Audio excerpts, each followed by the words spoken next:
the forbidden spark. Philip knew it was wrong the second it happened. The second Caleb's fingers brushed against his, slow and deliberate under the dim porch light. The second their eyes locked, too long, too intense, when Madison wasn't looking. The second his cousin leaned just a little too close, his breath warm against Philip's skin, smelling like whiskey and trouble. Philip should have stopped it, should have walked away before the fire ever had a chance to catch. But he didn't. The Mississippi heat clung to everything that night, thick and suffocating. Crickets screamed from the tall grass, and somewhere in the distance, a dog barked at nothing. Philip sat on the porch swing, sipping sweet tea, watching the night roll in. Inside the house, Madison's laughter rang out, soft and sweet, followed by the deep rumble of Caleb's voice. Philip clenched his jaw. He shouldn't be jealous. Caleb was his cousin. Caleb was married. But none of that had stopped the way things had been shifting between them. It started small, a look, a lingering touch, a joke that felt like it meant something more. At first, Philip thought he was imagining it, that maybe the heat was making him delirious. Then, Caleb asked him to take a walk. Philip hesitated for half a second before following him off the porch, past the barn, out to the old oak tree where they used to play as kids. The air was thick, buzzing with something neither of them wanted to name. "You ever think about things you ain't supposed to?" Caleb finally asked, voice low, almost swallowed by the night. Philip swallowed hard. All the time, Caleb didn't move at first. Just stood there, jaw tight, hands flexing at his sides like he was trying to stop himself from doing something reckless. Then, in one quick motion, he closed the space between them. His hand gripped the back of Philip's neck, and his lips crashed into his. Philip gasped into the kiss, body igniting like dry grass to a match. It was rough, desperate, years of wanting years of silence. His hands found Caleb's waist, pulling him closer until there was nothing between them but heat and regret waiting to happen. Then, a click, the porch light flicked on. Madison's voice rang through the night. "Caleb?" They broke apart so fast it made Philip dizzy. Caleb stepped back, raking a hand through his hair, clearing his throat. The heat of his body was gone, but Philip could still feel him everywhere. Caleb turned back toward the house, voice steady, like nothing had happened. "Yeah, babe?" Philip stayed frozen as Madison stood in the doorway, silhouetted by the light.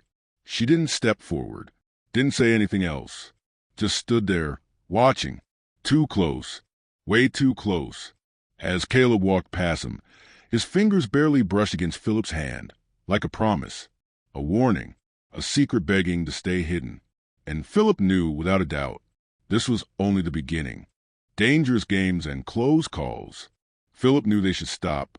After that first kiss beneath the old oak tree, he told himself it was a mistake, a one-time slip, a heat-of-the-moment lapse in judgment. But less than a week later, Caleb was at his door in the middle of the night, eyes dark with something reckless, and Philip was letting him in. That was the first time they crossed the line completely, and it sure as hell wouldn't be the last. They were careful, but not careful enough. The thrill of it, the risk, the secrecy, only made it harder to stop. They met in hidden places. In the back of Caleb's truck under the cover of night, in the hayloft of the barn while Madison was out at the store, in the cramped bathroom at a roadside bar, Philip's back pressed against the door as Caleb devoured him between stolen breaths. But Madison was smart. Too smart. The first close call happened on a Sunday afternoon. Philip was helping Caleb fix the fence out by the pasture, while Madison made lemonade inside.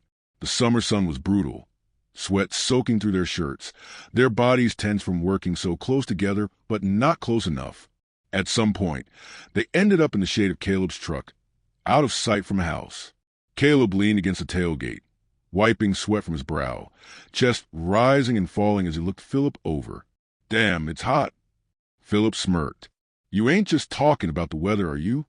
Caleb chuckled low, shaking his head. "You know I ain't." Philip took a step closer, just enough to feel the heat rolling off Caleb's skin. Caleb's fingers brushed against his, the touch feather-light but deliberate. Philip swallowed, pulse hammering his throat. Then, "Caleb?" Madison's voice too close, too sudden. They ripped apart just as she rounded the side of the house, a pitcher of lemonade in her hands. She squinted at them, her smile friendly, but her eyes? Her eyes were sharp. Philip forced himself to look casual, reaching for a rag to wipe his hands. Caleb, always a smooth talker, grinned at his wife like nothing was out of place. "Damn, babe, just what we needed," Caleb said, walking up to her and taking the lemonade. He kissed her cheek, too quick, too forced. Philip saw the way Madison's gaze flicker between them, saw the question forming behind her eyes. But she didn't say anything. Not yet. The second close call was worse. Late one night, Philip had slipped into the house after Madison had gone to bed. Caleb had texted him, doors unlocked, and that was all it took. They were tangled in sheets, desperate, breathless, so caught up in each other that neither of them heard the floorboards creak in the hallway. Then the bedroom door rattled. "Caleb," Madison's voice. Philip barely had time to roll off Caleb, scrambling for his jeans, heart slamming against his ribs. Caleb, quick as ever, yanked the sheets up over himself, rubbing his face like he'd just woken up. The doorknob twisted, but Caleb had locked it. "Damn, babe," Caleb called out, voice thick like he'd been deep in sleep. "Scared the hell out of me." There was a pause, a long, heavy silence. Then, why is the door locked? Philip clenched his jaw, pressing himself against the wall, praying she couldn't hear how loud his breathing was. "Just habit, I guess," Caleb said smoothly. "Come back to bed, yeah?" Another pause. Then the sound of her footsteps retreating. The moment her door shut, Philip exhaled shakily, his whole body still vibrating with adrenaline. "That was close," he whispered. Caleb smirked, reaching for him again. "Guess we better be quieter next time." Philip should have left, should have walked away, but instead, he let Caleb pull him back down into the sheets. Because the risk? That was part of the fun. But Madison wasn't stupid. She started watching them more closely, asking too many questions. Philip saw in the way her eyes lingered whenever Caleb touched him, the way she seemed to appear out of nowhere whenever they were alone for too long. She didn't have proof. Not yet, but she was looking, and Philip knew it was only a matter of time before she found it. Madison's suspicion. Philip always knew it would come to this. For months, he and Caleb had been dancing on the edge of disaster, playing with fire, pretending they could keep this thing between them hidden forever. But Madison wasn't the kind of woman to be fooled for long. She was watching, waiting, and Philip had the sinking feeling that she was just about ready to make her move. It started with the little things. She began asking too many questions, subtle at first, but sharp enough to set Philip's nerves on edge. "Philip, how come you're always around?" she asked one afternoon, leaning against the kitchen counter, arms crossed. Philip kept his face neutral, shrugging. Just helping Caleb out with the land. Figured he could use an extra set of hands. Madison tilted her head, watching him like she was trying to see through his skin. "That's so? Seems like y'all spend more time drinking beer in the barn than fixing anything." Philip forced a chuckle. "That's just how we do things round here." She didn't laugh. And that's when he knew she was on to them. The next close call was the worst one yet. Caleb had convinced Philip to meet him at the old hunting cabin deep in the woods, a place they used as kids, but hadn't set foot in for years. It was safe, hidden away from prying eyes. Or so they thought. They were tangled together on the old couch, the air thick with heat and sweat. When the sound of tires crunching over gravel sent a jolt of terror straight through Philip's chest. Caleb bolted upright. "Shit!" Philip scrambled for his clothes, heart pounding as he peeked through the cabin window. A black truck was parked outside. Madison's truck. "Fuck," Caleb muttered. "She must have followed me." Philip's blood ran cold. What the hell do we do? Caleb's mind was already racing. "You go out the back. I'll stall her." Philip hesitated. "She's not stupid, Caleb. She knows something's up." Caleb grabbed Philip's face, his eyes dark and intense. "Then we make sure she don't catch us. Now go." Philip didn't waste another second. He slipped out the back door, running low through the trees, barely daring to breathe. He didn't stop until he was deep in the woods, far enough that he couldn't see the cabin anymore. Then he crouched behind a tree, listening. Madison's voice carried through the air, sharp and demanding. "What the hell are you doing out here, Caleb?" "Fixing up the old cabin," Caleb lied smoothly. "Thought it might be a good place for hunting this season." There was a long silence. Then, "You here alone?" Madison asked. Philip held his breath. Caleb hesitated for half a second too long. "Yeah." Another silence. Then the sound of boots crunching against wood as Madison stepped inside. Philip didn't dare move. For what felt like an eternity, nothing happened. Then Madison's voice floated through the trees, quieter this time, but laced with something dangerous. "HM, that's funny." Philip swallowed hard. "What's funny?" Caleb asked. Madison didn't answer right away. Then, "Thought I smell cologne that ain't yours." Philip's stomach dropped. Another long pause. Then Madison let out a small laugh. Not the sweet kind, the knowing kind. "Well," she finally said, "guess I'll be heading back. See you at home, babe." Philip didn't breathe again until he heard the truck drive away. When he finally met Caleb back inside the cabin, his cousin was pacing, running a hand through his hair. "She knows," Philip said.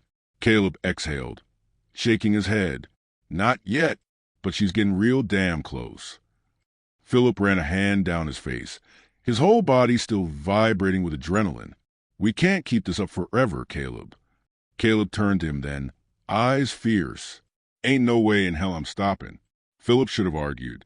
Should have told him it was too risky, that it was only a matter of time before Madison got the proof she was looking for. Instead, he let Caleb pull him into another kiss, his body already aching for more, because deep down, Philip knew the truth. They were past the point of no return. And Madison wasn't done yet. The storm hits. Madison wasn't stupid. For months, she had watched her husband and Philip dance around each other like two guilty criminals, sharing glances that lasted too long, disappearing at odd hours, always coming back looking different. She didn't have proof. Not yet. But she had something just as dangerous. A gut feeling. And Madison always trusted her gut. It all came to a head on a stormy Saturday night. Philip had just slipped through the back door of Caleb and Madison's house, rain dripping from his hair, his heart hammering in his chest. Caleb had texted him, "Come over. She's out with the girls." That was all Philip needed. He found Caleb waiting in the bedroom, a smirk on his lips, his body already warm and familiar as Philip pressed him against the wall. "You been thinking about me?" Caleb murmured against his lips. Philip chuckled, dragging a hand down Caleb's chest. Every damn second. They didn't waste time. The rain pounded against the roof, covering their hushed whispers, their heavy breaths. It was reckless, dangerous. But they didn't care, not until they heard the front door slam. Philip froze. Caleb's eyes went wide. "She's home," Philip whispered. Panic flashed across Caleb's face, but he reacted fast. "Closet. Now." Philip barely had time to grab his jeans before he dove inside, pressing himself against the wooden panels, his breath shallow. Through the slats, he saw Caleb scramble into bed, throwing the covers over his half-naked body just as Madison stepped into the room. Her makeup was still perfect, but her eyes were sharp, too sharp. "You're home early," Caleb said, forcing a lazy smile. Madison didn't smile back.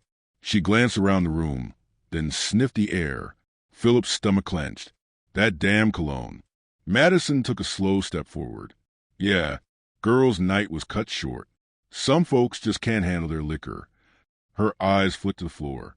Philip followed her gaze. Shit, his belt, right there, peeking out from under the bed. Did she see it? Caleb cleared his throat. "You okay?" Madison didn't answer right away. Then she let out a small hum, walking toward the closet. Philip's pulse pounded in his ears. She stopped right in front of the door. Her hand reached for the knob. Philip braced himself. Then her phone rang. Madison sighed, rolling her eyes as she stepped back and pulled it from her purse. "It's my sister," she muttered. "Be right back." The second she left the room, Caleb shot up and yanked the closet door open. "Go. Now," he hissed. Philip didn't hesitate. He grabbed his belt, bolted to the bathroom, and climbed out the damn window. By the time Madison returned, the room was empty except for her husband, still lounging in bed like nothing had happened. She stood there for a long moment, arms crossed. "You smell different," she finally said. Caleb just shrugged. "New soap." Madison stared at him. Then, ever so slightly, she smirked. Then she turned off the light and climbed into bed. Madison set a trap. Madison was done playing nice. She didn't have proof yet, but that was about to change. Because if there was one thing Madison knew, it was how to catch a man in a lie. And Caleb? He was lying about something. She just had to figure out what. The next weekend, Madison planned everything carefully. She told Caleb she'd be out of town visiting her sister, made a whole show of packing a bag, even let him drop her off at the bus station. Then, instead of getting on the bus, she circled back, parked a few blocks away, and waited. Sure enough, not even 30 minutes later, Philip's old pickup truck rolled down the gravel driveway. Madison smirked. Gotcha. She waited a full hour before making her move. Then, with the storm clouds rolling in above her, she slipped into the house, moving quietly down the hall. The bedroom door was half open. She peeked inside, and what she saw made her breath catch in her throat. Philip was lying on the bed, shirtless, his hands tangled in Caleb's hair as Caleb pressed hot kisses along his chest. Madison's pulse pounded in her ears. There it was. Proof. Her husband. Her cousin-in-law. All tangled up in her damn sheets. For a second, she just watched. Maybe it was shock. Maybe it was something darker. Something she didn't want to name. But she stayed frozen in the doorway, listening to the heavy breathing, the murmured words, the low, hushed groans that made her stomach tighten in ways she definitely didn't want to think about. Then, finally, she took a slow step back, her heart hammering. She had them. And now, it was time to see just how long they thought they could keep playing her for a fool. With a sly smile, Madison turned and walked away. She didn't barge in. She didn't scream. No, that would be too easy.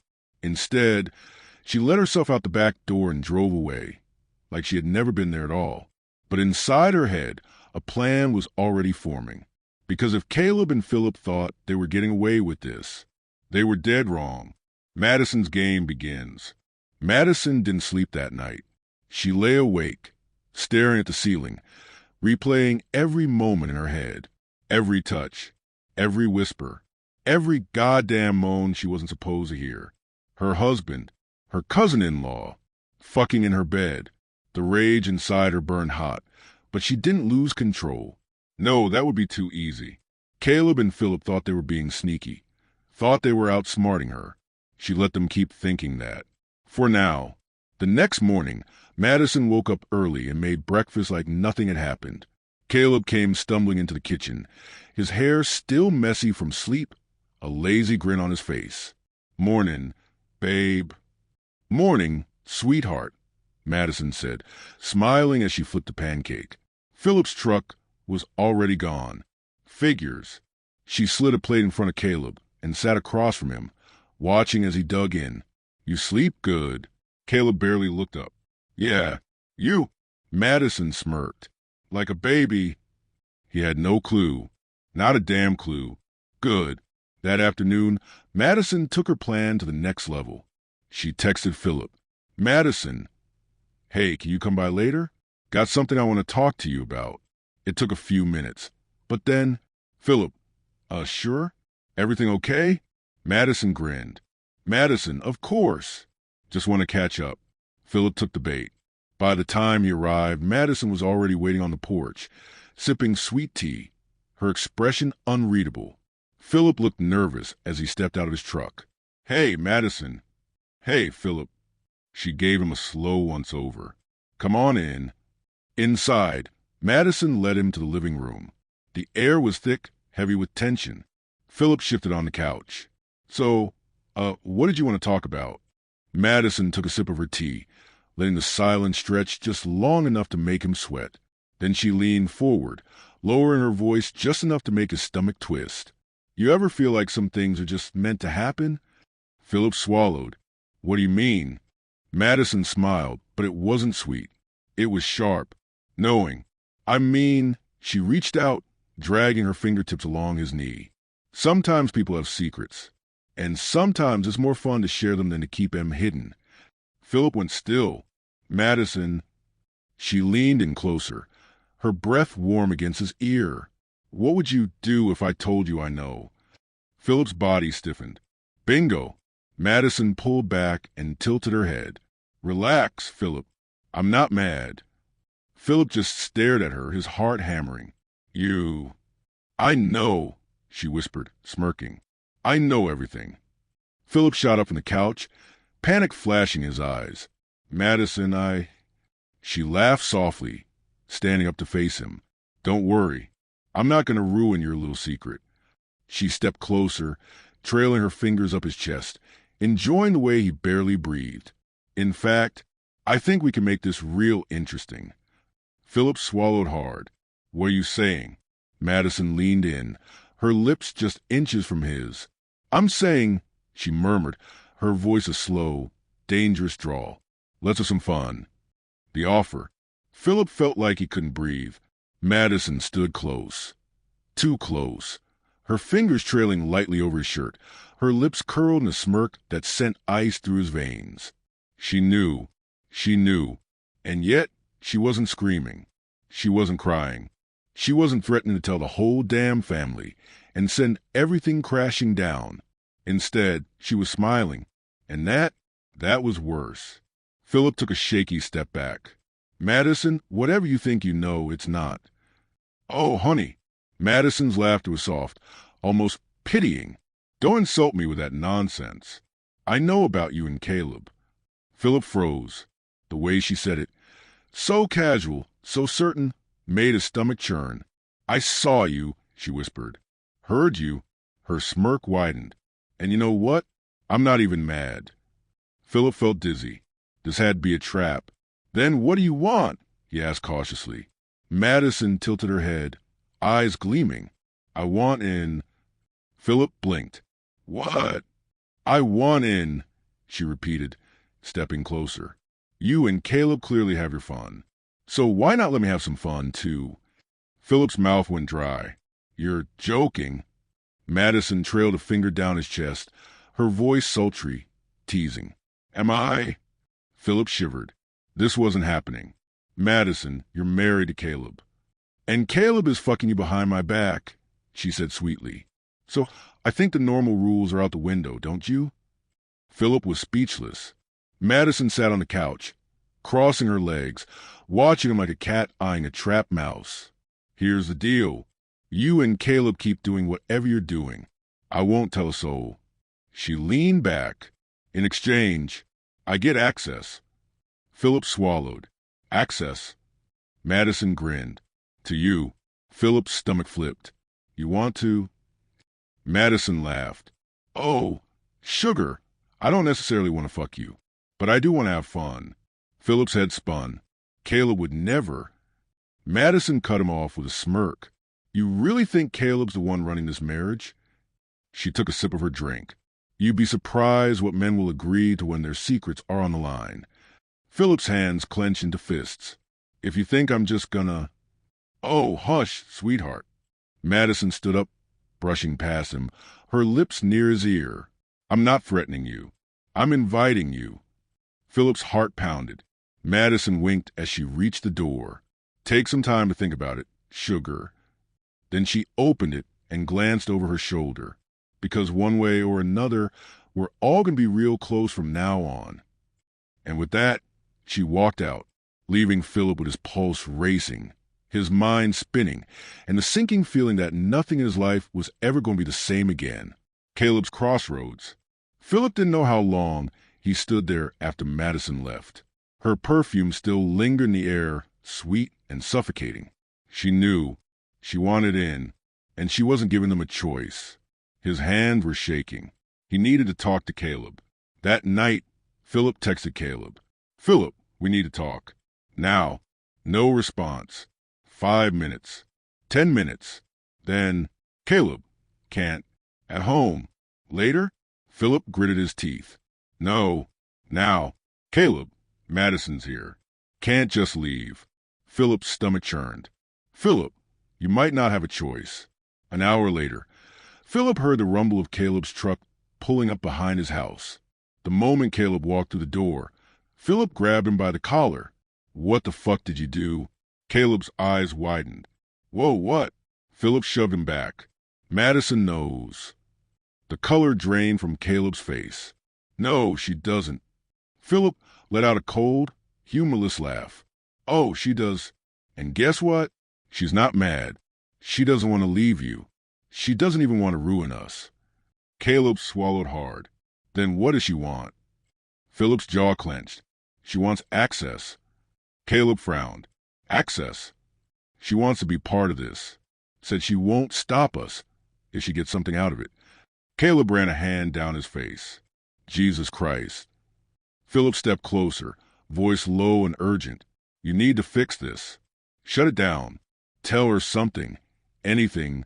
Just don't let her think she has control over us. Caleb looked away, and that's when Philip saw it. Hesitation. Doubt. You're thinking about it, Philip whispered, horrified. Caleb didn't answer. Caleb. Philip grabbed his wrist. Tell me you're not actually considering. Caleb yanked his hand away. I don't know, okay? Philip's breath caught in his throat. Caleb turned away, gripping the back of the chair. Madison, she's not stupid. If we push her too hard, she'll burn everything down out of spite. He exhaled shakily. Maybe if we just play along a little, we can control this. Philip felt sick. You can't be serious. Caleb looked at him then, really looked at him, and his face softened. He stepped forward, wrapping his arms around Philip's waist. I just don't want to lose you, he murmured against Philip's neck. Philip clenched his jaw. This isn't the way to keep me. Caleb's grip tightened. Then what do we do? Philip's heartbeat was thunder in his ears. I don't know. But Madison did, and she was already 2 steps ahead. The consequences of playing with fire. The days dragged on in a haze of tension and uncertainty. Philip couldn't stop thinking about Madison's offer, her invitation, as she put it. He lay awake at night, the weight of it pressing down on him like a suffocating blanket. And Caleb? Caleb was distant, quieter than usual, like he was trying to keep his thoughts locked inside, afraid of what might spill out.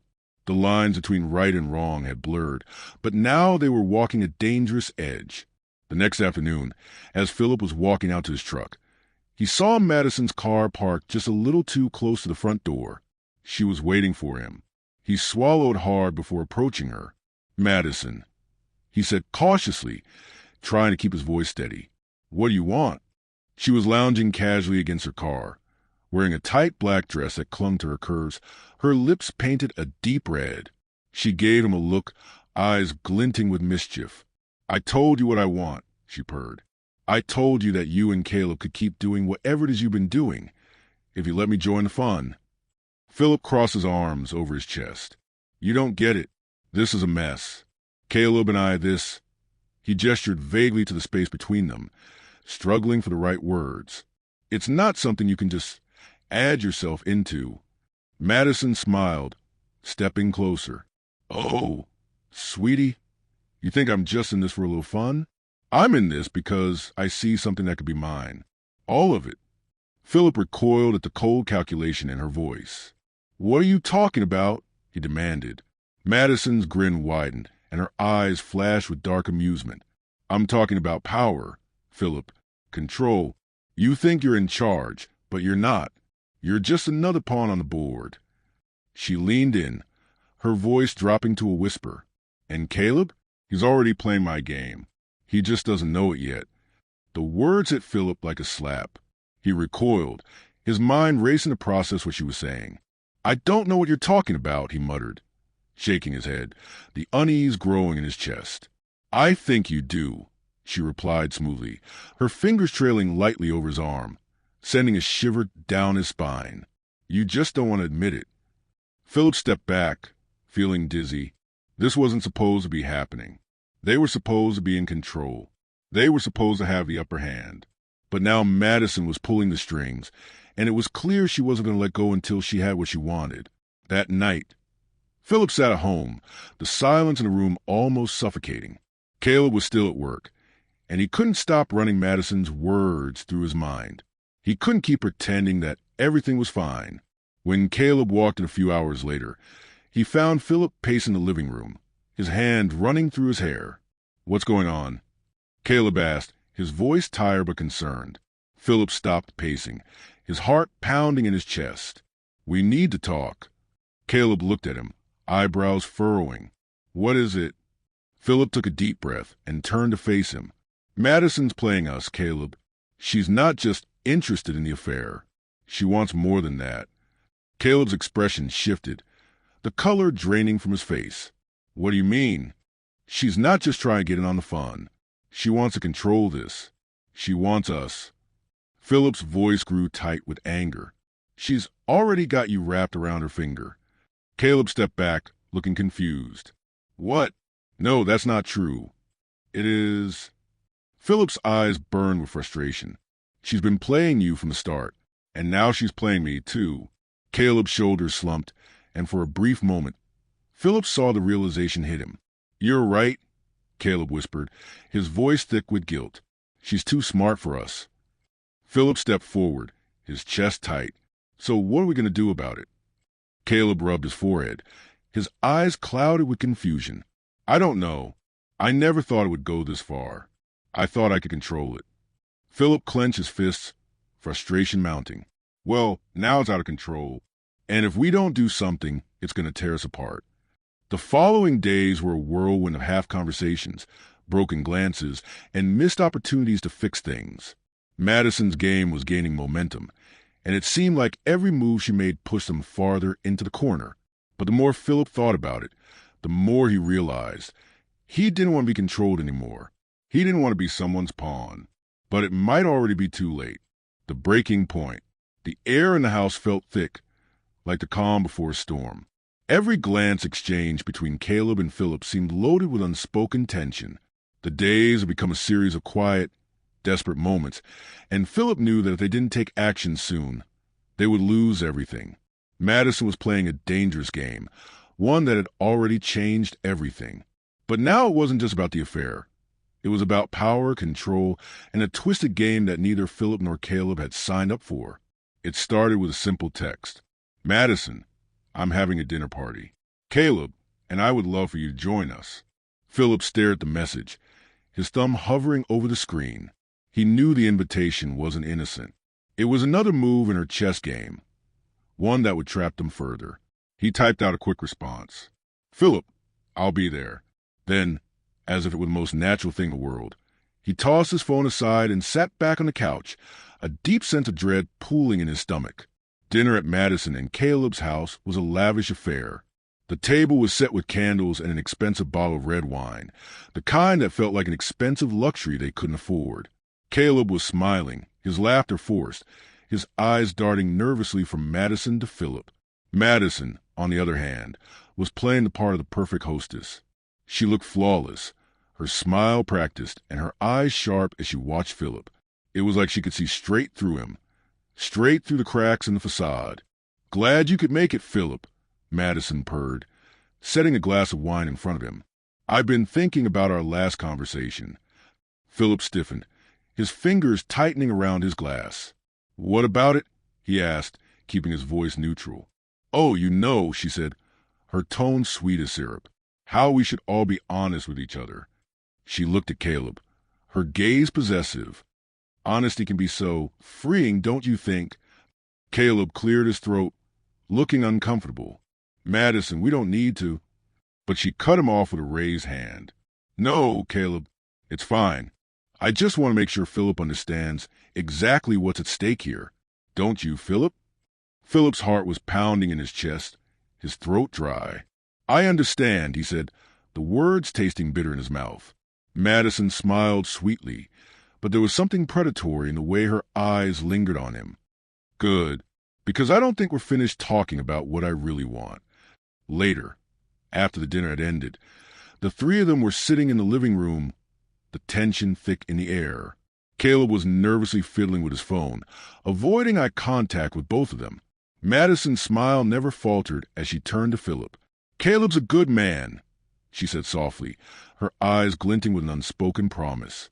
But he's a little too naive, don't you think? You and I, we're on the same page. Philip, we understand the value of keeping things interesting. Philip felt the weight of her gaze on him. He wanted to break free, to scream, to make it stop. But he couldn't. Not yet. Madison, he said, his voice low. Try to keep his composure. This isn't what I want. You don't get to just manipulate everything. Madison chuckled softly, as if the idea of losing control amused her. Oh, sweetie, that's where you're wrong. I do get to manipulate everything, because I'm the one who holds the cards here. And you, Philip, you and Caleb, you're both in deep now. There's no way out. You might as well accept it. The night dragged on, and soon Caleb excused himself, retreating upstairs to avoid whatever was coming. The moment he left the room, Madison leaned closer to Philip, her voice dropping to a conspiratorial whisper. I think you and I both know what needs to happen, she said, her fingers trailing over the edge of his sleeve, sending a shiver down his spine. You're not as innocent as you think you are. You've been playing this game with me too, Philip, and I'll tell you something. There's no going back. Philip froze, her words sinking into him like ice. What do you want from me, Madison? He asked, the words coming out raw and desperate. Madison's smile turned dark. I want it all, darling. I want Caleb's trust. I want your loyalty. And if I can't have it from both of you, then I'll make sure you never see each other the same way again.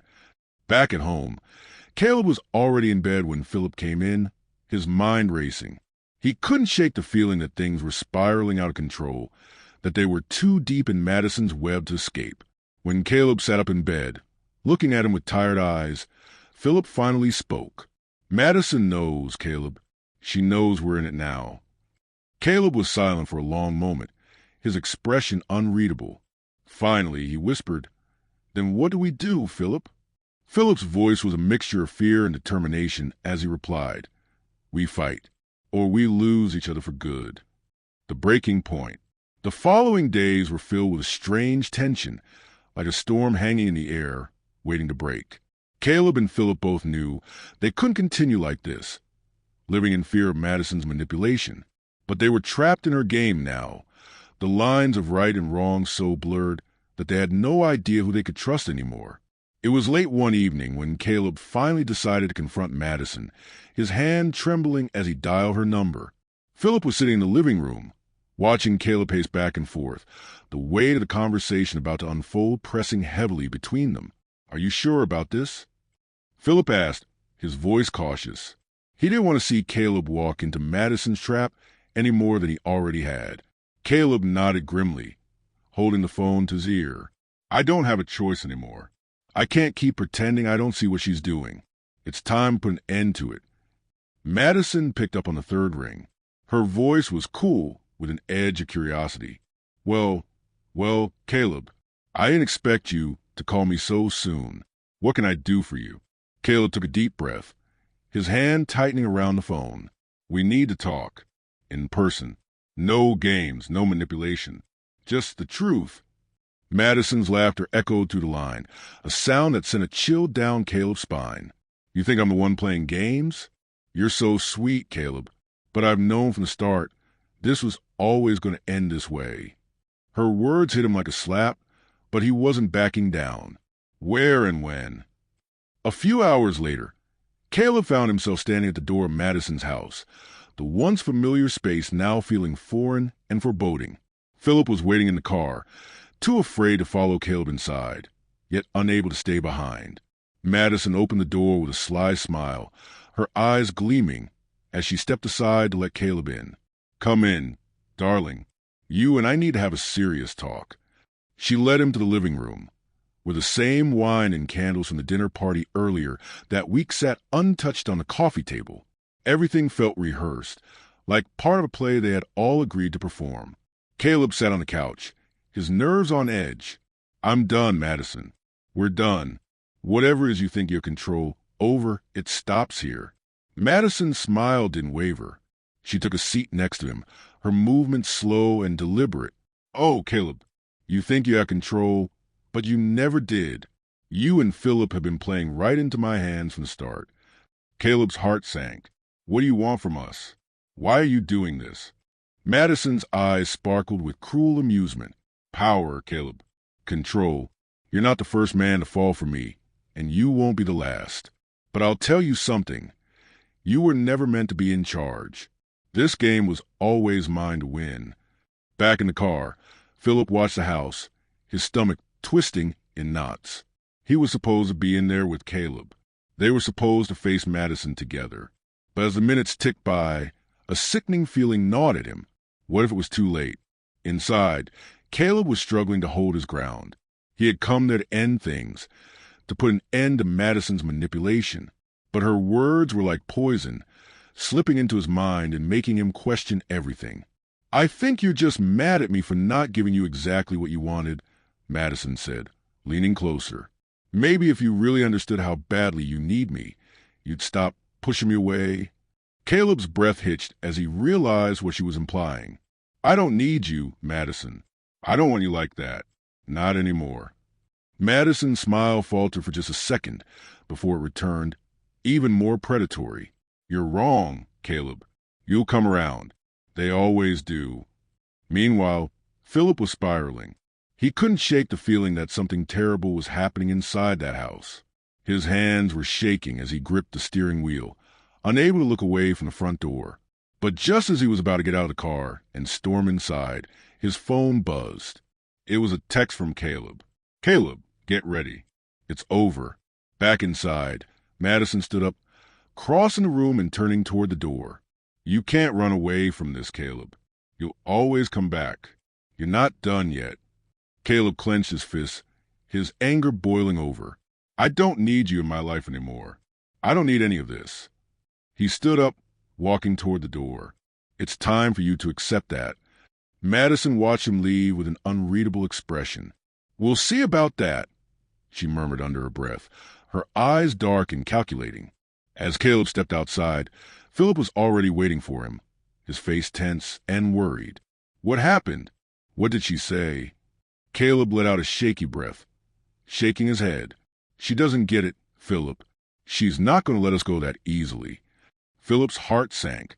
What are we going to do? Caleb met his gaze, determination in his eyes. We fight back, but we do it on our terms. As they climbed into the car and drove off, neither of them could shake the feeling that their problems were far from over. Madison's reach was long, and she wasn't going to give up without a fight. But they had made a decision to fight for themselves, for their future, and for each other. They were done being pawns in her game. And this time, they were going to make sure they played to win. Secrets unraveled. The days after Caleb's confrontation with Madison felt like they were walking through a fog, each step uncertain. Every glance shared between him and Philip laden with silent fears. Caleb had hoped that standing up to Madison would have shattered her hold on them. But instead, it felt like the beginning of a new chapter in a game they had no idea how to play. Madison's reaction to Caleb's declaration of freedom was far from the defeat he'd hoped for. Instead of retreating, she'd become more cunning, more calculating. Caleb could feel her presence even when she wasn't around. Her gaze lingered at the edges of every conversation, every interaction. She's watching us. Philip, I can feel it, Caleb said one evening, pacing around their small apartment. She's waiting for us to slip up. Philip sat quietly at the kitchen table, his hands wrapped around a mug of coffee, his mind racing. She won't stop until she gets what she wants. But we got to keep moving forward, or she'll have us trapped forever. They knew the path ahead would be difficult, but there was a sense of camaraderie in their shared understanding, a silent agreement that they would face whatever came next together. Caleb had promised himself he wouldn't let Madison tear them apart, but as the days passed, doubts crept in. The first sign that things were about to take a dark turn came a week later. Caleb received a text message in the middle of the night. It was from an unknown number, the message simple but chilling. I know what you did. Be careful. Caleb's heart stopped. He showed the message to Philip, whose face went pale as he read it. The implications were clear. Madison had somehow found out more than she should have. But how? And who else was involved? In a panic, they discussed the message for hours, trying to figure out their next move. Every quarter of their lives had become a potential threat. They knew they couldn't trust anyone outside of themselves anymore. Even the people they'd once considered their closest allies had become shadows, capable of betraying them at any moment. "She must have someone watching us," Philip said, his voice tense. "Someone who knows everything. But who? How does she know?" Caleb didn't have answers, only a gnawing fear that something was about to unravel. Meanwhile, Madison was working behind the scenes, crafting a web of lies, manipulating every situation to her advantage. She had been quiet for days, almost too quiet. But Caleb had learned the hard way that silence from Madison was never a good thing. It meant she was plotting something much worse than what she had done before. A few days later, they received another message. This time, it wasn't a warning. It was a threat. "Come to my house. If you care about anyone, you'll show up. Alone." The message sent a wave of panic through both of them, and for the first time in a long while, they weren't sure what to do. The invitation felt like a trap, but not going meant risking more destruction in their already fragile world. Caleb looked at Philip, and without needing to say much, they both understood that they had to face this head-on. They arrived at Madison's house late at night, the darkness enveloping them like a blanket. There was no sign of life when they pulled up to her front door. The house loomed in front of them, like a silent witness to everything that had transpired between them. Caleb's hands shook as he knocked. Philip stood by his side, unsure of what to expect. There was a long pause before the door creaked open, revealing Madison, her expression unreadable. "So you came," she said, her voice soft, almost too sweet. "I was starting to think you weren't brave enough." Caleb's eyes narrowed. "What do you want from us, Madison?" She didn't answer immediately, instead motioning for them to come inside. The atmosphere in the house felt suffocating, like the walls themselves were closing in. Caleb and Philip exchanged a look before stepping over the threshold. Inside, the house was eerily quiet, save for the soft hum of the air conditioning. Madison led them into the living room, where she had arranged a set of drinks on the coffee table. Wine, of course. "Sit down, please," she said, her voice smooth like honey. "We have so much to discuss." Caleb stayed standing, his gaze never leaving Madison's face. "We're done with your games, Madison."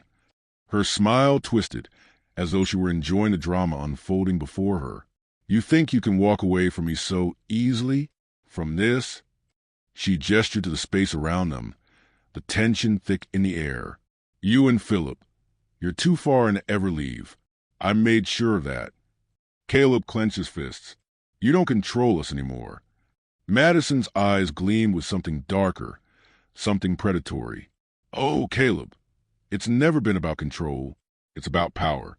The power you gave me when you let me into your life." Suddenly, there was a sharp noise from upstairs, a loud thud that startled both Caleb and Philip. Their eyes met in alarm. Was Madison hiding someone? Had she set them up again? Madison noticed a change in their expressions and smirked.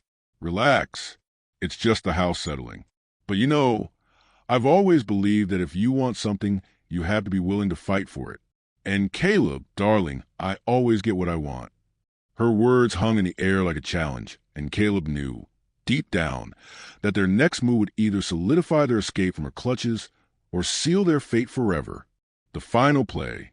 The tension in Madison's house thickened as Caleb and Philip stood, frozen, waiting for her next move.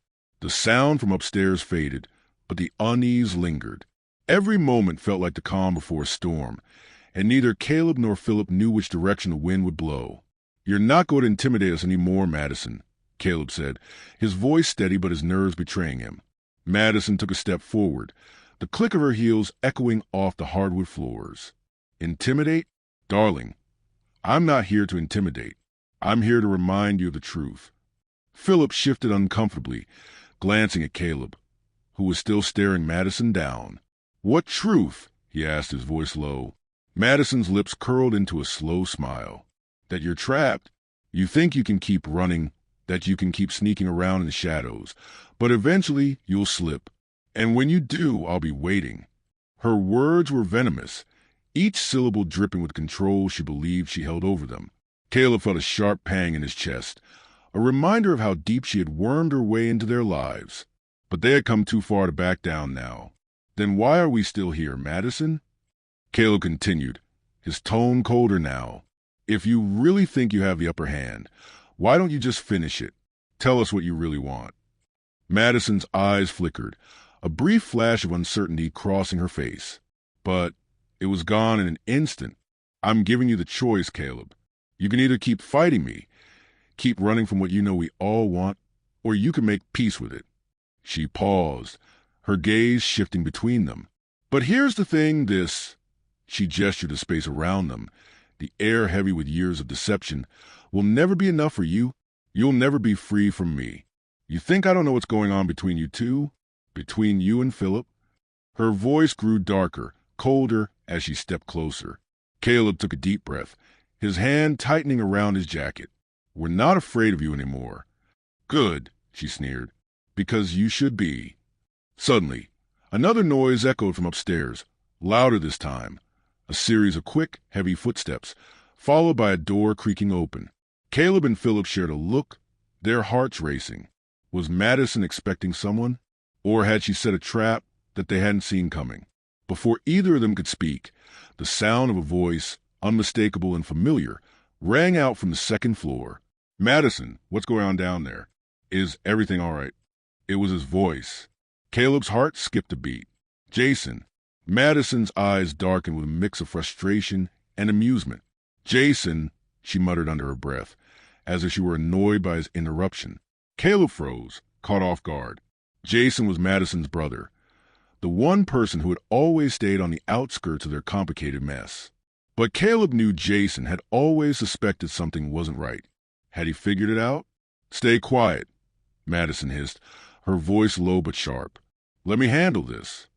Caleb's mind raced. What was Jason doing here? How much did he know? Was this the end of their secret affair, or was this just another test they had to pass? Before either Caleb or Philip could respond, the sound of footsteps grew louder as Jason descended the stairs. He appeared in the doorway of the living room, his eyes scanning the room until they landed on Caleb and Philip. His gaze flickered briefly to Madison, who stood stiffly in the center of the room, a calculated smile on her face. Jason's expression was unreadable. What's going on here? He asked, his tone neutral, yet there was an underlying suspicion in his voice. Madison, what are you doing with him? Madison turned slowly, a calm expression on her face as she addressed her brother. I'm just having a little chat with our guests, Jason. No need to worry. But Caleb could see the tightness in her jaw, the way her fingers curled into fists at her sides. She was losing control, and it only made Caleb and Philip more determined to keep their ground. Jason's eyes shifted back to Caleb and Philip. He studied them, his gaze lingering longer than it should. Caleb could feel the weight of his stare, the unspoken question hanging in the air. Had Jason figured it out? Was he just pretending for Madison's sake? Why are you really here? Jason asked, his voice sharp now. What's going on between you two? Caleb felt his chest tighten. The last thing he wanted was to have this conversation, but it seemed unavoidable now. He met Jason's gaze, trying to steady his breathing. We're just trying to get through this, Jason. It's complicated. Jason didn't look convinced. Complicated? He repeated, his voice laced with skepticism. You've been sneaking around for months, and you think that's just complicated? Madison's smirk returned, a touch of triumph in her eyes. You see, Jason, they're just too far gone. They think they can get away with this, but they can't. Her voice took on a mocking tone as she turned back to Caleb and Philip. You can't keep hiding forever. Someone always finds out. The silence that followed was thick and heavy. Jason stepped further into the room, his eyes never leaving Caleb and Philip. What's really going on here? He asked again, his voice quieter, more urgent now. Caleb knew he was walking a fine line. If he told Jason the truth, there was no going back. It would change everything. But how could they keep hiding forever? Jason, Caleb began, his voice calm but firm, this isn't what you think it is. But before he could say more, Madison interrupted, her tone cold. Enough. You don't need to know any more, Jason. It's done. Jason didn't back down, his eyes now narrowed with suspicion. No, it's not done. Not until I know what's really going on. Caleb and Philip exchanged a glance. The confrontation had just escalated, and neither of them was sure how much longer they could keep up the charade. The unraveling, the tension in the room was suffocating, the air thick with the unspoken truths between them. Caleb and Philip stood at the center of the storm, unable to escape Madison's calculated hold on their lives. Jason's questions hung in the air like a heavy cloud, and Madison's glare only grew colder, more dangerous with each passing second. The walls were closing in, but Caleb was determined to stand his ground. Jason took a slow step forward, his eyes still fixed on Caleb and Philip, as if trying to pierce through the layers of deception that had been built over the years. "You're not answering my questions. What's really going on between you two?" Madison, seeing the growing strain in Caleb's face, stepped in front of him, putting a protective hand on Jason's arm. "Jason, I told you to let it go. It's not something you need to get involved in." But Jason wasn't having it. He shook off her hand, his eyes never leaving Caleb. "No, this doesn't just involve you two. This involves me, too. Why the hell would you keep something like this from me?" Madison's patience was wearing thin, her voice low and dangerous. "I said drop it, Jason." Caleb could feel the weight of the situation bearing down on him. His heart raced in his chest as the walls seemed to close in tighter, the pressure to reveal everything almost too much to bear. But he wasn't sure if he was ready for the fallout. "I didn't want this to get out like this."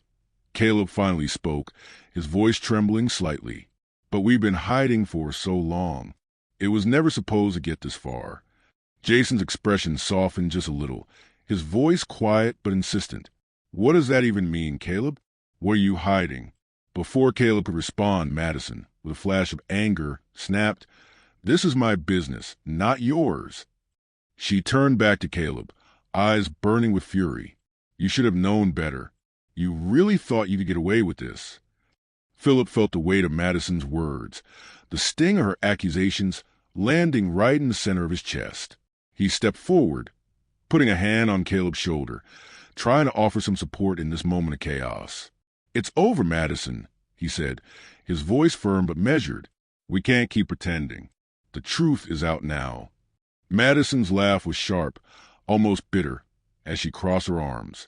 "You think you're the only ones with secrets?" Her gaze flickered back to Jason, who was standing motionless, his brow furrowed.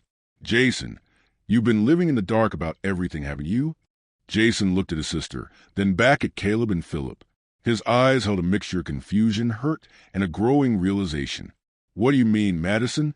What secrets?" Madison turned to face him, her voice dripping with spite. "Oh, Jason, I think you're just as much in the dark as you've always been. But now it's time for you to open your eyes." The silence that followed was deafening. Jason's face turned pale as the weight of Madison's words began to sink in. Caleb could see the storm brewing in Jason's eyes, the confusion shifting to disbelief. This wasn't how it was supposed to be. They never intended for things to reach this breaking point. Jason shook his head, his voice barely above a whisper. "This is insane. All these years, I had no idea." Madison's gaze softened just slightly, a calculated empathy replacing the anger. "I didn't want you to know, Jason. It was easier this way. But now, well, things are out of our control." Caleb felt his heart hammering in his chest as the room grew even more suffocating. "Jason, please." He began, but Jason interrupted him, his voice now rising. "You knew this whole time, didn't you?" Jason's eyes were wide, filled with the pain of betrayal. "You knew about us." His voice broke as he looked at Madison. "And you let it happen." Madison's expression flickered, the mask of control momentarily slipping. "I did what I had to do to keep our family intact," she said, her voice softer now, almost resigned. But Jason wasn't having it. He stepped back, shaking his head in disbelief. "No, no more lies. This isn't just about you anymore. This is about me, too." His eyes shifted between Caleb and Philip, searching for answers, for the truth. For a moment, everything seemed to stop. Caleb's heart felt like it was about to break in two. The weight of years of deceit, of a relationship that had been built on lies and shadows, was finally crashing down. There was no escaping the truth now, and the aftermath was inevitable. They had to face it. Finally, Caleb spoke, his voice low but steady. "We've been in love for a long time, Jason. It's not something we planned, and it's not something we could control, but it's real." Jason's eyes widened, and for a long moment, he stood there in stunned silence. The room was frozen in time, the tension thick enough to cut with a knife. Caleb could see the mixture of hurt, confusion, and something else in Jason's eyes. Something like understanding, like he was finally beginning to see the pieces of the puzzle fall into place.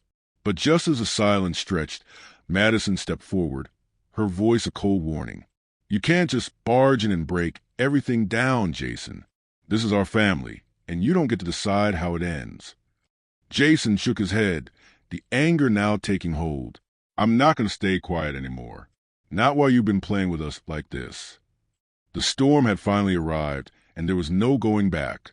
Jason's anger was raw, and Madison's control was slipping. But as Caleb and Philip exchanged a glance, they knew that the truth had finally been dragged into the open, no matter how painful it was. There was no hiding anymore.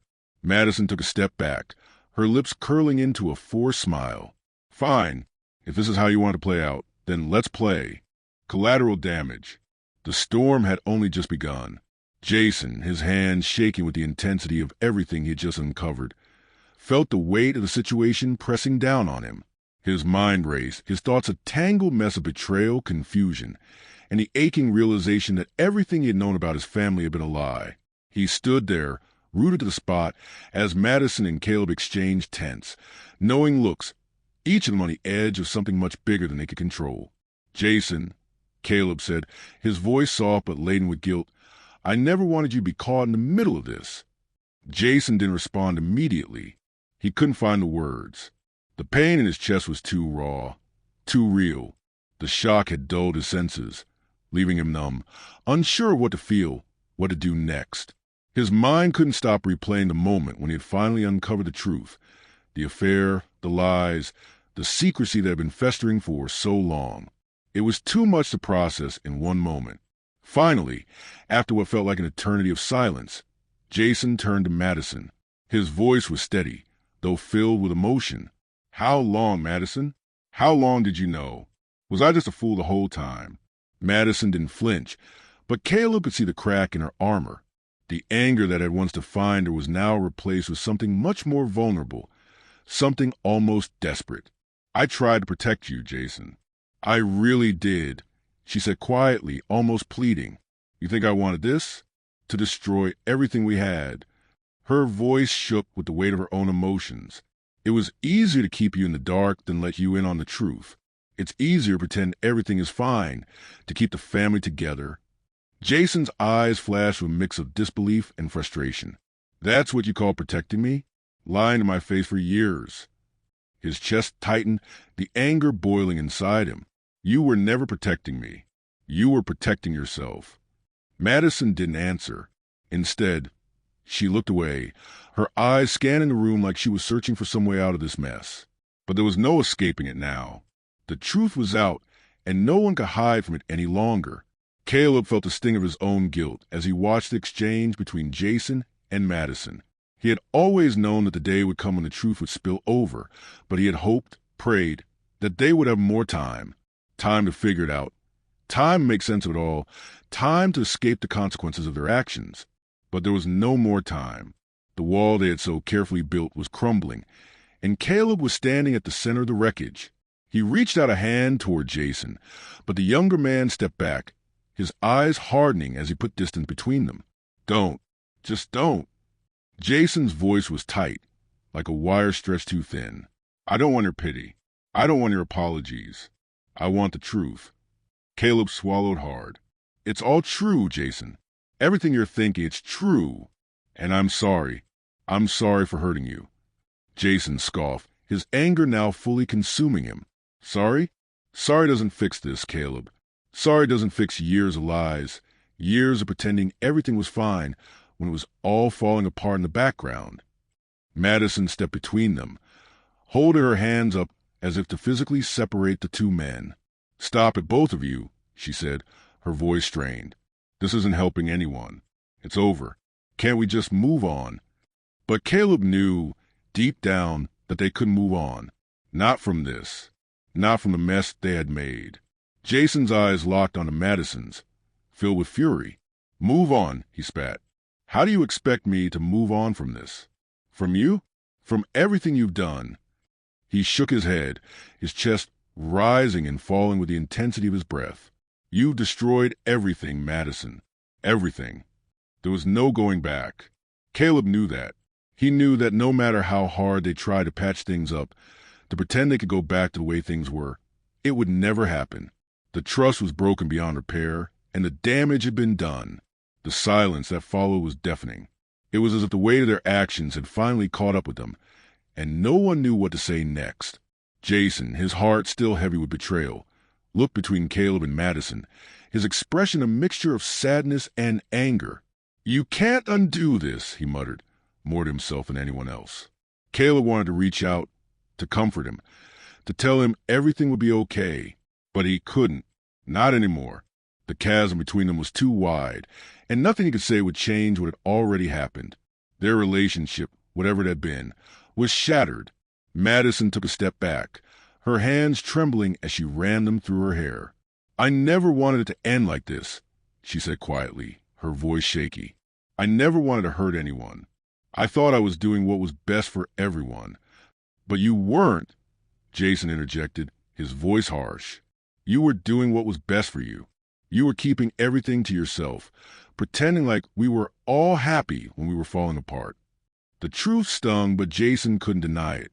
They had all been living in their own version of reality, one that was full of lies and deceit. And now, there was no more pretending.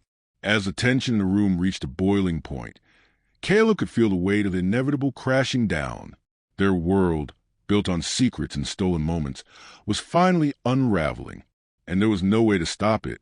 "Maybe it's time for all of us to face the consequences," Caleb said quietly, his voice weary.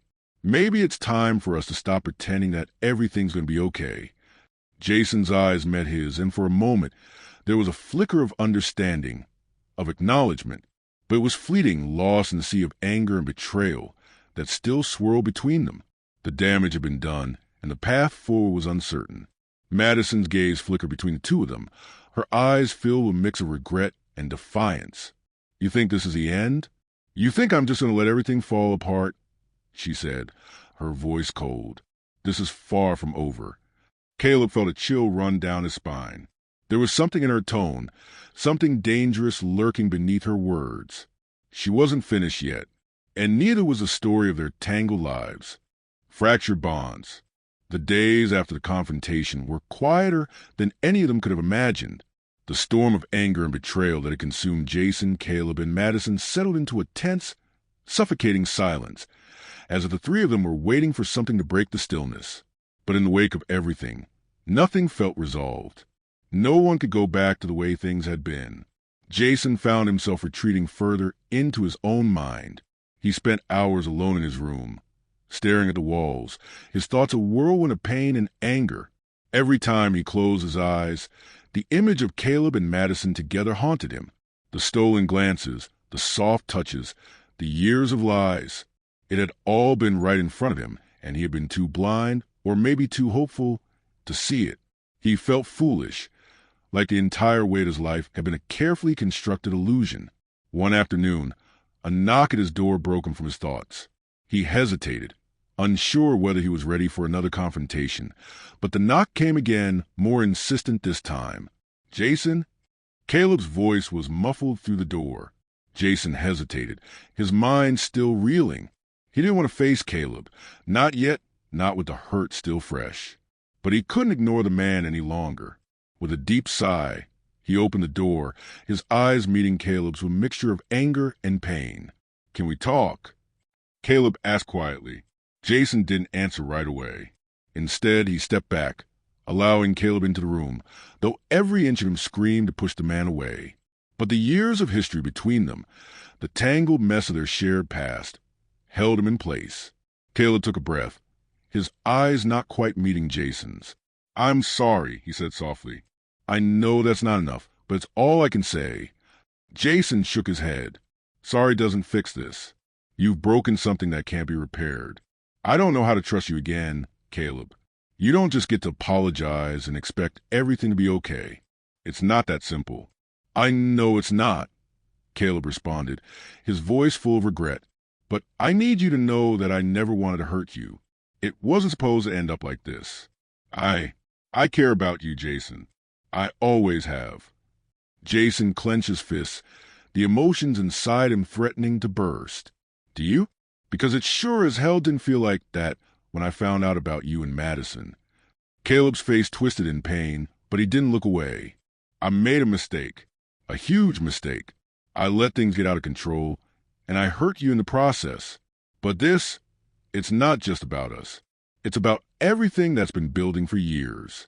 We've both been carrying this weight, Jason. Jason's eyes narrowed, the frustration boiling up again. So, what? Now you want me to help you carry that weight? To fix it all? It's too late for that, Caleb. You can't just fix everything with some sob story about how you messed up. Caleb took a step forward, his voice quieter now. I don't expect you to forgive me. I don't expect anything from you, really. But I want you to know that what happened between me and Madison, it wasn't because of you. It wasn't a betrayal of you. It was a betrayal of everything we built, of the trust we had. And that's on me. Jason's chest tightened, the weight of Caleb's words settling deep inside him. He didn't know how to respond. Didn't know if he even wanted to. The hurt was still too raw, the pain of their broken trust too fresh. But somewhere deep down he knew Caleb was right. It wasn't just about the affair. It was about everything that had led to this moment. Everything they had both failed to confront. Madison, for a part, had stayed distant, her own guilt weighing heavily on her. After the confrontation, she had barely spoken to either Caleb or Jason, retreating into herself, avoiding the mess they had all created. But even in her silence, it was clear that the damage she had caused was beginning to sink in. She watched the two men from the sidelines, her mind racing. She had never expected things to get this far. She had convinced herself for so long that she could keep up the illusion that everything would stay in its place. But now, with the truth out in the open, she could feel the ground shifting beneath her. The foundation of her life, of her marriage, of everything she had built, was crumbling. One evening, as the sun set low over the horizon, Madison found herself standing in front of the house, staring out at the empty road. It was as if she were waiting for something to happen, waiting for some cosmic intervention to fix everything. But there was no fix, no easy way out. The past few days had been a blur of guilt and regret, but there was something else there, too, a sense of powerlessness. She had lost control, and now the consequences were unfolding in front of her. She wasn't sure how to move forward. She wasn't sure if she could fix what had been broken, but she knew one thing for certain. The family they had once been was gone, and in its place, a hollow shell remained. Jason, meanwhile, found himself in a spiral of conflicting emotions. He couldn't shake the anger that burned his chest, nor the sadness that followed it. He wasn't sure where to go from here, or if he even wanted to. Every time he thought about Caleb and Madison, every time he remembered the moments they shared, he felt a deep, gnawing emptiness. But there was one thing Jason knew for sure. He couldn't keep running from this. As much as he wanted to walk away, as much as he wanted to sever all ties, something held him there. Something about the mess they had all created kept him tethered to the situation, whether he liked it or not. The days dragged on, each one feeling heavier than the last. The silence between Jason, Caleb, and Madison was deafening, and yet none of them could bring themselves to face the reality of their new lives. They were all fractured, each one living with the weight of their choices. And while the aftermath of the affair loomed large, there was one thing that had become painfully clear. Nothing would ever be the same again. The burden of truth. Time had passed, but the air in the house felt thick with unresolved tension.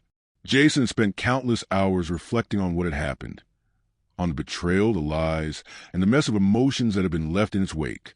Despite the days that passed, everything still felt as raw as it had the moment he discovered the truth.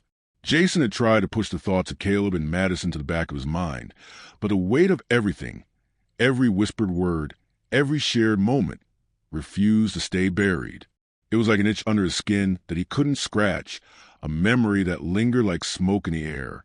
His nights were restless, filled with dreams of betrayal and heartbreak, and his days were long and empty, spent in silence as the world around him carried on without him. One evening, after a long day of solitude, Jason found himself wandering aimlessly around the house. His feet carried him to the kitchen, where he stared out the window, watching the sun dip below the horizon.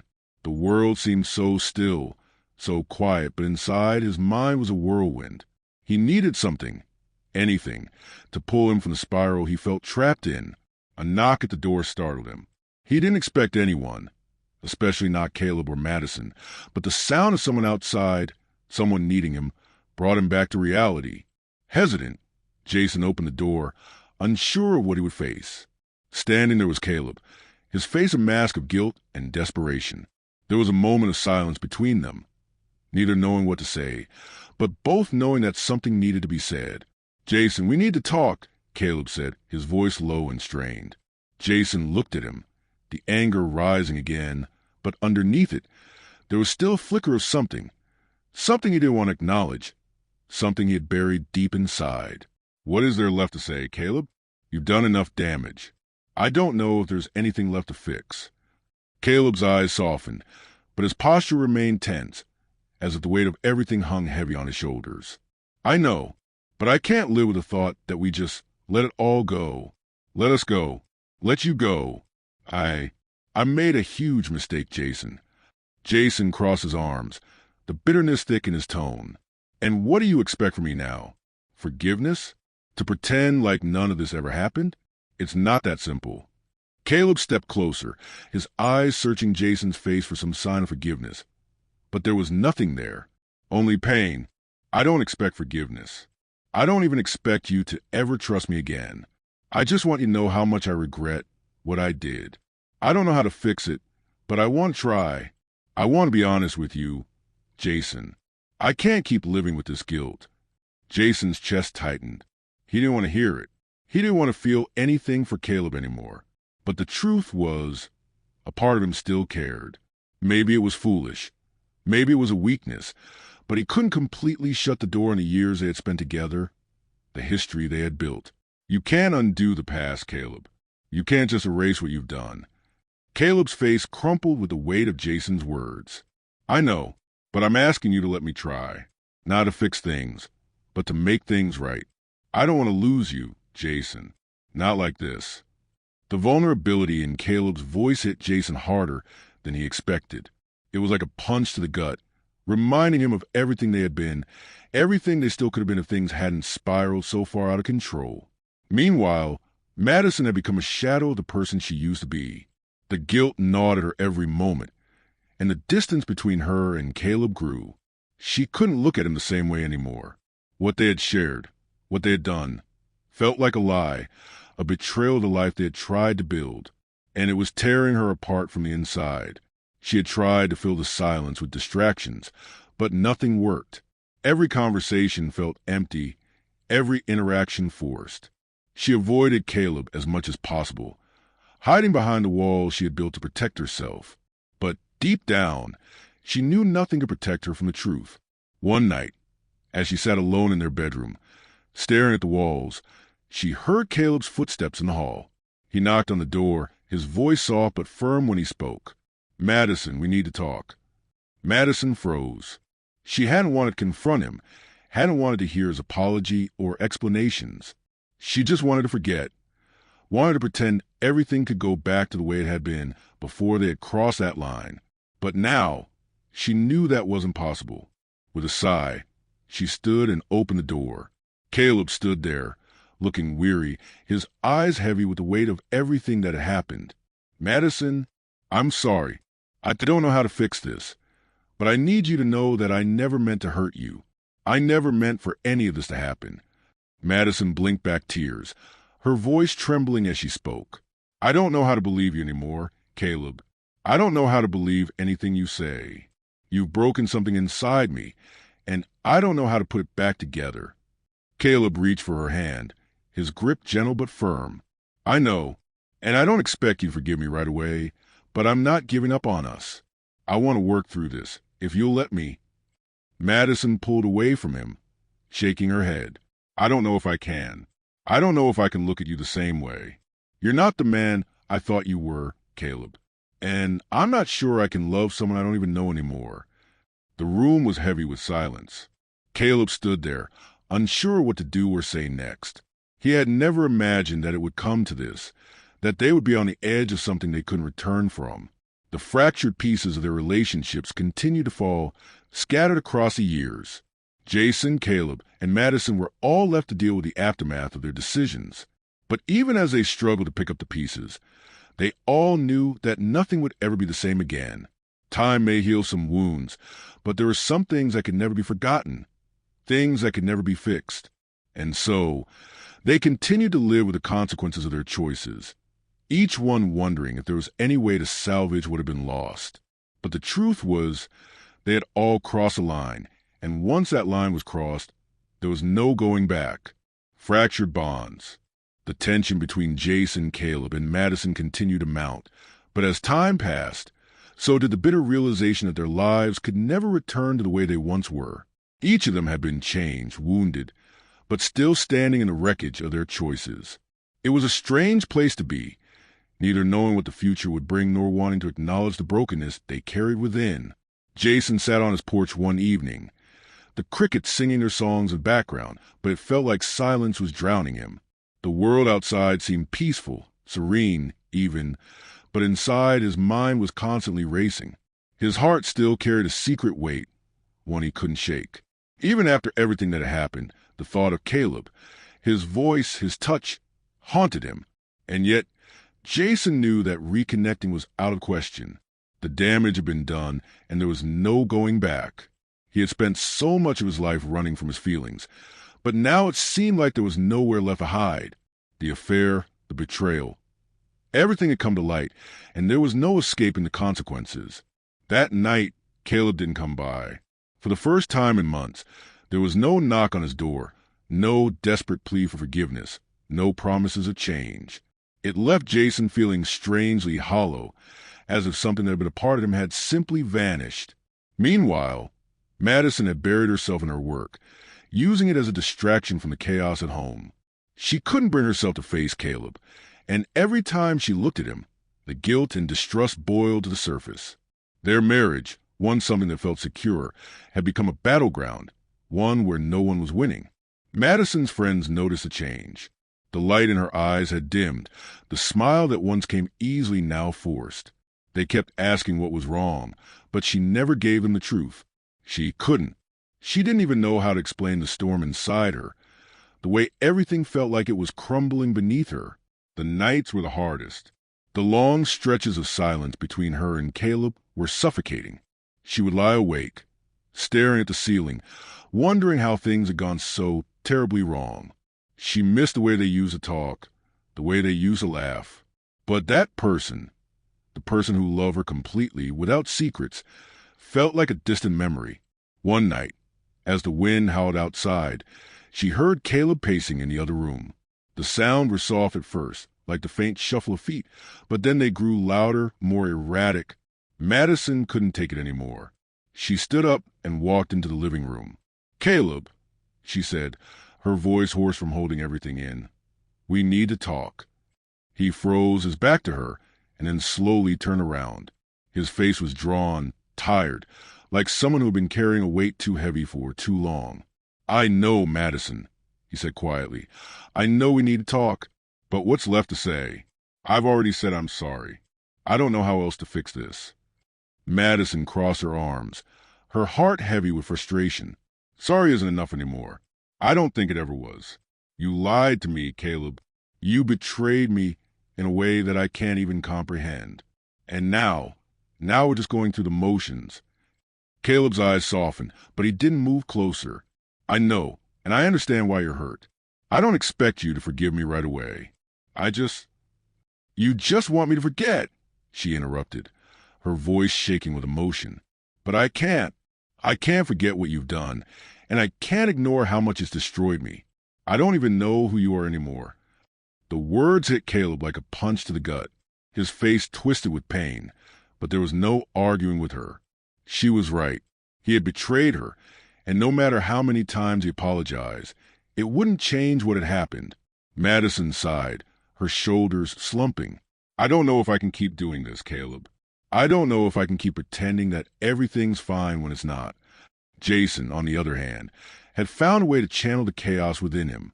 The self-reflection, the anger, the heartbreak. It all turned into something productive. He'd begun running again, taking long walks through the forest near his house, just trying to quiet his mind. It wasn't much, but it was something. And then one day, Caleb showed up at his door again. This time, there was no desperation in his eyes. There was only quiet resolve. I've been thinking, Caleb started, his voice steady, about everything, about what we've done and what we've lost. And I know I can't undo it, but I want to try to make things right. Jason looked at him, confused but intrigued. How do you even begin to make something like this right, Caleb? Caleb looked at him, his eyes searching Jason's face. I don't know, but I'm not giving up on us. I know I messed up, but I don't want to lose you. Jason stood in the doorway, staring at Caleb. He could feel the old stirrings of affection, the small hope that maybe, just maybe, it wasn't too late. But deep down, he knew this couldn't be fixed easily. This wasn't something that could just be forgiven. I'm not sure there's anything left to save, Jason said quietly, looking away from Caleb's pleading eyes. Maybe not, Caleb replied, his voice soft. But I'll keep trying if you'll let me. Months passed, and the dust settled in a way that neither Jason, Caleb, nor Madison had expected. The time apart had given them both the space to think about what they wanted, about who they were, and about the mess they had created together. Madison still didn't trust Caleb fully, but the weight of the past had begun to lessen little by little. They hadn't completely healed, but they had learned to coexist in a way that didn't feel suffocating. It wasn't perfect, but it was a start. And as for Jason, he found peace in the quiet moments of his life. His relationship with Caleb was never the same, but he had learned to accept that sometimes the heart needed time to heal. And maybe, just maybe, there would be a future where the pieces could fit together again. But for now, they were all still living in the aftermath, picking up the pieces and wondering what the next chapter of their lives would bring. The ties that bind. Months had passed since Caleb had promised to keep trying, since the silence had finally been broken. But time, as it always does, had a way of shifting the narrative. The world they lived in felt strange, as though they were all moving in a fog, unable to see the full picture clearly. Jason, Caleb, and Madison were still entangled in a web they couldn't quite escape, despite their best efforts to untangle themselves from it. Jason had settled into a new rhythm. His life had become quieter, the storms inside him still swirling, but no longer crashing against his walls. He had taken to journaling, putting his thoughts into words instead of allowing them to remain unspoken. He would write for hours, pouring out all the guilt, anger, and longing he felt, never expecting anyone to read it, just releasing it into the world. His relationship with Caleb, though strained, remained a constant thread in his life, pulling him in and out of his memories like waves on the shore. Caleb, meanwhile, had settled into a routine as well. His work had become his solace, a way to drown out the noise of his own mind. There were no more secret meetings, no more stolen moments with Jason, but the desire, the pull, had never truly gone away. Caleb found himself watching Jason from a distance, watching his quiet life, the way he carried himself with a strength that Caleb had never quite understood. It was maddening, yet comforting at the same time. One evening, Caleb found himself walking to Jason's house again, the pull of the familiar too strong to resist. The distance between them had become a chasm, but Caleb wasn't sure if that was a bad thing. He had come to terms with the fact that some relationships didn't need to be defined by labels or expectations. Maybe they weren't meant to be anything other than a fleeting chapter in the story of their lives. Jason had been sitting on his porch when Caleb arrived, his eyes fixed on the horizon, the sound of the wind rustling the trees, the chirping of the crickets. It was the same scene as the night so many months ago when Caleb had first shown up on his doorstep. But this time, there was no urgency in the air, no heavy burden of secrets, no desperate need for answers, just a quiet understanding that things had changed, and they had to live with it. "Hey," Caleb said softly, stepping onto the porch.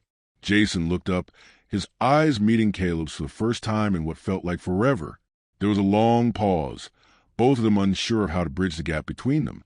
The space that had once been filled with stolen kisses and quiet whispers was now filled with silence. "Hey," Jason replied, his voice quieter than usual. "I didn't expect to see you here tonight." Caleb sat down beside him, their shoulders almost touching but never fully connecting. "Yeah, I know, but I needed to see you, to talk, or maybe just to be here." Jason didn't respond immediately. He wasn't sure what they could talk about anymore. Words felt like empty vessels in the presence of everything that had already been said and unsaid. "You've been quiet," Caleb said, his voice tinged with concern. "I thought I'd lost you for good." Jason shifted, pulling his legs up to his chest. "I've just been thinking a lot. About everything." Caleb nodded, understanding more than Jason realized. He had been thinking, too, about the way their relationship had evolved, about the things they had done, and about the things they hadn't done. "I'm not sure I can go back to what we were," Jason said, the words coming out more easily than he expected. "But I don't want to completely walk away from everything either. I think we both need something different now." Caleb's heart sank. He had feared this. He had known it was coming. But hearing the words out loud still felt like a gut punch. "I don't want to lose you, Jason," Caleb whispered. "Not like this." Jason met his gaze, his expression soft but resolute. "You already have, Caleb, in a way. But maybe that's okay. Maybe it's what we needed." The air between them was thick with unspoken feelings, grief, guilt, longing. They had been through so much together, and yet they were still standing here on the precipice of something neither of them knew how to navigate. Caleb turned his face toward Jason, searching his eyes for any hint of doubt, any flicker of hope that he could hold on to. But all he saw was the same quiet resolve that had been in Jason's eyes the first time they had met. Jason wasn't going to change his mind. Not now. "So what now?" Caleb asked, his voice barely above a whisper. Jason thought for a moment before answering. "I think we go on, but separately. I'll be here if you need me, and you'll be there if I need you. But we can't keep pretending that things haven't changed." Caleb nodded slowly, the weight of those words sinking in. "I can live with that, I think." For the first time in a long while, Jason allowed himself a small smile, though it was tinged with sadness. Good. The next few weeks were a blur of cautious interactions, both between Jason and Caleb and with Madison. Jason knew he couldn't keep his distance forever, but he had also come to realize that some relationships didn't need to end in dramatic goodbyes. Sometimes they just faded, like the last flickers of a candle before it burns out completely. Madison, for her part, had started to sense that something was off. Caleb was still distant, still haunted by something. She just couldn't figure out what. She had tried to confront him about it, but he always brushed her off with vague excuses. Too tired, too busy. The cracks in their marriage were becoming harder to ignore, but Madison couldn't bring herself to ask the questions she really needed answers to. But she wasn't stupid. She knew that Caleb had a past he hadn't fully shared with her, and she knew that Jason Miller was a part of it, maybe the biggest part of it. The unease in her stomach only grew as the days passed, the nagging feeling that something was happening just beneath the surface. The question was, could she prove it? Jason, Caleb, and Madison were all tangled in a web of their own making, but the threads were beginning to unravel. In the end, they were all still searching for something. Truth, redemption, peace, and perhaps they would never find it in the way they expected. For now, they had to live with the choices they had made, with the consequences of their actions. And as they looked ahead, they realized that the road to healing would be long, but it was still theirs to walk. The truth we can't deny. Months had drifted by since that night on Jason's porch, a night that felt like a final reckoning. Jason, Caleb, and Madison had all settled into an uneasy equilibrium, their lives circling each other in ways neither of them had fully anticipated. The silence between Caleb and Madison had thickened, growing heavier with each passing day. It wasn't just the distance that existed between them now. It was something deeper, more insidious. There was a knowing in the air, a quiet understanding that the foundation of their marriage was beginning to crumble, and neither knew how to stop it. Jason's life had continued along its new path, though not without its challenges. He had remained focused on his work, burying himself in his passions to keep his mind from wandering back to Caleb, to the nights they had shared and the promises they had whispered in secret. There was comfort in routine, in the quiet hum of life moving forward. But every now and then, he would catch himself thinking of Caleb, of the things that had been left unsaid, and it would pull at him like a thread unraveling. But it wasn't just Caleb he thought of in those quiet moments. Madison lingered in his thoughts too. Her presence was a constant, a reminder that the web they had all woven was more tangled than they had ever realized. Though she never confronted him directly, Jason felt the weight of her gaze whenever they were in the same room. She was watching him, waiting for something, and for the first time, Jason wasn't sure if he wanted to give her the answers she was so desperately seeking. Caleb, on the other hand, was more of a ghost in his own home. He had become distant, withdrawing into himself even more than before. His conversations with Madison were strained, polite, but devoid of any real connection. Madison had tried. Of course. She had always been the more assertive of the two, her probing questions aimed at uncovering the truth. But Caleb, ever the enigma, would simply deflect, offering just enough to keep her from digging deeper. "Caleb," she said one night, as they sat across from each other at the dinner table, the silence between them thick with unspoken words. "I don't know what's happened between us, but I need to know. Are you seeing someone else?" Caleb froze, his fork halfway to his mouth. The question hung in the air like a live wire, crackling with the tension of everything they hadn't said to each other. He met her eyes, and for a moment, he almost believed that she knew, that she could see right through him. But then the moment passed, and Caleb forced a smile. "No," he said, his voice too calm, too practiced. "Of course not. I've just been stressed. Work's been a lot lately." Madison didn't buy it. She couldn't. The way he avoided her touch, the way his gaze seemed to wander when she was in the room. It was all so painfully obvious, but she couldn't prove it. She didn't have the evidence she needed to confront him fully, and so she sat there, silence filling the space where the truth should have been. Jason hadn't been to Caleb's house in a long time. He knew it was dangerous, that it would only stir up the emotions he had spent so much time trying to bury. But there was something that kept pulling him back. Something about Caleb's absence in his life, the way they had left things unsaid, felt incomplete. It was late when he showed up at Caleb's door, the light in the living room casting a soft glow through the window. Caleb opened the door with a startled look, his eyes widening for a split second before settling into a guarded calm.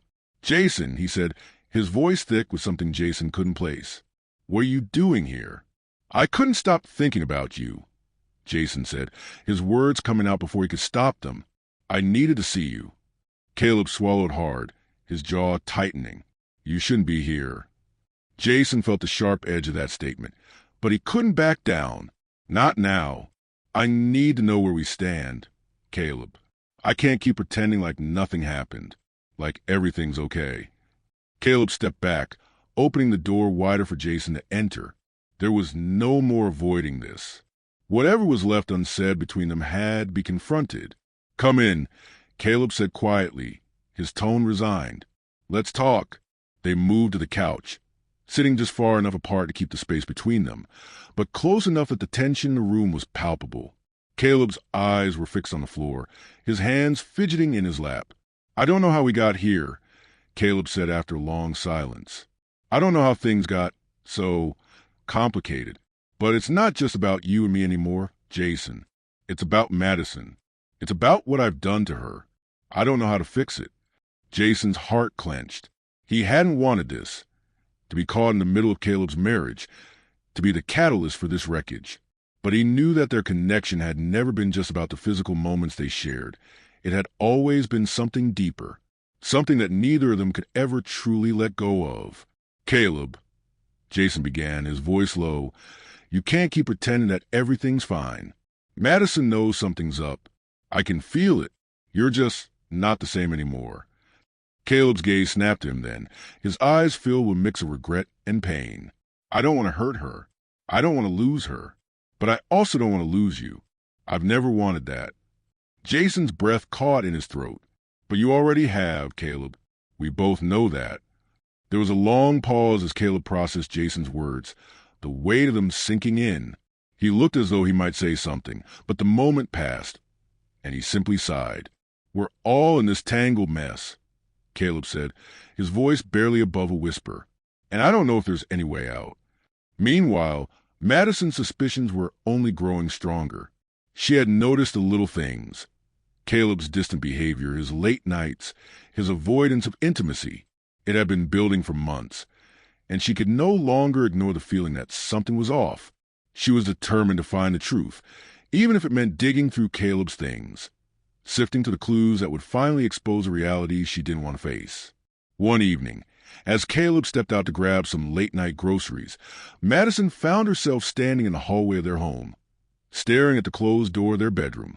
She knew it was wrong. She knew that trusting her instincts had led her here, but she couldn't stop herself. She reached for the handle, hesitating for just a moment before stepping inside. The room was quiet, calm, but there was a strange heaviness in the air. She quickly began to search, rifling through Caleb's drawer, the closet, anything that might give her a glimpse into what had been happening. And then, hidden in a shoebox in the back of the closet, she found it, a photograph, a photo of Jason. Her stomach dropped as she stared at the image of him, taken from a distance, his face soft, his expression unreadable. She didn't need to see anything more to know that her fears were true. She wasn't imagining it. There was something between Caleb and Jason. She didn't know what yet, but she was going to find out. The unraveling. Madison's hand trembled as she held the photo of Jason. The weight of it felt like 1,000-pound secret pressing against her chest. She had known for months that something was wrong, but this was the proof. Caleb's betrayal, the one she had feared and suspected, was real. And Jason was the reason. She had known him as Caleb's cousin, but now she realized their connection ran far deeper than just family. Her mind raced with questions, all of them leading back to the same painful truth. Caleb had been lying to her. The man she thought she knew, the man she had married, had been keeping secrets. And not just any secret, but a secret that threatened everything she thought they had built together. She stood in the middle of their bedroom, the photo clutched tightly in her hands. Her heart ached with the realization that the life she had worked so hard to build was slipping through her fingers, and she was powerless to stop it. She needed answers. Answers she wasn't sure she was ready to hear, but answers she knew she had to find. Caleb had no idea what was coming. He had tried so hard to bury the truth, to pretend that everything was fine, that his marriage to Madison was still intact. But nothing had felt the same since that night he had spent with Jason. Every stolen moment, every quiet kiss had led him here, caught in a lie that was beginning to suffocate him. When he returned home that evening, his stomach twisted with dread. Madison was in the living room, sitting on the couch, her eyes locked onto something in her hands. He could feel the tension in the air, thick and suffocating. The moment he stepped through the door, he knew something had changed. "Caleb," Madison said, her voice steady but sharp, "we need to talk." Caleb's throat went dry. He had hoped this moment would never come, but he knew there was no avoiding it now. "Madison," he started, his voice unsteady, I can explain." But Madison didn't let him finish. She stood up and threw the photograph onto the coffee table in front of him. Caleb's breath caught in his throat as he looked down at the image of Jason, the man who had been at the center of his secret, his betrayal. "Explain this," she demanded, her voice trembling with a mix of anger and hurt. Caleb's mind spun. How had she found it? How much did she know? He could feel the walls closing around him, and for the first time in months, he felt truly cornered. His mind raced for a way out, a way to smooth over the situation, but there was no escaping it. The truth was out. Madison, I didn't mean for this to happen," Caleb stammered, his voice filled with regret. "It's not what you think." Madison shook her head, tears welling up in her eyes. "Not what I think. You're sleeping with your cousin. Caleb, how could you do this to me? How could you do this to us?" The words hit Caleb like a physical blow. He had never wanted to hurt her, but the truth was undeniable. He had hurt her more than he ever could have imagined, and now there was no going back. "I never wanted it to get this far," Caleb confessed, his voice raw with emotion. But I couldn't stop it. I couldn't stop myself from wanting him. I never meant to fall in love with Jason, but I did. Madison's face twisted in disbelief. In love with him? How could you be in love with him? He's family, Caleb. This is insane. Caleb's eyes welled up with tears. I don't know how it happened. It wasn't planned. It wasn't something I wanted, but it happened. Madison took a step back, her chest rising and falling with shallow breaths. So what now? What do we do now, Caleb? How do we move forward from this? Caleb didn't have an answer. He had no idea how to fix this. The person he had been before, the husband she had married, was gone, and in his place was a man who had lost his way, who had let his emotions and his desires control him in ways he couldn't have predicted. I don't know, Caleb whispered. I don't know if we can fix this. Jason was sitting at home, staring at his phone, when he got the message. A single text from Caleb, its content simple but heavy. We need to talk. His stomach churned as he stared at the screen. He hadn't heard from Caleb in days, not since that last conversation on the porch. He had thought that maybe they could continue their lives, separate from each other. But now the words on his screen seemed to promise an entirely different reality. Something was about to change. He texted back, "What's wrong?" Caleb's reply came almost immediately. "Madison knows." Jason's heart skipped a beat. He knew the moment would come, but the suddenness of it shook him. "What are you going to do?" he typed, his fingers trembling. "I don't know," Caleb responded. "I don't know what's next." Jason's mind raced. He had known this was inevitable, but to see it unfold was another thing entirely. He could only imagine the storm that was brewing in Caleb's home, the hurt that was spilling over between him and Madison. And yet, despite everything, Jason couldn't bring himself to regret what had happened between them. He had always known that their love was complicated, that it was wrong in the eyes of the world, but to him, it had felt real. He had never been more alive than when he was with Caleb. Madison spent the next few days in a daze. She didn't know what to believe anymore. Her life had been a lie, a carefully constructed facade that had now crumbled in front of her. Caleb's confession had shattered everything she had known, but also opened up a new world of questions.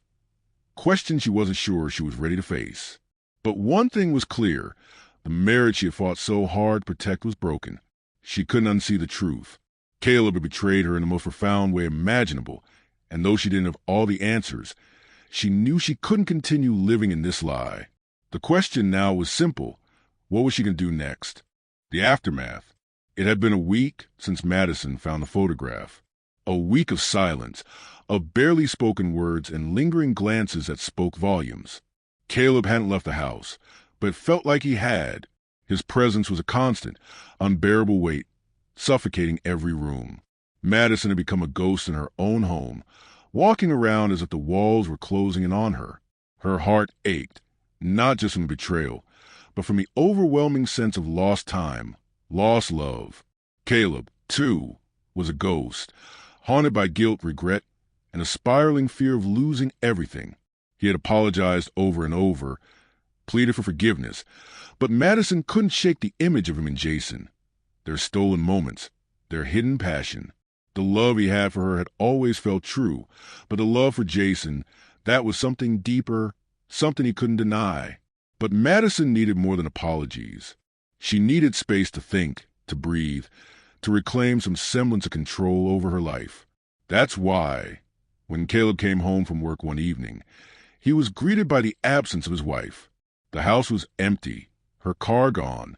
The note she left on the kitchen counter was short and simple. "I need time. I'll be staying with my sister. Don't come after me." It was as though the air had been sucked out of Caleb's lungs. He stood there for what felt like hours, staring at the words, willing them to change, to rewrite themselves into something that didn't tear him apart. But they didn't. Madison had driven to her sister's house in a daze, the miles between her and Caleb offering a temporary balm to the raw wound inside her. She felt numb, detached from the world, floating in a place where nothing made sense anymore. She couldn't even bring herself to call her sister Sarah. It was too difficult to explain everything. How could she explain something so absurd? A marriage built on a lie? A betrayal that was too close to home? How could she even say the words aloud? When Sarah opened the door, her face softened. She could see the exhaustion in Madison's eyes, the weight of her silence. "Madison?" Sarah asked quietly. "Are you okay?" Madison shook her head, the tears she had held back finally spilling over. "No, Sarah, I'm not okay. I don't know what's real anymore." Sarah embraced her sister tightly, guiding her inside without another word. The house was quiet, peaceful. For the first time in days, Madison felt a tiny flicker of calm, but it was fleeting, overshadowed by the turmoil she was still wrestling with. "I just don't understand," Madison said, her voice breaking. "How could he do this to me? How could he do this with Jason, of all people?" Sarah's face was full of empathy, but there was a coldness to her tone as she responded. "I don't know, Maddie, but whatever this is, whatever was between them, you need to figure out what you want. You can't keep running from it." Madison didn't know what she wanted anymore. Her entire life had been built around the idea of family, of stability, and now all of it had come crashing down. She loved Caleb, but could she ever forgive him? Could she ever see him the same way again? And Jason had always been a shadow in the background, a cousin, a family member, and yet now he was something more, a secret lover who had torn apart her marriage. Back at home, Caleb was lost in the void of his thoughts. Each day felt longer than the last. The house felt empty without Madison. Without her presence, the silence grew louder. He spent hours sitting in the living room, his mind racing with what he should do next, but he couldn't bring himself to face Madison's absence. He missed her more than he could have imagined, but he also missed Jason.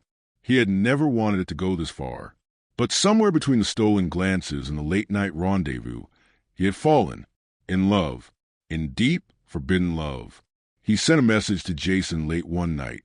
It was short as always, but it carried the weight of everything Caleb felt. "I miss you."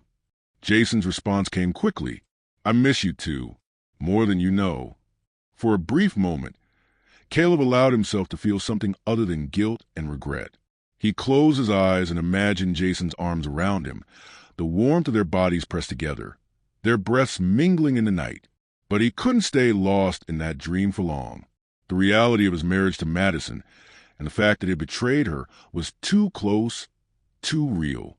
Madison returned home a few days later, after an endless stream of calls and texts from Caleb that she had ignored. She had spent the time at Sarah's trying to clear her mind, but it hadn't worked. The knot in her stomach had only grown tighter, and the silence between her and Caleb felt more oppressive than ever. Caleb was sitting at the kitchen table when she walked in, his face drawn, his eyes tired. He stood when he saw her, but neither of them moved toward each other.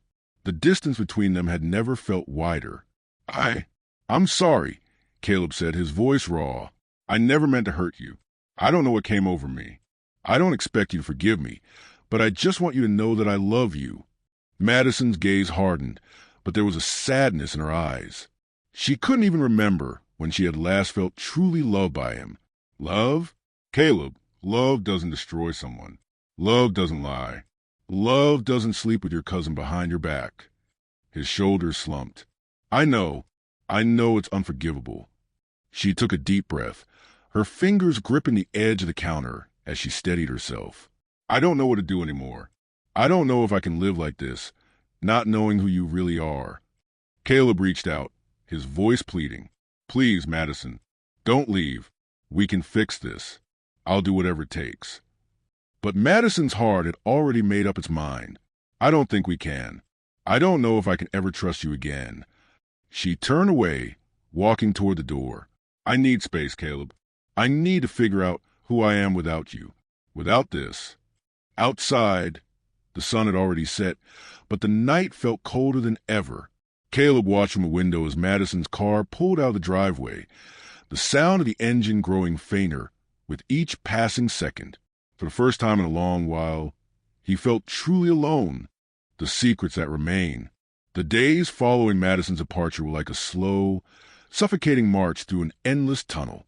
Caleb didn't know how to fill the empty space in the house. Every room felt like a void, every sound amplified. The smell of Madison's perfume still lingered on the couch, and the imprint of her presence seemed to haunt him at every turn. He couldn't escape the guilt that clung to him like a second skin. But what weighed on him the most was Jason. They hadn't spoken since Madison had found out. The last text Caleb had sent to him, "I miss you," was met with silence. Jason had always been there for him, in the shadows, in the secrecy, in the moments when he felt most alive. But now, even Jason had disappeared, leaving Caleb to stew in the consequences of his choices. Jason sat on the edge of his bed, staring at the phone in his hand. The message Caleb had sent him still sat in his inbox, a constant reminder of everything that had gone wrong. He had seen Caleb's pain, had felt it too, but after what had happened, Jason wasn't sure how to navigate the aftermath. Their affair had already torn apart Caleb's marriage. Should they continue this, or was it time for them both to move on? The silence between them felt heavier than any words they could have spoken.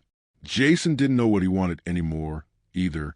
The thrill of the secret, the stolen moments, had been intoxicating, but now it felt like a bitter pill he couldn't swallow. His phone buzzed, snapping him out his thoughts. It was a text from Caleb. "I'm sorry, Jay. I don't know how to fix this. I don't know if I even deserve to." Jason didn't respond right away. His fingers hovered over the keyboard, his mind racing. He had always told himself that he would walk away if it meant saving their relationship. But now, as he read Caleb's words, he wasn't so sure anymore. "I'm here. Whenever you're ready to talk," Jason finally replied. It was all he could offer. He knew that things couldn't go back to the way they were before. Too much had happened, but there was still a part of him that held on, that wanted to believe in the possibility of something between them, even if it was just a memory. Meanwhile, Madison had been staying with her sister for 2 weeks. The first few days had been filled with questions from Sarah, endless discussions about Caleb's betrayal and the emotional fallout. But slowly, Madison had started to feel like she was getting a grip on things. The anger had begun to fade, replaced with an overwhelming sense of clarity. She didn't want Caleb anymore. Not the man he'd become, not the man who had broken her trust. But there was something else, something she couldn't ignore. The truth was, she wasn't entirely sure she ever knew Caleb. She thought she had. But the secret life he'd been leading had opened up a side of him she hadn't expected. And then there was Jason, her cousin, her family. He had always been a figure in the background, someone she trusted, someone she assumed was nothing more than another part of the family's close-knit structure. But now, she wondered if she had ever really seen him at all. That thought gnawed at her as she sat on the porch, sipping tea in the quiet of the late afternoon. What was the truth? Had Jason been in on the affair from the beginning? Or had he been swept up in something he couldn't control, just like Caleb? Caleb's nights had turned into endless hours of pacing, of replaying his mistakes over and over in his mind. His guilt was all-consuming. He had never been this torn before. He had destroyed the one thing that had always felt real to him. He had hurt Madison, yes, but Jason? Jason had become something more than just an affair. He had become a part of Caleb's heart, something that he couldn't explain away. But now, even Jason was slipping away. One night, after a long day at work, Caleb came home to find a message waiting for him on his phone.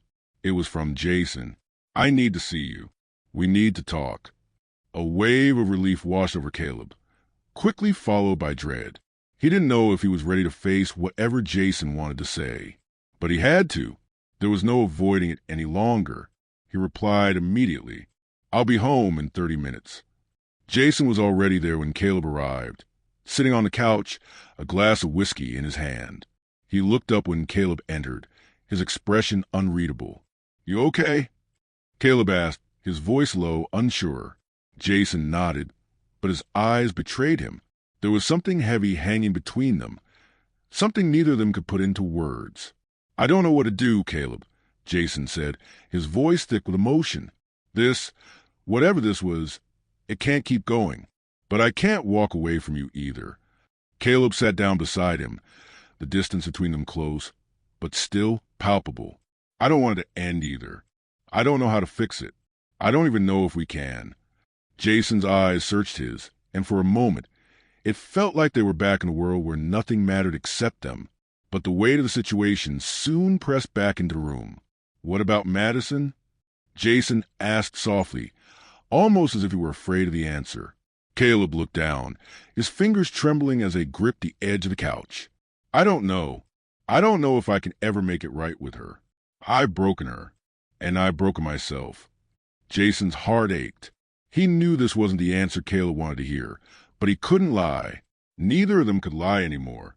They sat in silence for a long time, neither of them knowing where they stood, only knowing that they were standing in a place they couldn't leave, no matter how hard they tried.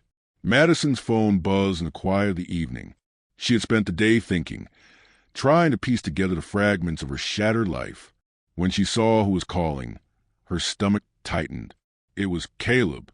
With a sigh, she answered, her voice steady but guarded. What is it? I need to talk to you, Caleb said, his voice heavy. Can we meet? Madison's pulse quickened. She wasn't ready for this. Not yet, but deep down, she knew that their story wasn't over. Where? She asked, her voice barely above a whisper. I don't know. Somewhere neutral. We need to talk, Maddie. For real this time. Her heart pounded in her chest, but she said nothing. She just closed her eyes and braced herself for whatever was about to come next. The truth unravels. The tension was palpable when Caleb and Madison met at the small cafe just outside of town. The coffee shop was the kind of place where the world seemed to slow down, the perfect neutral ground for conversation that neither of them were prepared for.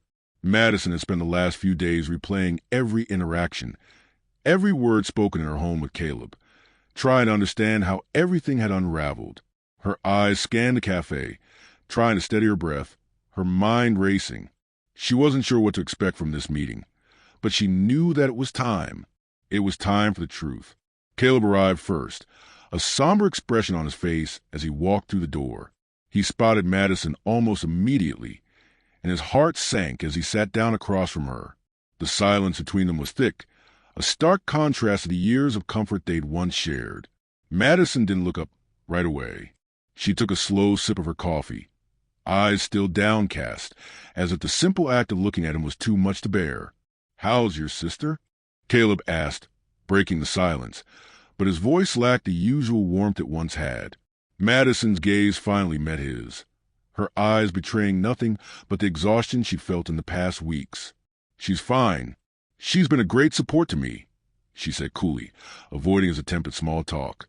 There was an uncomfortable pause, and then Caleb spoke again, this time with more weight behind his words. I don't know where to start, Maddie. I've messed up, and I know you've heard enough of the lies and excuses, but I owe you the truth. Madison's hand tightened around her coffee cup. Do you? Her voice was low, but there was a biting edge to it. Because the truth feels a little too late, don't you think? Caleb winced, but he didn't look away. I know, and I've been trying to figure out how to make this right, how to fix what I've broken. His voice softened, almost pleading. I was wrong, Madison. I should have never done this to you. I was selfish. Madison stared at him for a moment, her fingers lightly tapping the rim of her cup. She knew what he was saying, but the words didn't make her feel any better. She had heard the apology, the remorse, for days now, always from people who had hurt her, but never with any real solution. Caleb's words were just that, words. Why? She asked, her voice quivering slightly. Why did you do it, Caleb? Why did you let this go on for so long? Her voice cracked at the end, the hurt from it all finally breaking through. Her eyes glistened, but she quickly blinked it away. Caleb's throat tightened as he fought against his own emotions. He'd never seen Madison so vulnerable, and it tore him apart. I didn't know how to stop it, Caleb confessed, his gaze dropping to the table between them. At first, it felt like something I couldn't control. Then it became something I couldn't live without. And I made choices I regret every single day. Madison looked away, her heart aching at his words, but she couldn't let herself soften just yet.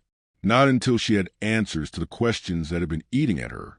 And Jason? She asked, her voice flat, but the weight of the question hung heavily in the air. Caleb's breath hitched, and for the first time in their conversation, he looked completely lost. He had expected this. He had known it was coming, but it didn't make answering any easier. I never meant for it to go that far. It just happened, Caleb admitted, his voice barely above a whisper. I didn't want it to hurt you. I swear, Maddie, I didn't. But somewhere along the way, I let myself fall into it, and I couldn't get out. Madison's eyes flashed with a mix of anger and disbelief. So it was just a mistake? Is that how you see it? Just an accident? She leaned forward, her voice rising slightly. You didn't even think about me, did you? You didn't think about what it would do to me, to this family, to everything we've built. Caleb's chest tightened, guilt pooling inside him like a sinking weight. No, I didn't think, and I should have. But the truth is, I got lost, and I didn't know how to find my way back. Madison leaned back in her chair, taking a deep breath. She stared at Caleb for what felt like an eternity, her mind spinning. This wasn't the man she had married. This wasn't the person who promised her forever. For a brief moment, she wondered if there was anything left to salvage. Was there even a chance that their marriage would survive this? Could they ever go back to the way things were? Or was everything broken beyond repair? Caleb, I don't know if I can forgive you for this, she said quietly but firmly. I don't know if I can trust you again. Caleb's eyes filled with a deep, sorrowful regret. He opened his mouth to speak, but nothing came out. He knew this was it, the moment where their lives, their marriage, would change forever. And as he sat across from Madison, he couldn't help but wonder if they could ever go back to being the people they once were. Across town, Jason was doing his best to keep himself busy, but the emptiness he felt without Caleb in his life was overwhelming. He had spent days in isolation, trying to forget everything, the affair, the stolen moments, the consequences of their actions. But as the days wore on, he realized something he hadn't wanted to admit. He missed Caleb. He missed the connection, the intimacy they had shared. And no matter how much he tried to run from it, the truth was, he wasn't ready to let go. Jason grabbed his phone and stared at Caleb's number. He hadn't texted him since their last conversation, but the silence was becoming unbearable. He typed a message, hesitated, and then hit send. I need you. Please. It was simple, and it was all he could offer. Back at the cafe, Madison had finished her coffee, her mind in a whirlwind of emotions. She stood up, ready to leave, but as she gathered her things, Caleb stopped her with one last plea. I'm not asking for your forgiveness, he said, his voice thick with emotion, but I'm asking for a chance to fix what's broken, to try to make this right. Madison paused at the door, her hand resting on the handle. She turned to face him one final time. I don't know if I can give you that chance, she said, her voice wavering. But I do know this. Whatever happens next, I can't be the woman I was before. Not with you. With that, she walked out, leaving Caleb confront the consequences of his actions, alone. The aftermath. The silence in the cafe lingered long after Madison walked out, leaving Caleb with 1,000 unspoken words and a heavy weight of regret hanging over him. He stared at the empty chair across from him, as though hoping for some miracle, some sign that things could be different. But there was nothing, just the dull hum of the cafe's quiet atmosphere and the knowledge that the life he had built was now teetering on the edge of collapse. Outside, Madison stepped into her car, feeling the cool rush of air as she slammed the door shut.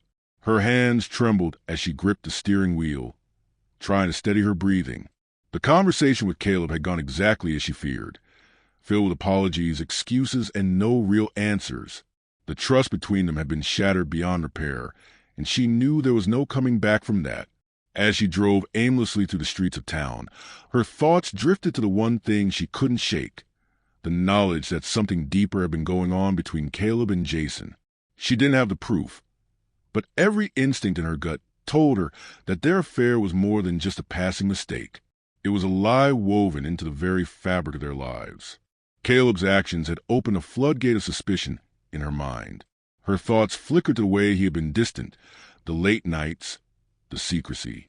But it wasn't just his betrayal.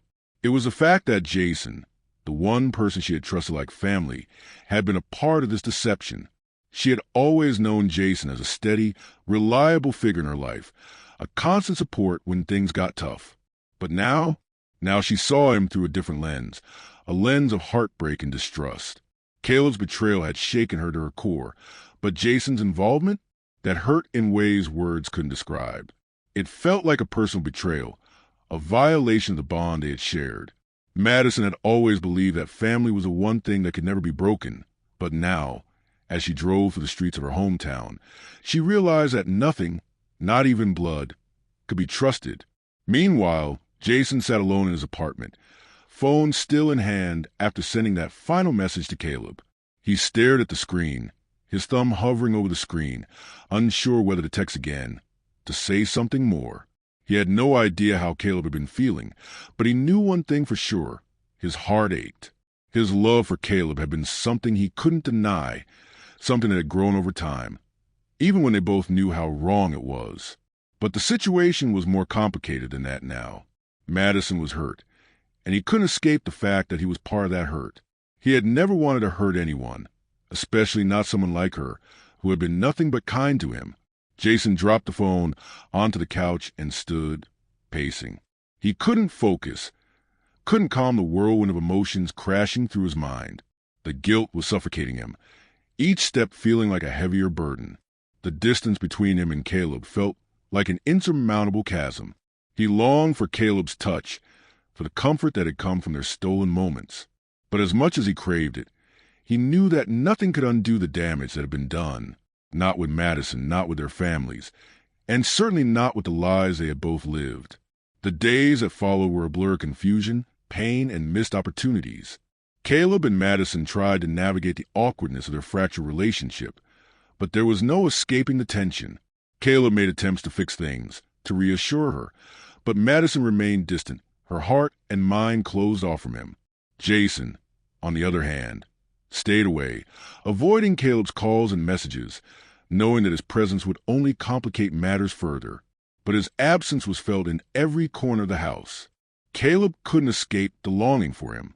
He couldn't stop thinking about the way Jason had touched him, the way they had connected in ways he could never explain.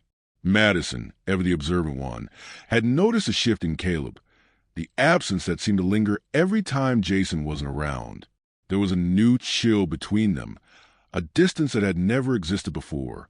She didn't have concrete evidence of the affair, not yet, but she had learned to trust her instincts. The more she thought about it, the clearer it became. It wasn't just an emotional affair. It was something deeper, something that went beyond the physical. Caleb had fallen for Jason, and in doing so, he had broken their vows, their promises, and their family. Madison's suspicions grew with every passing day. She watched Caleb carefully, noticing how he looked at his phone more often, how his smile faltered when he thought she wasn't looking. It was like he was hiding something. She had no proof, but she didn't need it. The truth was out there, and she was determined to find it. One evening, as Caleb was going through the motions of another quiet night at home, Madison made a decision. She would confront him. No more guessing, no more wondering. She would demand answers, and she would get them, no matter the cost. As the days stretched into weeks, the truth remained unspoken but always present, an unacknowledged elephant in the room. Jason and Caleb's affair was a secret, but the cracks were beginning to show. Everyone could feel the tension, even if no one spoke of it. And still, as time passed, there was one thing that both Caleb and Jason couldn't shake: each other. Despite the mess, despite the lies, and despite the consequences, they both secretly yearned for the other. The affair had left an indelible mark on their hearts. Caleb and Jason knew that nothing would ever be the same again. They had crossed a line that could never be undone.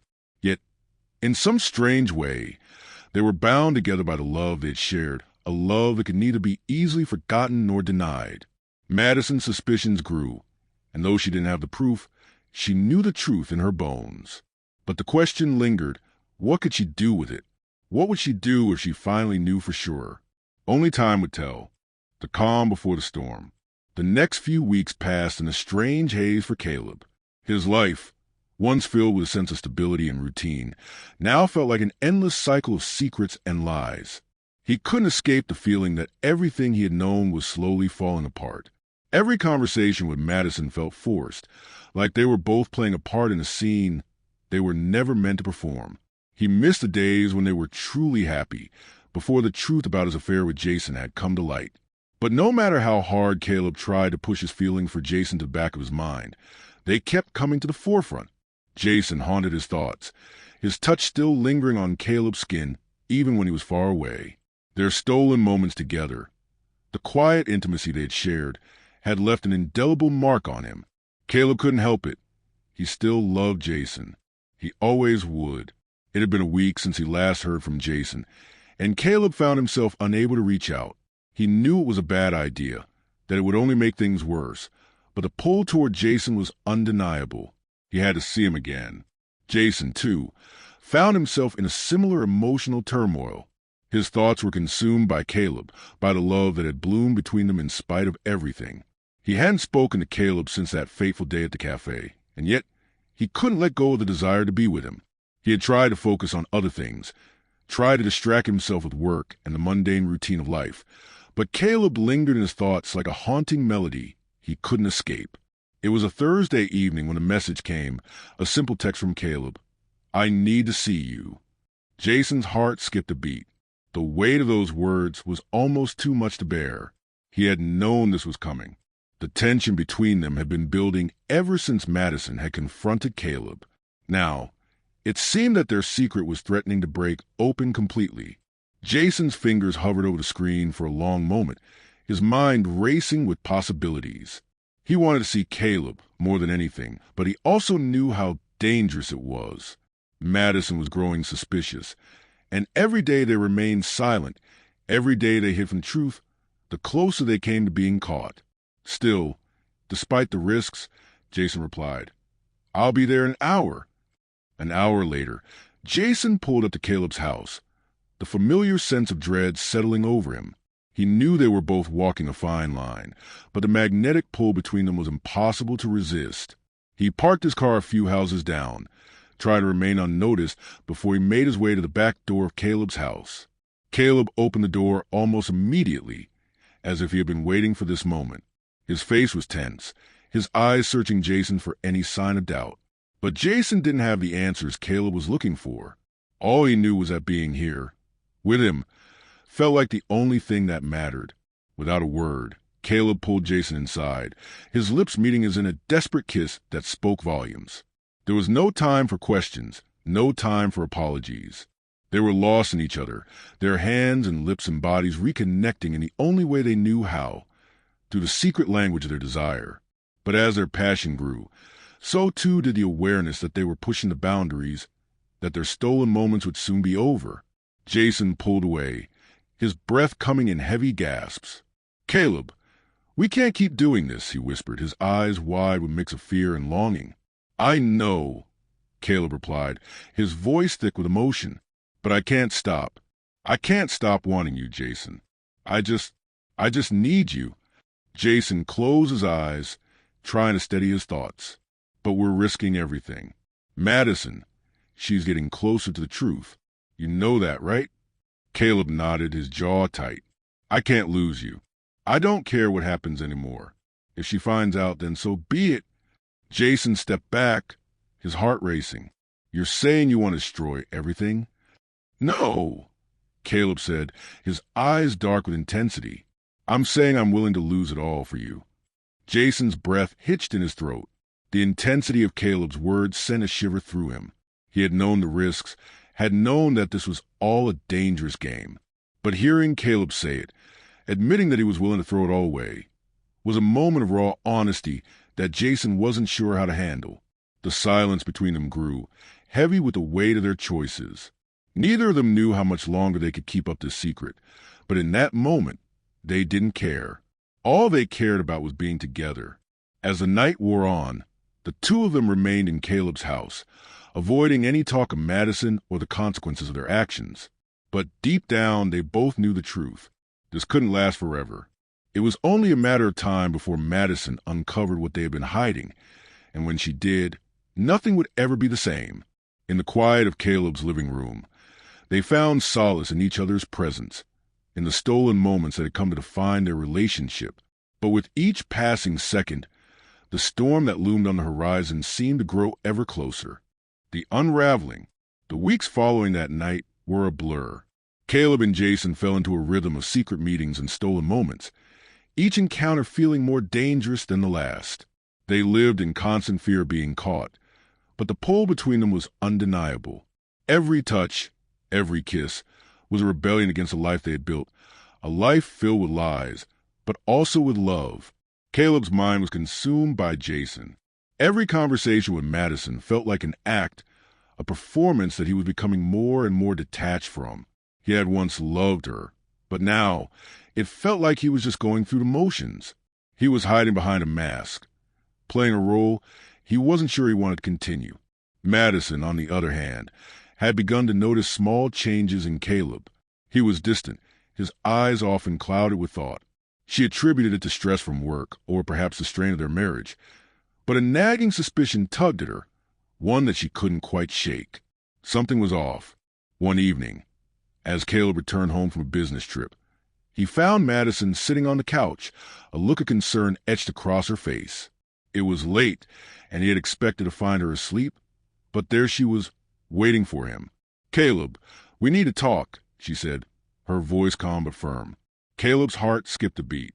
He had known this moment was coming. He had known that Madison would eventually catch on, but he had hoped he could push it off for just a little longer. He had never been good at lying to her, at least not this kind of lie. "What's going on, Maddie?" he asked, trying to keep his voice steady. Madison studied him for a long moment, her eyes narrowing. "You've been acting different lately. I don't know what it is, but something's not right. Are you having an affair, Caleb?" The words hit Caleb like a physical blow. He opened his mouth to deny it, but the words caught in his throat. He had never intended for this to happen. He had never meant for their lives to become so tangled, so messy. I'm not," he stammered, but his voice lacked conviction.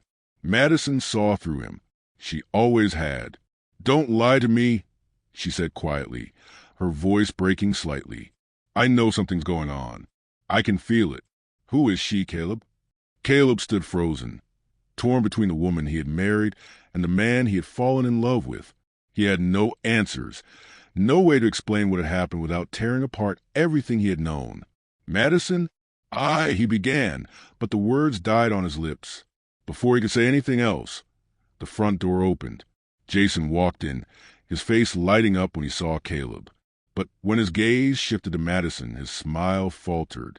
Madison turned to look at him, her eyes hardening. She had already started to piece things together. The sudden tension in the room was palpable, and for a moment no one moved. Caleb's heart raced. He had been caught, and now there was no way out. "What are you doing here?"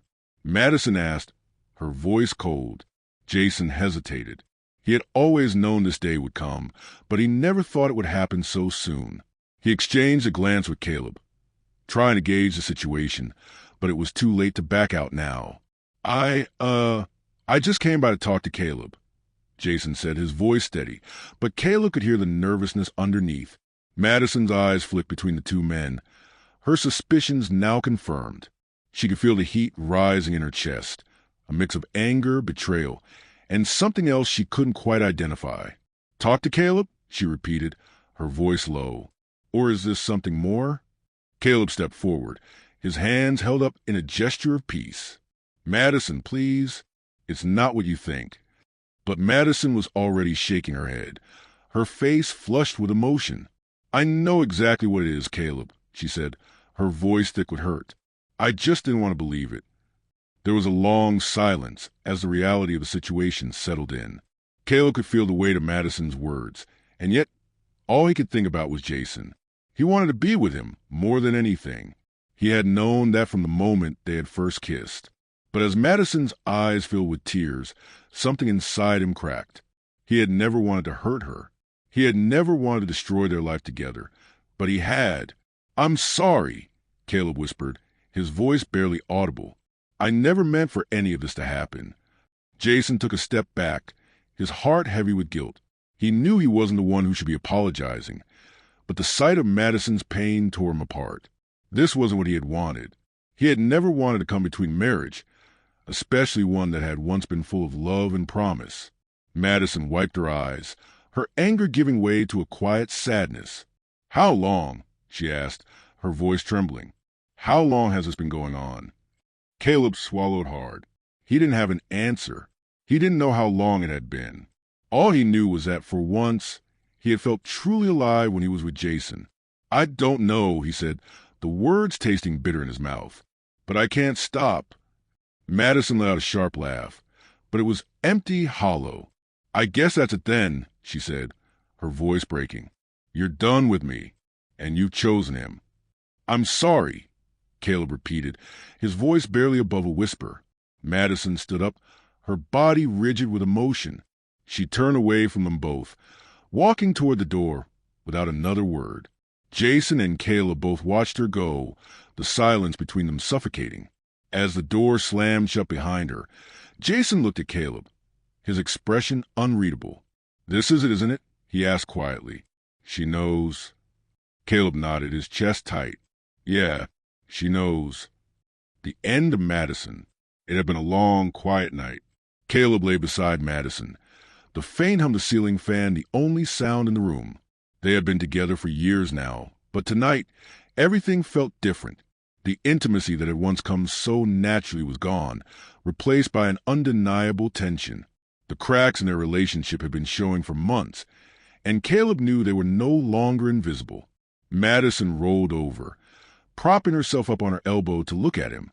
Her expression was unreadable, but there was something in her eyes that Caleb couldn't ignore, a certain understanding that the end was inevitable.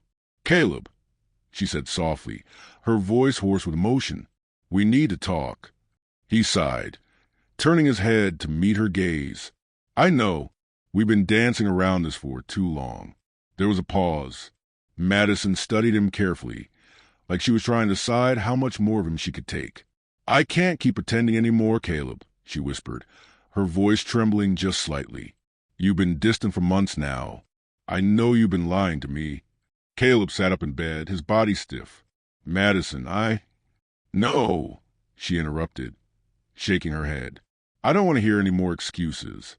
I've known for a while. I just didn't want to believe it. But now, I can't keep fooling myself." The silence between them stretched, thick and suffocating. Caleb ran a hand through his hair, tried to think of the right words, but the truth was, he didn't know what to say. He didn't know how to fix things that had been broken for so long. "I'm sorry," he muttered, his voice barely above a whisper. "I never meant to hurt you." "Then why did you?" she asked, her voice trembling. She pushed herself up and sat on the edge of the bed, wrapping her arms around herself as if trying to protect her heart. "Was I not enough, Caleb? Or was it just easier to keep lying than to admit that you don't love me the way I love you?" The question stung, and Caleb felt the weight of it pressed down on his chest. The truth was, he did care for Madison, but the love that they once shared had faded into something stale, something he no longer recognized. And the worst part? He didn't know how to make it stop hurting. "I do love you, Madison. But not in the way you deserve," he admitted, his voice thick with guilt. "I never should have let things get this far. I'm sorry." Madison nodded, tears beginning to pool in her eyes. "I don't think you know what love is, Caleb," she said quietly. "Not the way I do. Not the way I've tried to love you. And I can't keep holding on to something that isn't there anymore." Caleb looked at her, his heart aching. He knew this was it, the moment when everything would change. He had been avoiding this conversation for so long, but now that it was here, he couldn't deny that it was over. "I never meant for this to happen," he said softly, "but I can't pretend to be someone I'm not anymore." Madison wiped away a tear, standing up from the bed. "Then I think we're done," she said, her voice cracking. "I deserve someone who can love me the way I need. Someone who isn't afraid of what we could be. And you deserve someone who can accept you, flaws and all." She paused by the door, looking back at him one last time. "Goodbye, Caleb." Caleb watched her leave, his heart heavy in his chest. For a moment, the room felt impossibly empty. It wasn't just Madison he had lost. It was himself. In the span of a few minutes, his world had shifted, and he had no idea where to go from here. The weight of his own choices settled in like a stone in his stomach. Post-confrontation, after Madison left, Caleb found himself alone in the silence of their shared apartment. He couldn't help but reflect on everything that had led to this moment. The lies, the secrecy, the unspoken truths that piled up over time. And now, with Madison gone, he was left with nothing but the emptiness of his own actions. But even as the guilt gnawed at him, another feeling began to creep in, a feeling he had been suppressing for months. The excitement, the rush, the thrill of something new and forbidden. His mind wandered to Jason, the man who had come into his life and brought with him a sense of stability and comfort. Jason was different from Madison, gentle, patient, understanding. But even with him, Caleb felt like something was missing. Then there was Philip, Caleb's cousin, someone he had known his entire life, someone who had always been there in the background, but who Caleb had never really seen before in a way he was seeing him now. It wasn't just physical attraction. It was something deeper, something that pulled at Caleb in a way he couldn't explain. As much as he wanted to deny it, Caleb couldn't ignore the growing tension between him and Philip. It had started as a joke, a harmless flirtation. But now it felt like something more. The temptation continues. The house felt strangely quiet after Madison left. It had been days since their confrontation, but Caleb couldn't shake the weight of the silence that now surrounded him. He tried to distract himself, but everything felt like a reminder of what he had lost. He had given up his relationship with Madison, and although it was what he knew had to happen, a part of him still felt like he was falling. It was late when Caleb got the message. His phone buzzed against the table, and for a second, he thought it might be Jason, his partner, the man who had been everything to him, and yet still felt like something was missing. But it wasn't Jason's name that lit up the screen. It was Philip. Caleb's heart skipped a beat. The last time he had seen Philip, it had been just a friendly conversation. But there was something about Philip, something electric, something that Caleb couldn't ignore anymore. They had shared a few moments, little stolen moments that now seemed to haunt him. A glance that lingered a second too long, a touch that almost felt too intimate, too warm. The message was simple: I need to see you tonight. Caleb felt his pulse race. He had no business meeting Philip like this. He knew it. He had Jason, a man who treated him with kindness and love, everything he had always wanted. But the pull to Philip was undeniable, and part of Caleb wasn't ready to let go of that feeling, that hunger. Later that night, Caleb found himself driving to the secluded cabin on the outskirts of town, the same place where he and Philip had shared a heated kiss weeks ago. His mind raced with 1,000 questions, but there was only one thought that stood out: Philip. He couldn't seem to get rid of the thought of him, and the excitement of what might happen next made Caleb's heart beat faster with each passing mile. As he pulled into the gravel driveway, Caleb felt a strange sense of anticipation. He tried to shake off the guilt gnawing at him, but it lingered, like a shadow that refused to leave. When he knocked on the door, his cousin opened it almost immediately. Philip was wearing nothing but a tight shirt and jeans, his dark hair tousled in a way that made Caleb's breath catch in his throat. "You came," Philip said, his voice low, almost like a purr. There was a dangerous glint in his eyes, the kind of look that made Caleb feel both afraid and drawn to him. "I wasn't sure if I should," Caleb admitted, his voice shaking slightly. "But I couldn't resist." Philip stepped aside, letting Caleb in, the door closing quietly behind him. Caleb's heart was pounding now, and he could feel the heat rising between them, thick and palpable. The air smelled like pine trees and something more, something familiar. "You don't have to be here," Philip said, his fingers brushing against Caleb's arm, sending a wave of electricity through him. "But I want you here. Don't you want to be here too?" Caleb swallowed hard. "I shouldn't. I'm with Jason." Philip smiled, a slow, seductive smile. "But Jason isn't here, is he? And we're family. This is something only you and I can share." The words hit Caleb like a drug, intoxicating and dangerous. He had told himself for so long that he would stop, that it was wrong, that it would destroy everything he had with Jason. But the pull was too strong. The hunger in Philip's eyes was too much to ignore. Caleb felt his resolve crumble like dust in the wind. "I don't know if I can do this anymore," Caleb whispered. "But I can't stop thinking about you, Philip." Before he could say anything else, Philip closed the space between them, pressing his lips to Caleb's.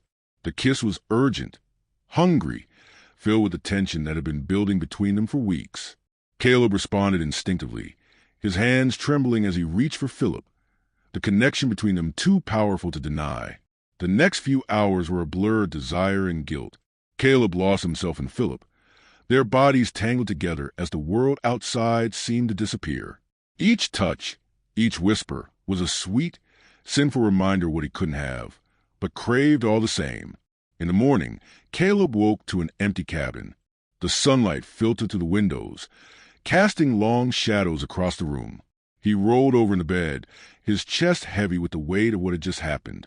Philip was gone, but Caleb could still feel him, everywhere. The smell of him lingered in the sheets, the taste of him on his lips. He couldn't shake the feeling that he had just crossed a line that he couldn't come back from, but part of him didn't care. He knew that whatever had happened between him and Philip was far from over. They couldn't go back to pretending, to the way things had been before. Later that day, Caleb returned home to find Jason waiting for him, his brow furrowed in concern. Caleb's heart twisted in his chest, knowing that Jason would never understand the tangled mess he had created with Philip. But Jason didn't know. No one did. Caleb had been able to keep his secrets from everyone, but the guilt that was rising in his chest was threatening to swallow him whole. "Where were you?" Jason asked, his voice softer than usual. "I was starting to worry." "I was just clearing my head," Caleb muttered, his eyes avoiding Jason's. Jason studied him for a moment, his eyes narrowing. "You're not telling me everything." Caleb knew it was only a matter of time before the truth came out. But for now, all he could do was hold on to the lie, the one that was slowly unraveling.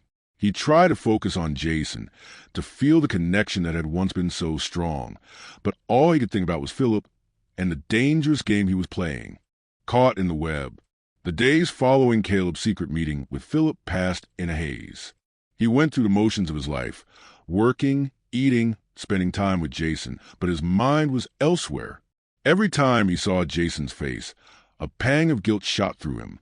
He was lying to the man who loved him, the man he was supposed to be building a future with. But Philip's texts, the late-night calls, the stolen moments, they all made Caleb feel alive in ways he hadn't felt in years. Every time his phone buzzed with a message from Philip, a thrill coursed through his veins. But there was always that lingering fear. Fear of being caught. Fear of losing Jason. It was late one night when the unthinkable happened. Caleb had just gotten out of the shower when he heard the sound of a car pulling into the driveway. His heart skipped a beat. Jason had been working late, but he was supposed to be home soon. Caleb quickly grabbed a towel and wrapped it around his waist, running to the window. He froze. It wasn't Jason's car. It was Philip's. A rush of panic surged through Caleb's chest. He'd told himself that he could keep this affair under control, that he wouldn't let it interfere with his life. But now, as he watched Philip's figure get out of the car and walk toward his house, the reality of the situation hit him with full force. This could end everything. Caleb had never been one to think ahead when it came to his impulses. He had let himself get swept away by the temptation, by the feeling of being wanted, of being desired. But now, staring at Philip through the window, he saw the storm that was about to break. He grabbed his phone and sent Philip a quick message. "What the hell are you doing here?" Before he could think of a plan, Philip knocked on the door and Caleb's stomach dropped. There was no way out of this now. He quickly composed himself, pulling on a shirt and making sure he looked normal, casual. There was no time to think of excuses. Caleb opened the door. Philip stood there, grinning, as if nothing was wrong. "Hey, I thought I'd stop by and see how you were doing. Been a while, right?" Caleb forced a smile, even though his heart was racing. "It has been, but now's not a good time. Jason's on his way home any minute." Philip stepped closer, ignoring Caleb's warning. "It's never a good time, is it?" His voice dropped lower, almost seductive. "But you can't keep hiding from this." Caleb's breath caught in his throat. The tension was thick between them, and every fiber was being screamed at him to shut the door, to put an end to this madness before Jason came home. But the pull, the need, was too strong. He stepped aside and Philip walked in. Minutes later, Caleb found himself sitting on the couch, heart racing. Philip had made himself at home, sitting close beside him. Caleb couldn't stop thinking about how close Jason was to walking in. He could already imagine the confrontation, Jason's disappointment, the pain in his eyes when he realized the truth. He couldn't do that to him. Not again. But Philip was relentless. "You know you want this," he whispered, leaning in closer. "You know I can make you feel things Jason can't." It was the same words, the same promises he had told himself every time he had allowed himself to fall back into this affair. Caleb tried to push the thoughts of Jason out of his head, tried to ignore the guilt that was slowly consuming him. But it was so hard. Philip was everything Caleb had been craving, dangerous, alluring, and full of excitement. As the door swung open, Caleb's heart nearly stopped. Jason stood there in the doorway, his eyes wide with confusion and something else. Hurt. Betrayal. Caleb had never seen that look on his face before, and it shattered him. "Caleb?" Jason's voice was strained. "What's going on here?" For a second, time seemed to freeze. Caleb's mind raced, trying to come up with an explanation, a lie that could fix everything. But there was no fix, no way to cover up what had been happening. Jason's gaze flicked between Caleb and Philip, and Caleb could see the realization dawning on him. The truth was out. There was no denying it. The confrontation was inevitable. "Jason, I can explain," Caleb stammered, standing up from the couch. But Jason's voice cut him off. "Explain? How do you explain this, Caleb?" He took a step toward Caleb, his eyes hardening. "I trusted you. I thought we had something real." Caleb felt his throat tighten, guilt and shame flooding through him. "I'm sorry, Jason. I never meant for it to happen this way." Jason shook his head. "You didn't mean for it to happen? That's what you're going with." Jason's anger burned, but Caleb could see the hurt beneath it. He had betrayed the one person who had given him everything, and there was no easy way to fix it. Philip, ever the opportunist, stood up and stepped closer to Caleb. "Look, I didn't mean to cause trouble," he said, his tone almost too casual. "I just came to check in, see how my cousin was doing." Jason looked at Philip with disdain. "You're the problem. You've always been the problem." The words stung, but Caleb couldn't help but feel the truth in them. Philip had been the spark, the temptation that he couldn't resist. And now, everything he had with Jason, everything that had felt so solid, was slipping through his fingers. Jason turned to leave. "You're on your own now, Caleb," he said, his voice low and broken. "I can't do this anymore." And with that, Jason walked out of the door, leaving Caleb standing there, torn between the man who had been his partner and the man who had been his downfall. Caleb's heart ached. He knew he had made a terrible mistake, but he also knew something deeper inside him was telling him it wasn't over yet. This affair, this dangerous game, was far from finished. As the door clicked shut behind Jason, Caleb turned to Philip, the only person left in the room. "What have I done?" Philip stepped forward, his expression unreadable. "You made a choice." The aftermath. The house felt empty, quieter than it had in a long time. The silence after Jason's departure seemed to echo in Caleb's mind, growing louder with every passing minute. He sat on the couch, his hands trembling as he stared at the spot where Jason had been moments before. The reality of what he had just lost began to sink in. It had been hours since Jason left, but Caleb couldn't bring himself to do anything. He had tried calling Jason, but each time the call went straight to voicemail. He texted, left messages, anything he could do to reach him, but there was no response. The man he betrayed, the man he had loved, was slipping further and further away with each unanswered message. Caleb's phone buzzed suddenly, pulling him from his thoughts. It was a message from Philip. "You okay? I didn't mean to cause trouble, but you're going to have to face the music sooner or later." Caleb stared at the message, his stomach sinking. He hadn't even considered what Philip's role in all of this meant. He had only thought about the thrill, the excitement, about how good it felt to be wanted again. But now, all he had was a broken relationship and a guilt-ridden heart. He sat up straighter, determined to not let this spiral further out of control. There had to be a way to fix things with Jason. There had to be a way to prove he was sorry. Caleb quickly typed a response to Philip. "This isn't about you. Stay out of it." He didn't have time for Philip's games anymore. This was about Jason, about what he had broken and what he might still be able to salvage. The thought of losing Jason for good was unbearable. The next day was no better. Caleb had spent the entire night awake, staring at the ceiling, replaying the argument, the look of devastation on Jason's face. He couldn't stop thinking about how much pain he had caused. The morning brought no relief. He tried calling again, texting again, but still nothing. Jason was avoiding him, and Caleb couldn't blame him. It wasn't until late in the afternoon that Caleb received a message from Jason.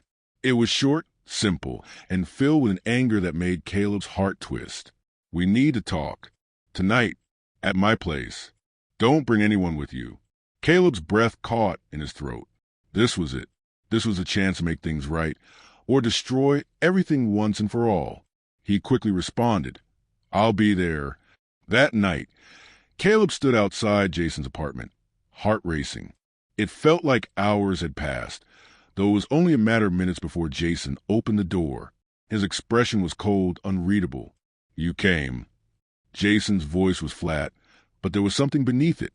Hurt, anger, a hint of disappointment. Caleb nodded, his throat tight. "I'm sorry, Jason. I'm so sorry. I don't expect you to forgive me, but I need you to know how much I regret what I did. I was selfish and I hurt you." Jason crossed his arms, leaning against the doorframe. "You think saying sorry is enough, Caleb? After everything?" "No," Caleb whispered, shaking his head. "But I'm asking for a chance. A chance to prove that I can be the man you deserve. I messed up badly, but I want to fix it." Jason looked at him for a long moment, as if weighing sincerity in Caleb's eyes. Finally, he sighed, stepping back to let Caleb in.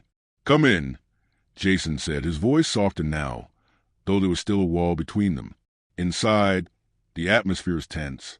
Caleb sat across from Jason, unsure what to say next. He had thought about this moment 1,000 times over the past 24 hours, but now that he was here, it felt like words would never be enough. "I'm not asking for you to forgive me right away," Caleb began, his voice thick with emotion.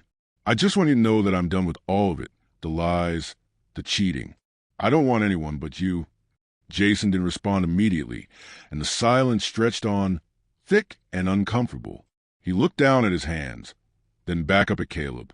"You say that now," Jason said slowly, "but how do I know this is real? How do I know you won't just keep doing the same thing?" Caleb swallowed hard, feeling the weight of Jason's words. This wasn't going to be easy. It wasn't going to be fixed overnight. "I'll show you," Caleb said, his voice barely above a whisper. "I'll prove it to you, Jason. Every day. I'll spend every day trying to earn back your trust." Jason stood up, pacing the room. "It's not just about trust, Caleb. It's about respect. It's about you not being able to control yourself every time something shiny comes your way. And I can't be the one cleaning up the mess every time you decide you want something new." Caleb stood as well, moving closer to Jason. "I've learned my lesson. I swear to you, Jason, I'll do whatever it takes to make this right. I don't want to lose you." Jason paused, his back to Caleb. He took a deep breath. "You've already lost me," he said quietly, "and now you have to fight to get me back." Caleb's heart sank, but a part of him knew this was what he deserved. "I'll fight for you, every single day." The tension in the room was palpable, but for the first time in days, Caleb felt a small glimmer of hope. Jason wasn't pushing him away entirely. He was still here, still willing to talk. That had to count for something. "I'll think about it," Jason said finally, his voice calm but distant. "But don't think this is over. Not by a long shot." Caleb nodded. "I understand. I'll wait." Jason didn't say anything more. He simply turned and walked out of the room, leaving Caleb standing alone, his heart filled with uncertainty. But for the first time, he knew he had a chance to make things right, a new possibility. Caleb sat on the couch, his phone in hand, staring at the blank screen. He'd spent hours thinking about the confrontation with Jason. He regretted his mistakes. Cheating with Philip, lying, hiding his feelings, but the truth was, he hadn't expected things to spiral like this. He hadn't imagined Jason would be so distant. A knock on the door interrupted his thoughts, and he froze. His heart skipped a beat as he recognized the sound. "Jason." Caleb stood up and walked over, his hand trembling slightly as he reached for the door. When he opened it, Jason stood on the other side, looking more conflicted than Caleb had ever seen him. His eyes were tired, guarded, but there was something else in them too, an uncertainty that matched Caleb's own. "Jason," Caleb began, but his voice faltered. He didn't know how to start. Jason gave him a small, tight-lipped smile. "We need to talk," he said softly, his voice full of hesitation. "Can I come in?" Caleb nodded, stepping aside to let Jason in. As Jason sat down on the couch, Caleb took a seat next to him. The tension between them was palpable, and Caleb could feel the weight of everything that had happened hanging in the air. Jason sighed and rubbed the back of his neck. "I've been thinking a lot. About us. About what happened with Philip, and how it's changed everything." He paused, trying to find the right words. "I know I can't just forgive you right away, but I also don't want to throw everything away. Not yet." Caleb swallowed hard, guilt washing over him once more. He hadn't expected Jason come back like this, calm, collected, but still so hurt. "I know I fucked up, Jason. I've been beating myself up for it. You deserve better. I don't know how to fix this, but I'm willing to try. I don't want to lose you." Jason looked at him for a long moment, his gaze softening. But then, the words he was about to say shocked Caleb to his core. "You know, I've been thinking," Jason began slowly, almost as if he was still unsure about saying it, "about what you and I could be. I've been talking to Philip, and he trailed off, his throat tightening. He swallowed hard, but his voice was firm when he continued. "What if we tried something different? Something that might work for all of us? What if we explored the possibility of a three-way relationship?" Caleb blinked, completely thrown by the suggestion. His heart pounded in his chest, confusion and desire warring inside him. "A three-way?" he repeated, struggling to grasp what Jason was saying. Jason nodded, his eyes never leaving Caleb's. "I know it sounds crazy. I know it's a lot to ask. But the truth is, I've been thinking about how we both fucked up, how things have changed, and maybe this is a way for us to figure out what we want. We've always been complicated, Caleb. Maybe this could be something that works for us, if we both want it." Caleb's mind spun. A part of him, the part that still loved Jason so deeply, wanted to say yes.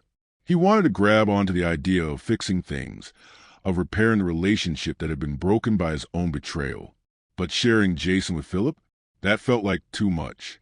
He had already lost him once. Could he really share him again? "I don't know, Jason," Caleb said quietly, his voice shaky. "After everything, after what I did, can we really go there? Can I share you with him? I don't know if I can do that." Jason's face softened, his hand reaching out to touch Caleb's arm gently. "I get it," he said, his voice low. "This isn't easy. It's a big ask, I know, but I'm not trying to hurt you. I just don't want to lose you, Caleb. I don't want us to be stuck in this place where we're constantly hurting each other. Maybe this is a way for us to move forward, to try something new." There was silence for a long moment, Caleb's mind racing as he processed Jason's words. He wasn't ready for this, was he? Part of him was still terrified at the idea of opening up his relationship in such an intimate way. But another part of him knew how much Jason meant to him. The love they shared had always been complex, full of passion and mistakes, but he wasn't sure if he could really embrace something like this. Finally, Caleb spoke, his voice barely above a whisper. "I don't know, Jason. I need time. This is a lot to take in." Jason nodded, his expression understanding. "Take all the time you need. I'm not rushing you. I just want you to know where I stand. I care about you, Caleb, and I care about Philip too. I want to make this work, however that looks." Caleb's heart ached. "I don't want to lose you either, Jason, but I need to think about it." Jason gave him a small, reassuring smile, though there was sadness in his eyes. "I know. Take your time. I'm here when you're ready." With that, Jason stood up and turned to leave, leaving Caleb sitting on the couch, still overwhelmed by the offer on the table. Was he ready to share Jason? Was that the only way forward for them?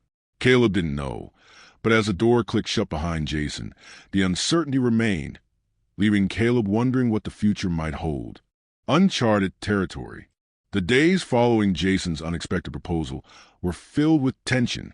Caleb found himself waking up in the middle of the night, unable to shake the weight of the conversation they'd had. What Jason had suggested, this possibility of a three-way relationship, lingered in his mind, haunting him. Could he truly share Jason? The thought gnawed at him. But what was the alternative? Losing Jason again? Caleb wasn't ready for that. He couldn't lose him. Not after everything they had been through, the mistakes they had both made, the broken promises that haunted them. Jason's offer was unconventional, maybe even insane, but it was a chance. A chance to rebuild, to move forward without being shackled by the past. Still, the thought of being with Philip again made Caleb's stomach churn. Philip had been his cousin, his family, someone he had trusted, and that betrayal, while it stung, was something that still stung deeper than he had allowed himself to admit. Was he really ready to open that door again, to let Philip back in? A week passed in silence between him and Jason, the air thick with uncertainty. Caleb found himself searching for answers that didn't seem to exist, replaying the past over and over in his head. He knew that Jason was serious, that the proposal wasn't some whim. Jason had been clear, and as much as Caleb had hoped it was a test or a fleeting thought, he knew better than to ignore it. And then one evening, as the sun set, Jason showed up at Caleb's door again. This time, there was a certainty in his eyes, an energy that seemed different from before. "Caleb," Jason said, his voice steady, "I've been thinking about it. About us. About what you're really afraid of." He paused, taking a deep breath. "I can't promise you it won't be hard. Hell, I can't promise you that this won't break us, or that things will always be easy. But I know that what we have, it's worth the risk. I'm willing to take that chance, and I need you to be willing to take it with me." Caleb sat there, staring at Jason, his heart pounding. He could see the sincerity in his eyes, but there was a part of him that still hesitated. "I don't know if I can do this," he admitted, his voice tight. "I don't know if I can handle the idea of sharing you, Jason. It feels wrong. It feels like I'll lose you for good." Jason reached out, his hand resting on Caleb's. "You won't lose me. I'm not asking you to give me up. I'm asking you to trust me, to trust that this is something we can figure out together. I'm not trying to hurt you, Caleb. I'm trying to show you that there's more than one way to love, and I'm asking you to meet me halfway." Caleb exhaled slowly, his heart heavy with indecision. Jason's words echoed in his mind, and for the first time in a long time, he felt a spark of hope. Maybe Jason was right. Maybe this was their chance, an opportunity to heal, to explore something new, something that could be better than what they had before. But then there was Philip. Caleb had no idea where Philip stood in all of this. Would he even want the same thing? Would he be open to it? And what would it mean for their dynamic, for their family, for everything they knew? "I need to know that you're not doing this just to keep me around," Caleb said, his voice strained. "That you're not asking me to do something because you think it'll fix things." Jason shook his head, his expression soft. "This isn't about fixing things, Caleb. It's about building something new. It's about embracing the mess, the flaws, and finding a way to make it work. We're not perfect, and neither is our relationship, but that doesn't mean it isn't worth fighting for. I want to fight for us, and I want you to fight with me." Caleb sat in silence for a long moment, considering the words that Jason had said. The weight of it all was almost too much to bear. But as he looked at Jason, he realized something important. Jason had been hurt too, and Jason had stayed, even after everything that had happened. Maybe they couldn't go back to what they were. Maybe the past couldn't be undone. But they had a chance, right now, to redefine what their love could be. It was terrifying, it was messy, and it was new, but it was real. "Okay," Caleb finally said, his voice barely a whisper. "I'll do it. I'll try. But only if you're sure." Jason smiled, a genuine smile that reached his eyes. "I'm sure, Caleb. I'm sure about us." Caleb's chest tightened, but it wasn't from fear this time. It was from hope, hope that maybe, just maybe, they could make this work. The uncomfortable truth. The days after Caleb's agreement to try Jason's suggestion were filled with uncertainty, though a strange sense of anticipation also simmered beneath the surface. Caleb found himself on edge, caught between his deep-rooted fear of losing Jason and the weight of the unspoken tension between them. both the guilt and the rawness of what they were about to attempt. It wasn't long before Caleb received a text from Philip. The message was brief, a simple, "Can we talk?" It left Caleb with an unsettling feeling. Philip hadn't been around much since the night Jason had confronted him about their affair. He'd gone quiet, keeping his distance while Caleb and Jason tried to work through the aftermath. But now, here Philip was, reaching out again. Caleb couldn't help but wonder what Philip was thinking. Was he ready to confront what they had started? Was he even willing to share Jason with him? Or was this just another ploy to get what he wanted? The thought made Caleb uneasy, but he couldn't ignore it. He couldn't keep running from the reality that, in some way, Philip was still a part of their tangled mess. Caleb set his phone down on the counter, took a deep breath, and made his way to the front door. He needed to know what Philip was thinking, what he was willing to offer. If they were to make this work, he had to face the uncomfortable truth. Jason couldn't be the only one fighting for them. When Caleb arrived at Philip's apartment, he knocked twice before stepping inside. The room was dimly lit, and the air felt thick with anticipation. Philip was sitting on the couch, staring down at his hands, and there was a palpable unease in the air. "Hey," Caleb said softly as he closed the door behind him. "You want to talk?" Philip looked up at him, his eyes tired, but there was something deeper in them, a hint of regret mixed with uncertainty. "Yeah," he muttered, his voice low. "I've been thinking about everything. What happened between us? What happened between you and Jason? I don't know where I fit into all of this, Caleb. I didn't expect things to go the way they did. And I know I hurt you. Hell, I hurt both of you." Caleb shifted uncomfortably. The apology, though genuine, was not enough to erase the sting of betrayal. "You did more than hurt us, Philip. You messed up, and you lied. I know you were confused, but you crossed the line. Jason didn't deserve that." Philip let out a long sigh, his shoulders slumping. I know, he repeated, "and I hate myself for it, for everything. I never meant to hurt either of you. You gotta understand, I was running from something inside me that I couldn't deal with, and I took it out on you, on Jason. That was wrong, and I don't expect you to forgive me for it." Caleb felt a pang in his chest, the truth of what Philip was saying weighing heavily on him. "So, what are you asking? Why are you here?" Philip stood up from the couch, walking over to a nearby window, staring out into the darkened street below. "I don't know what I want anymore," he admitted. "I guess I just wanted to be honest with you. I need you to know that I'm not trying to come between you and Jason. I never was. What we did, it was a mistake. But I can't just pretend it didn't happen, either." Caleb clenched his fists. The conversation was spiraling in a direction he hadn't anticipated. "Are you telling me you want to come back into our lives?" he asked, the words coming out more harshly than he intended. Philip didn't turn to face him. Instead, he stared at the reflection in the window, his face a study in conflict. "I don't know what I want, Caleb," he said quietly, "but I do want to make things right. I can't change the past. But if there's any chance that Jason and I could move forward, that I want to be part of it. I know it's fucked up, and I know it won't be easy, but I'm asking for a shot. A real shot to prove that I'm not just some mistake." The words hung in the air, heavy with the weight of what they implied. Caleb felt the anger rise within him. His first instinct was to slam the door and walk away, to shut Philip out completely. But there was another part of him, an understanding part, that could recognize the rawness in Philip's voice. "Jason already knows what happened, Philip," Caleb said, his voice strained. "He knows everything. And we've agreed to try something new. This thing you're asking for, it's complicated. But it's not just about you and me anymore. It's about Jason. And if you really want to be part of our lives again, then you're going to have to respect that. We're trying something new, something that won't be easy, and you can't just walk in and demand a seat at the table." Philip turned to face him finally, his expression sincere. "I'm not asking to just walk in, Caleb. I'm asking for a chance to prove myself. I know I don't deserve it, but if you'll let me, I'll do whatever it takes to show you I can be better, that I can be part of this, whatever this becomes." Caleb's breath hitched as he processed Philip's words.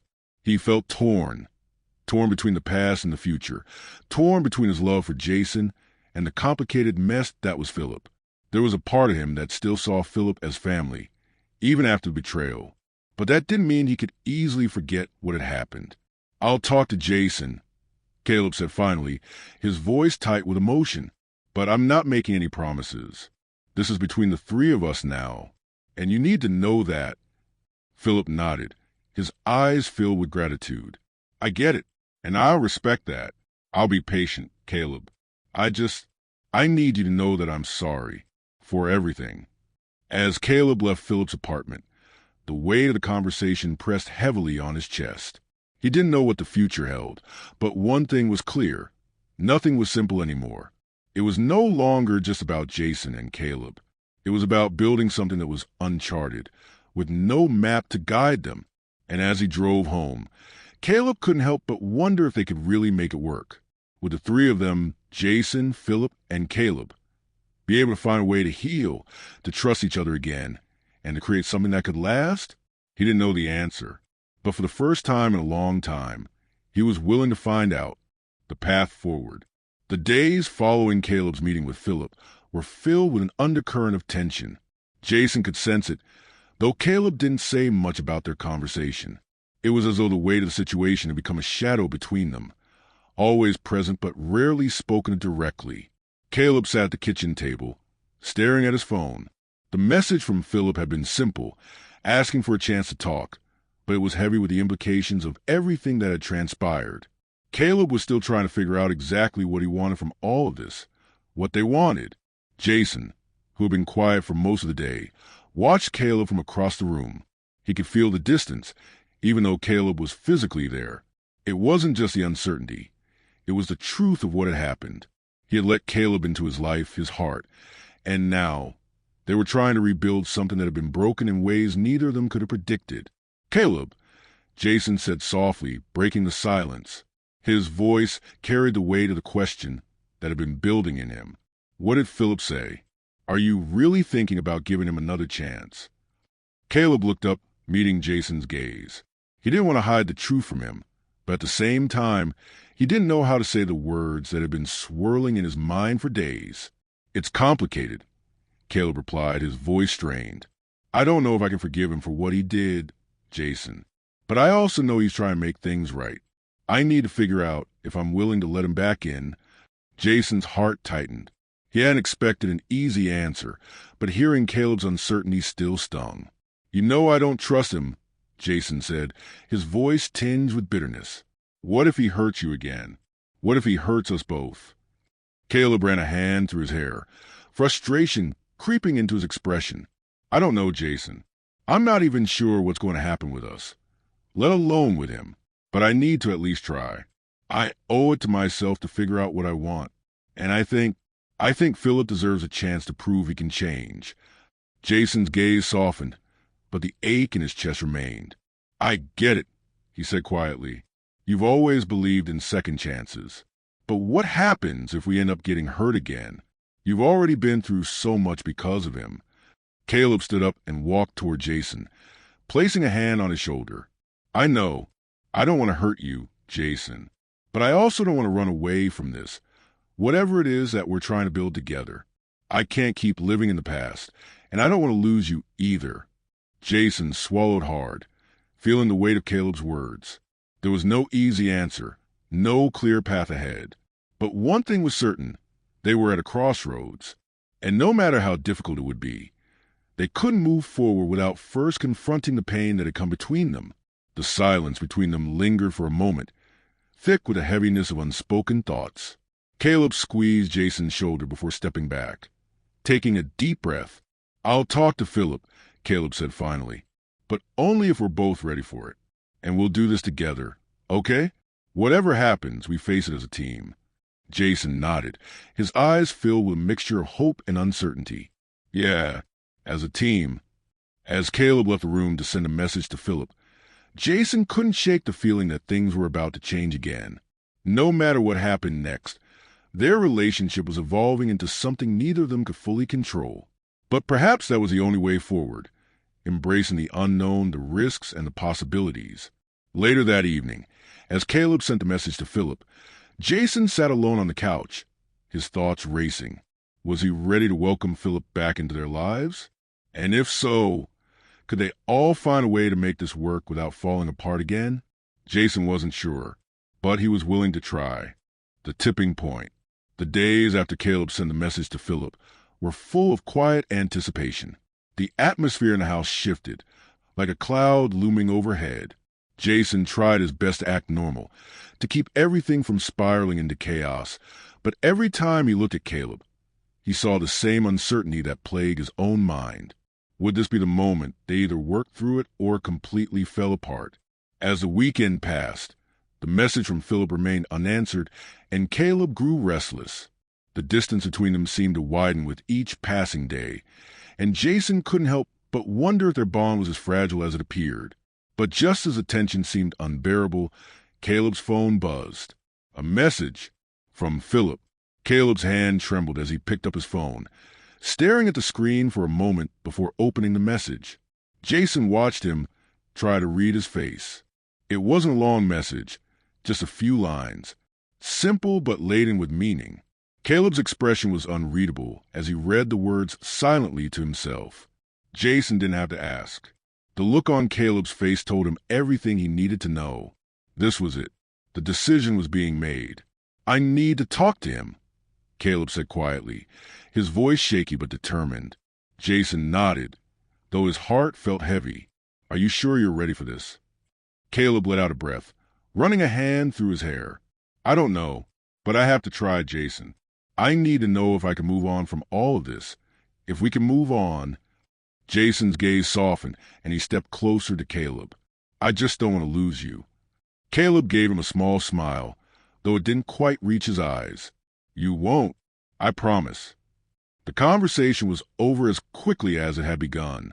Caleb stood up, heading toward the door, his hand brushing against Jason's in a brief, almost absent touch. Jason watched him leave, knowing that whatever came next would either solidify their bond or tear it apart completely. An hour later, Caleb returned, his expression more solemn than when he had left. Jason's heart raced in his chest as he watched Caleb walk into the room. The quiet of the house felt suffocating, thick with unspoken words. "Well," Jason asked, his voice barely above a whisper.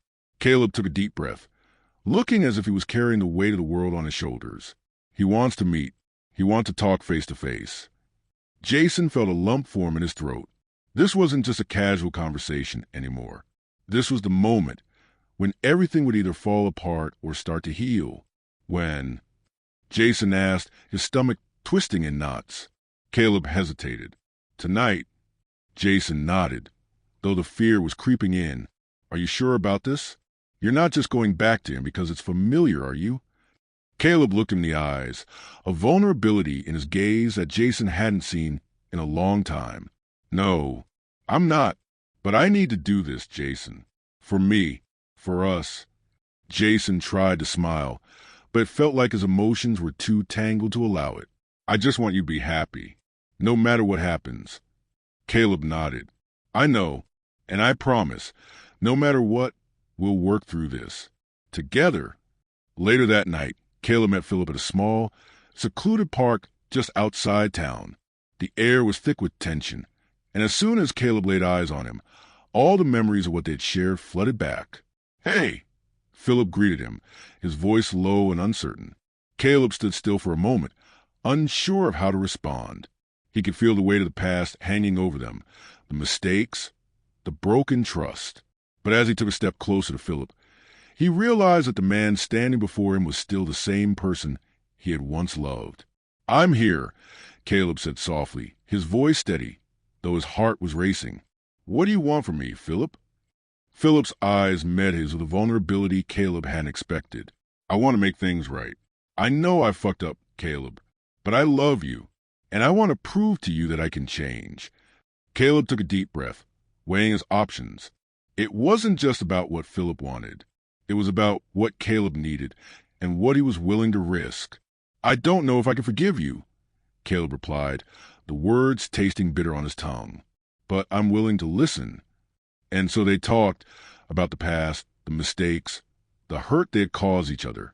It wasn't easy, but in the quiet of the night, with only the rustling of the leaves as a backdrop, They found a fragile understanding. When Caleb returned home, Jason was waiting, his gaze fixed on him. He didn't need to ask what had happened. He could see it in Caleb's eyes. The uncertainty was still there, but so was something else, a glimmer of hope. "How did it go?" Jason asked, his voice barely above a whisper.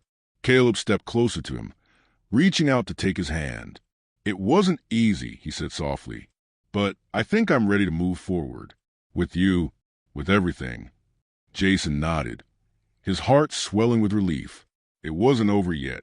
They still had a long road ahead, filled with questions and challenges. But for the first time in a long time, he felt like they might be able to find their way back to each other. And that was enough, for now, a new beginning. The next few days were a blur of emotions for both Caleb and Jason. They had spent the last few weeks trying to rebuild trust, something that felt both fragile and necessary. Caleb had shared everything with Jason, his conversation with Philip, the questions he'd been grappling with, and his resolve to move forward, not just with Philip, but with their relationship. Jason didn't fully understand what Caleb was going through.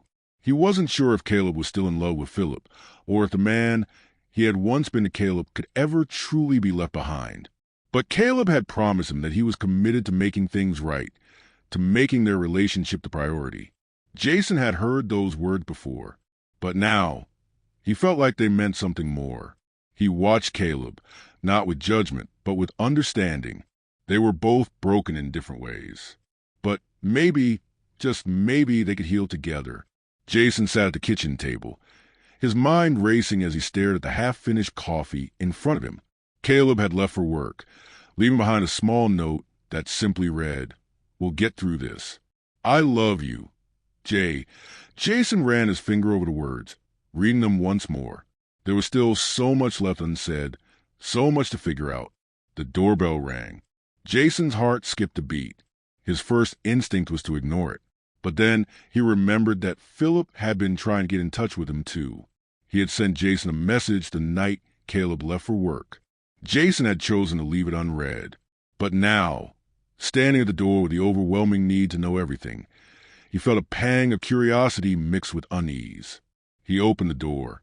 Standing there was Philip, his expression uncertain, but with a softness that seemed at odds with the intensity of the situation. The last time Jason had seen him, it had been under much different circumstances, full of anger and unresolved feelings. But now there was only silence. "Can I come in?" Philip asked quietly, his eyes searching Jason's. Jason hesitated. The conflict in his mind was palpable, but part of him knew this was inevitable. He stepped aside and let Philip enter, closing the door behind him with a soft click. Inside, they stood awkwardly, neither knowing quite where to begin. Jason finally spoke, his voice steady despite the tension. "Why are you here, Philip?" Jason asked, looking at him with a mix of frustration and curiosity. "I thought Caleb told you that things were over." Philip looked down, his jaw tightening slightly as he took a slow breath. "It's not that simple. I know things between Caleb and me. We've been through a lot, but I need to tell you something. I can't keep running from this." Jason crossed his arms, his gaze unwavering. "I'm listening." Philip walked across the room, stopping just a few feet in front of Jason. "I made a huge mistake," he began. "I know that, but I also know that I'm still in love with him. And I know that I hurt you in the process, Jason. But I'm not here to apologize. Not for that. I'm here because I need to ask you something." Jason's heart pounded in his chest. His mind raced with questions, with doubt. Was Philip truly sorry? Or was he just trying to smooth things over to get what he wanted? "What is it?" Jason asked, his voice barely more than a whisper. Philip's eyes locked onto his, and for the first time in a long time, Jason saw the vulnerability in him. "I want to make things right with you, with both of you." Jason blinked, unsure if he had heard him correctly. "You want to make things right?" "Yes," Philip confirmed, his voice low but filled with intensity. "I know it's complicated, and I know you're hurt, but I can't go on pretending that everything is fine, not when I know the truth." Jason's mind whirled. He wasn't sure what Philip meant, but the way Philip was standing there, The desperation in his eyes told him that this was serious. This wasn't about a fling or a moment of weakness. This was about something bigger, something Jason wasn't ready for. "I don't know if I can forgive you, Philip," Jason said quietly, his voice trembling. "You broke trust in a way that can't just be fixed by words." Philip nodded slowly, his expression pained.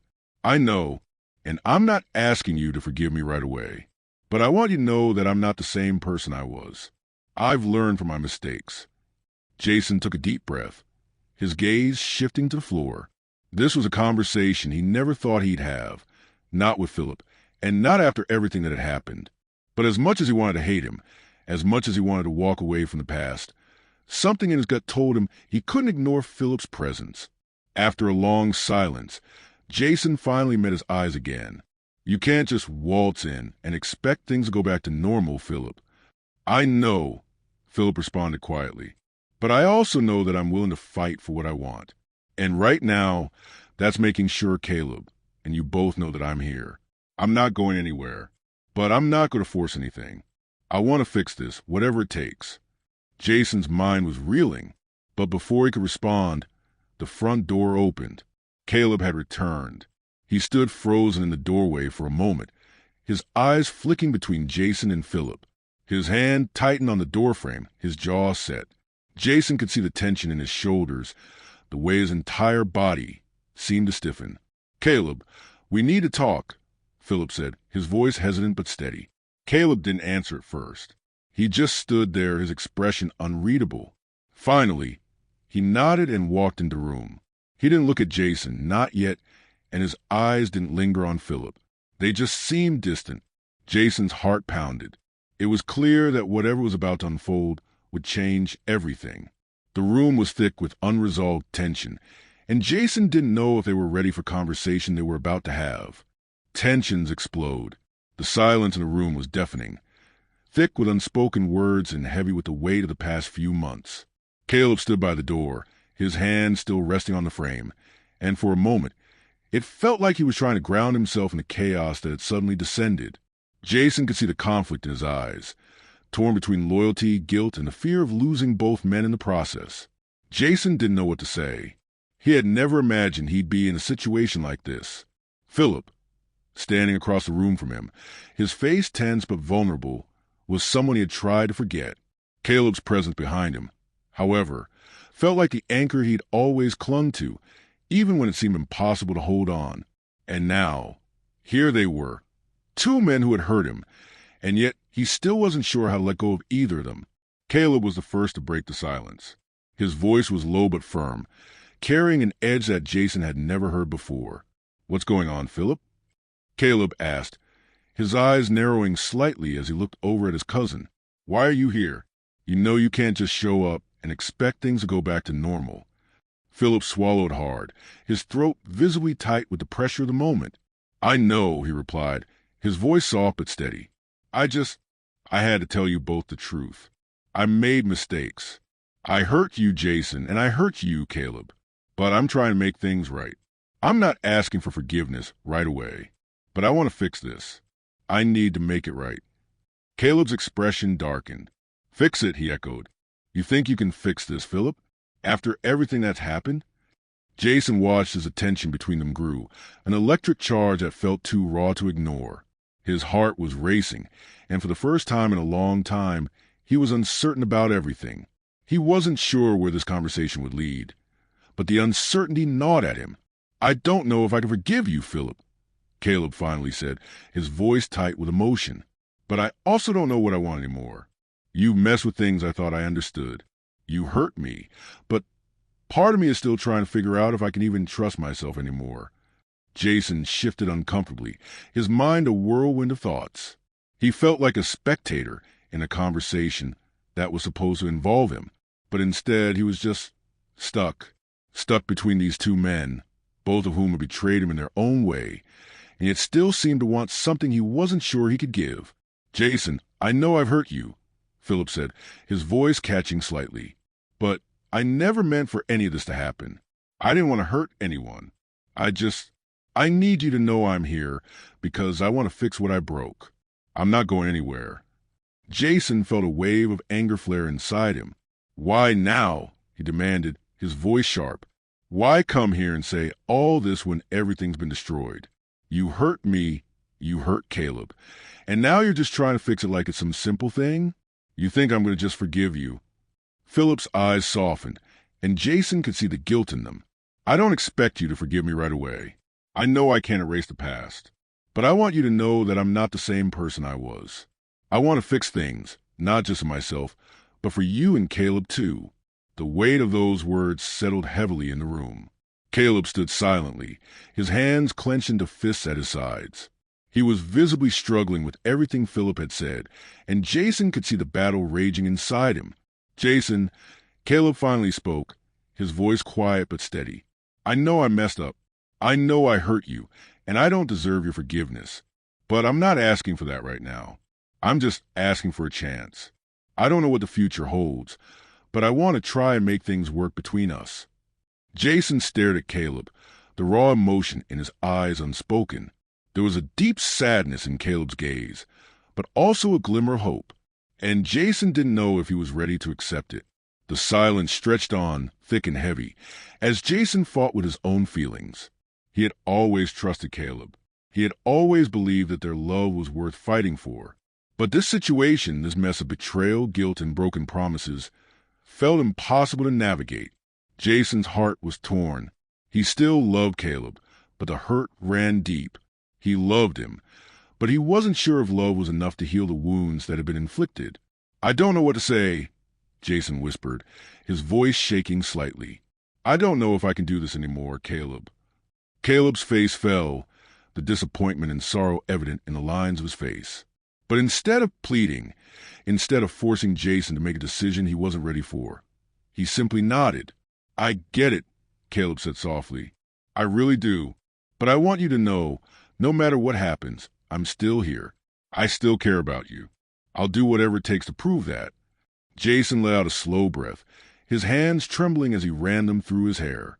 "I don't know what the right choice is," he admitted, his voice barely above a whisper. "But I need time. I need time to figure this out."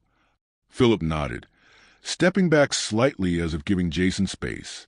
"Take all the time you need. I just wanted you both to know where I stand." Caleb gave a tight nod in agreement, though his eyes never left Jason's face. "We'll figure it out together or apart, but we need to be honest about what we want." Jason stood there in silence, the room full of uncertainty, yet also a strange sense of resolution.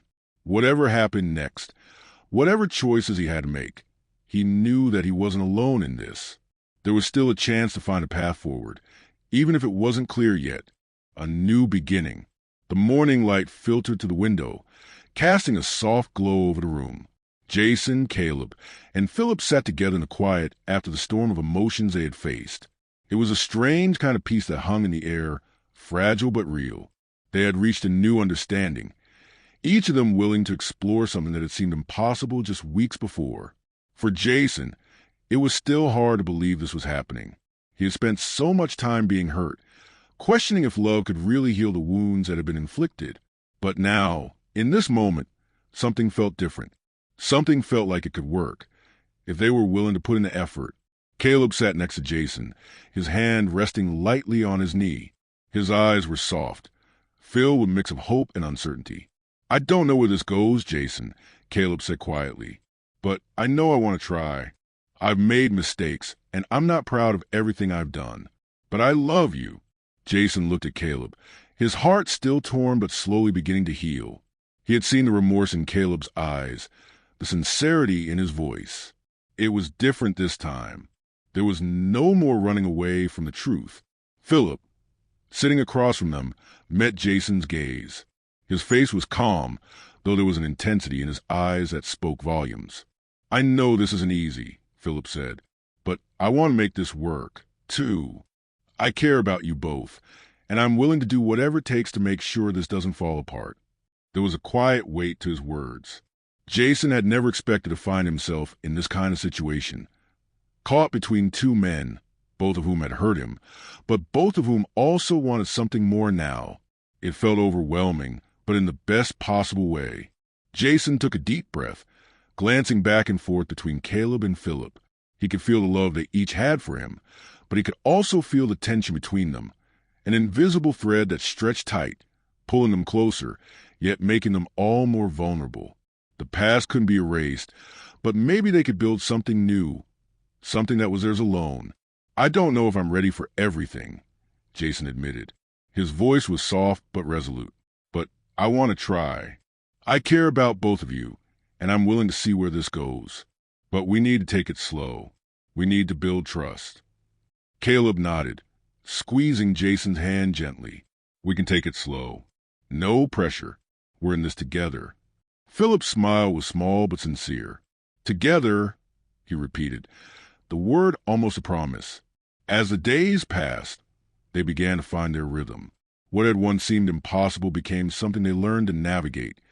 Slowly but surely, they spent more time together, not just in moments of passion, but in shared laughter, quiet moments of reflection, and deep conversations about their fears, their desires, and their hopes for the future. They created new memories, ones that were untainted by betrayal and regret.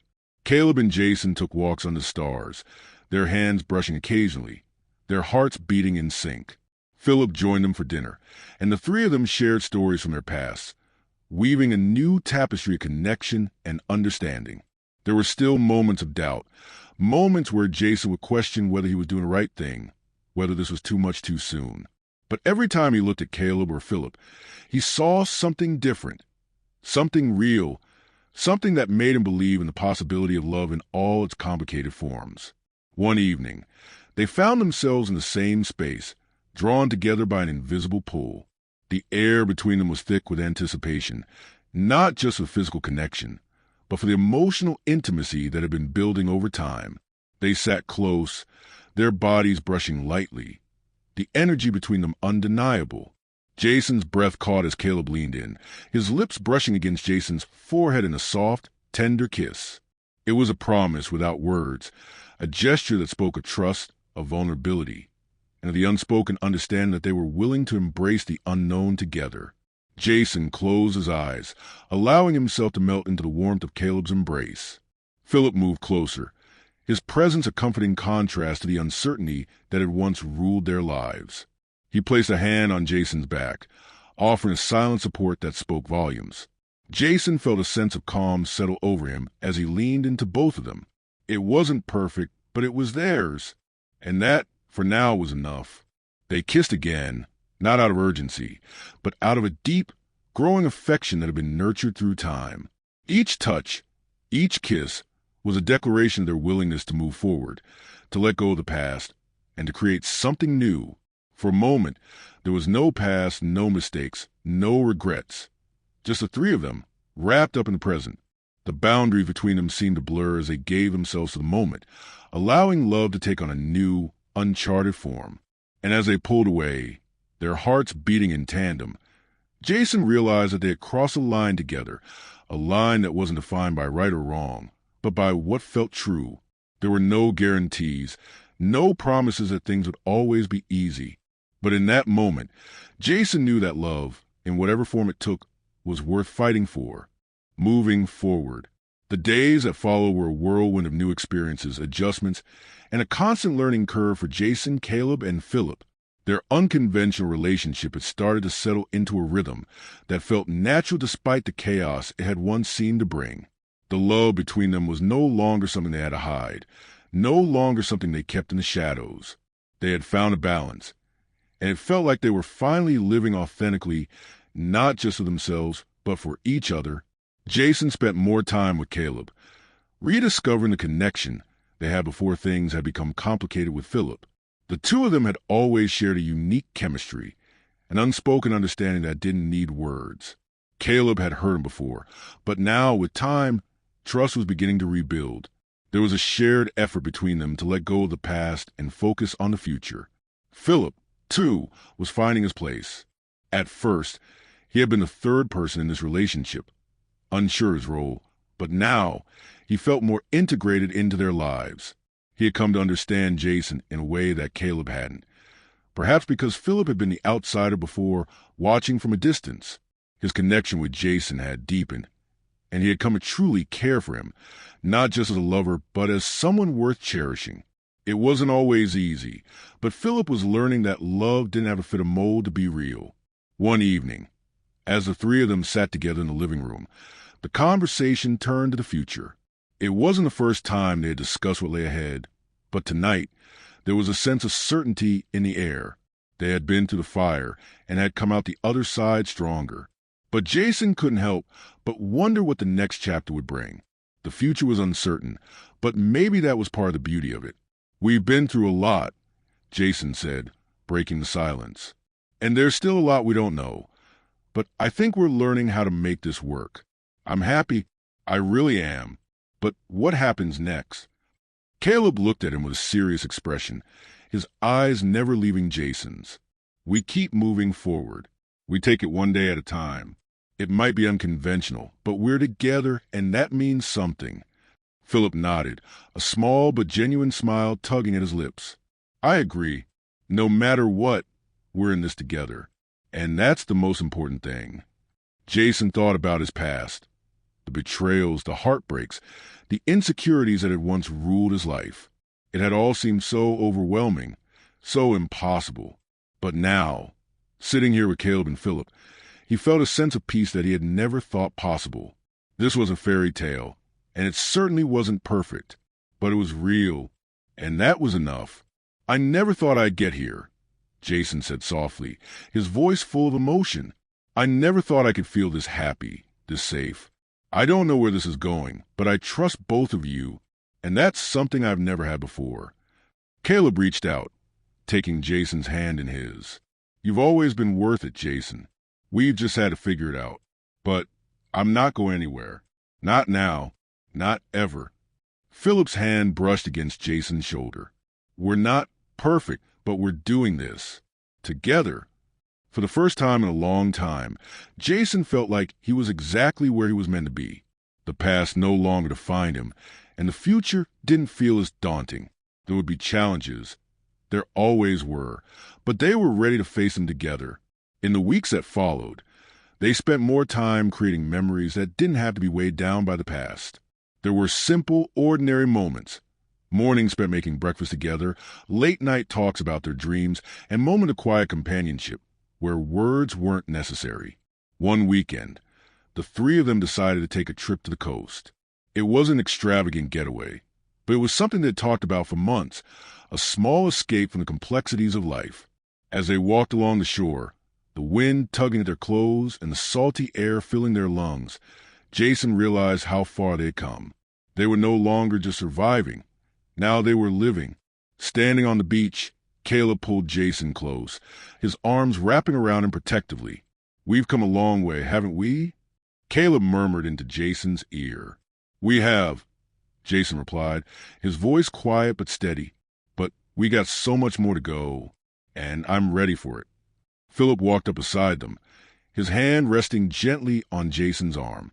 "Me too," he said. "We've got each other, and that's all we need." As the sun dipped below the horizon, the three of them stood there, content in the quietude of the moment. The future wasn't guaranteed, but for once, Jason wasn't afraid. Whatever came next, they would face it together. And for now, that was enough. Misunderstood moments. The house was quiet, just the way they liked it when they had time to themselves. Jason and Caleb were lounging on the couch, talking about their day, the light from the setting sun casting a soft glow through the windows. They were alone and it felt good, just the two of them in the space they had built together. But for Jason, something had been on his mind lately, a creeping feeling he hadn't been able to shake. Philip had been out for the day, visiting an old friend. It had become a regular occurrence. When one of them was out, the others had time alone. It was part of their relationship, a balance they had managed to find after everything they had been through. But lately, Jason had begun to feel something deeper than he'd expected. The tension had built up slowly, but now it was impossible to ignore. He glanced over at Caleb, who was absently flipping through a magazine, and the realization hit him like a wave. He had been growing jealous. Not just the time Philip spent away from them, but the moments that Caleb and Philip shared when Jason wasn't around. There were subtle changes in the way they interacted, moments that felt just for the two of them. It wasn't that he didn't love Philip. It was just that Jason had always been part of everything they did together, and the idea of being left out, even for a moment, felt like a betrayal. Suddenly, Caleb looked up from his magazine, sensing that something was wrong. "Jason? What's going on? You've been quiet." Jason hesitated, not sure how to put into words.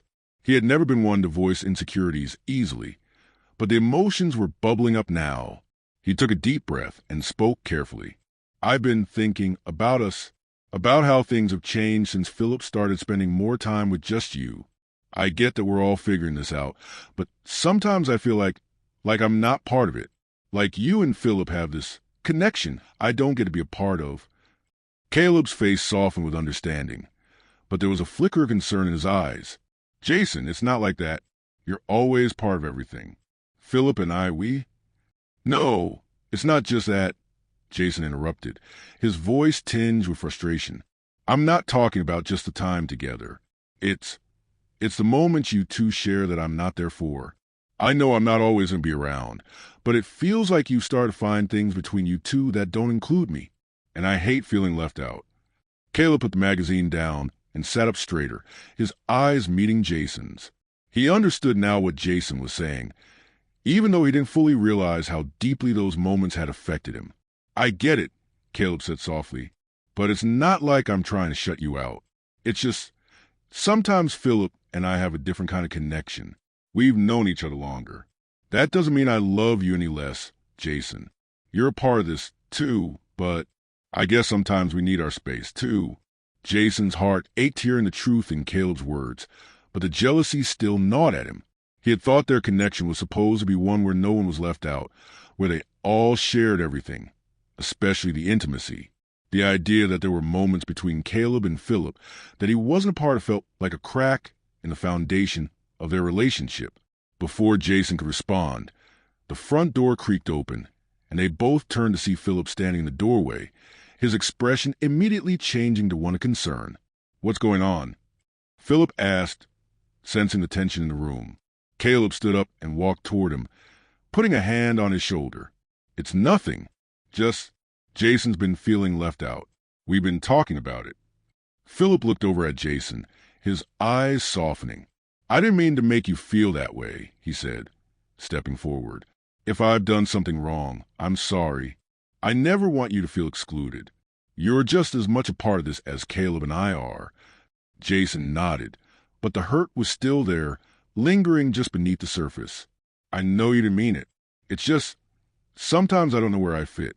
And when you two share moments I'm not part of, it makes me feel like maybe I'm not enough." There was a long pause, and then Caleb walked up to Jason, wrapping him in a tight hug. "You're more than enough, Jason. You've always been enough. This isn't about that. It's just, sometimes things get complicated, and we all need space, even if we don't mean to make the other feel bad. You're important to both of us." Philip joined them, his hand resting on Jason's back. "I'm not going anywhere, and neither is Caleb. We'll figure this out. Together." Jason felt the sincerity in their words, but the jealousy still lingered, like a shadow he couldn't quite shake. "I just don't want to feel like I'm on the outside of this. I love both of you, but I don't want to be left behind." "You won't be," Caleb promised. "We're in this together. All three of us." Philip nodded in agreement. "We'll make sure of it. No one's getting left behind." Jason took a deep breath, feeling the tension in his chest start to loosen. It wasn't all resolved, but it felt like they were on the right path. They weren't perfect, and there would be bumps along the way. But the most important thing was that they cared about each other, and they were willing to work through the difficult moments. "I'm sorry if I overreacted," Jason said, looking between the two of them. "I just needed to say it. It's hard sometimes, but I know you both love me." "We do," Caleb said, his voice filled with warmth, "and we'll always make room for you. We're not going anywhere." Jason smiled, finally feeling the weight of his jealousy lift. There were still hurdles ahead, but as long as they communicated, as long as they stayed honest with each other, they could face whatever came next, together, finding balance. It had been a few weeks since the conversation that had opened the floodgates of honesty and vulnerability. Jason, Caleb, and Philip had spent time figuring out their dynamic, and things seemed to be falling into place again. The air between them was lighter. The unspoken tension from before now replaced with a deeper understanding of each other's needs and boundaries. The three of them had developed a rhythm, balancing time alone with each other and time together as a group.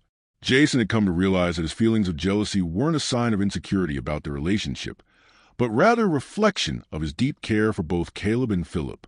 What had felt like exclusion before now felt more like space for each of them to grow individually, which was necessary for their connection as a whole. Still, there were moments when Jason would catch a glimpse of the easy intimacy that Caleb and Philip shared. It wasn't that he didn't want them to have their moments. It was just that sometimes the vulnerability he'd uncovered in himself made the distance between them seem even more pronounced. But those moments were becoming less frequent, and more often than not, the three of them were creating new memories together. One evening, the three of them were sitting on the back porch, enjoying the last bits of sunlight as the stars began to twinkle in the darkening sky. Jason leaned back in his chair, his feet up on the railing, watching the gentle sway of the trees. Caleb was beside him, flipping through a book, while Philip stood at the grill, tending to the steaks they were going to have for dinner. "Everything's been feeling so much better lately," Jason said, breaking the comfortable silence. I wanted to thank you both." Caleb glanced up from his book and smiled. "Thank you? For what?" "For being patient with me," Jason said, his voice sincere. "I know I've had a lot of feelings to work through, and you've both been really understanding. I know it hasn't always been easy." Philip turned from the grill and smiled at him. "You don't have to thank us, Jason. We're all learning together. It's a process, and we're doing the best we can. It's just part of being together." Jason smiled, his heart swelling with affection for both of them. I'm starting to get used to how things are, and it feels good, like really good. I feel more secure now, more like I belong here with both of you." "We're glad you're feeling that way," Caleb said, putting his book down and leaning back in his chair. "It's not always perfect, but we're always trying to be better for each other." Jason nodded, glancing over at Philip, who had returned to flipping the steaks. "I know we've had our bumps, but I'm grateful that we're still here, that we're still figuring it out together." Philip's eyes met Jason's across the yard, and he gave a nod of agreement. "We wouldn't have it any other way." There was a moment of quiet as the three of them settled into the calm of the evening, each of them reflecting on how far they had come. What had started as a complicated, sometimes chaotic web of emotions had slowly morphed into something stronger, something built on trust, love, and mutual respect.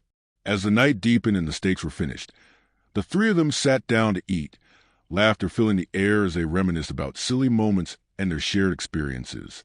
The vulnerability of the past few weeks, the raw honesty, had brought them closer in ways none of them had expected. Jason felt a contentment he hadn't realized he was missing.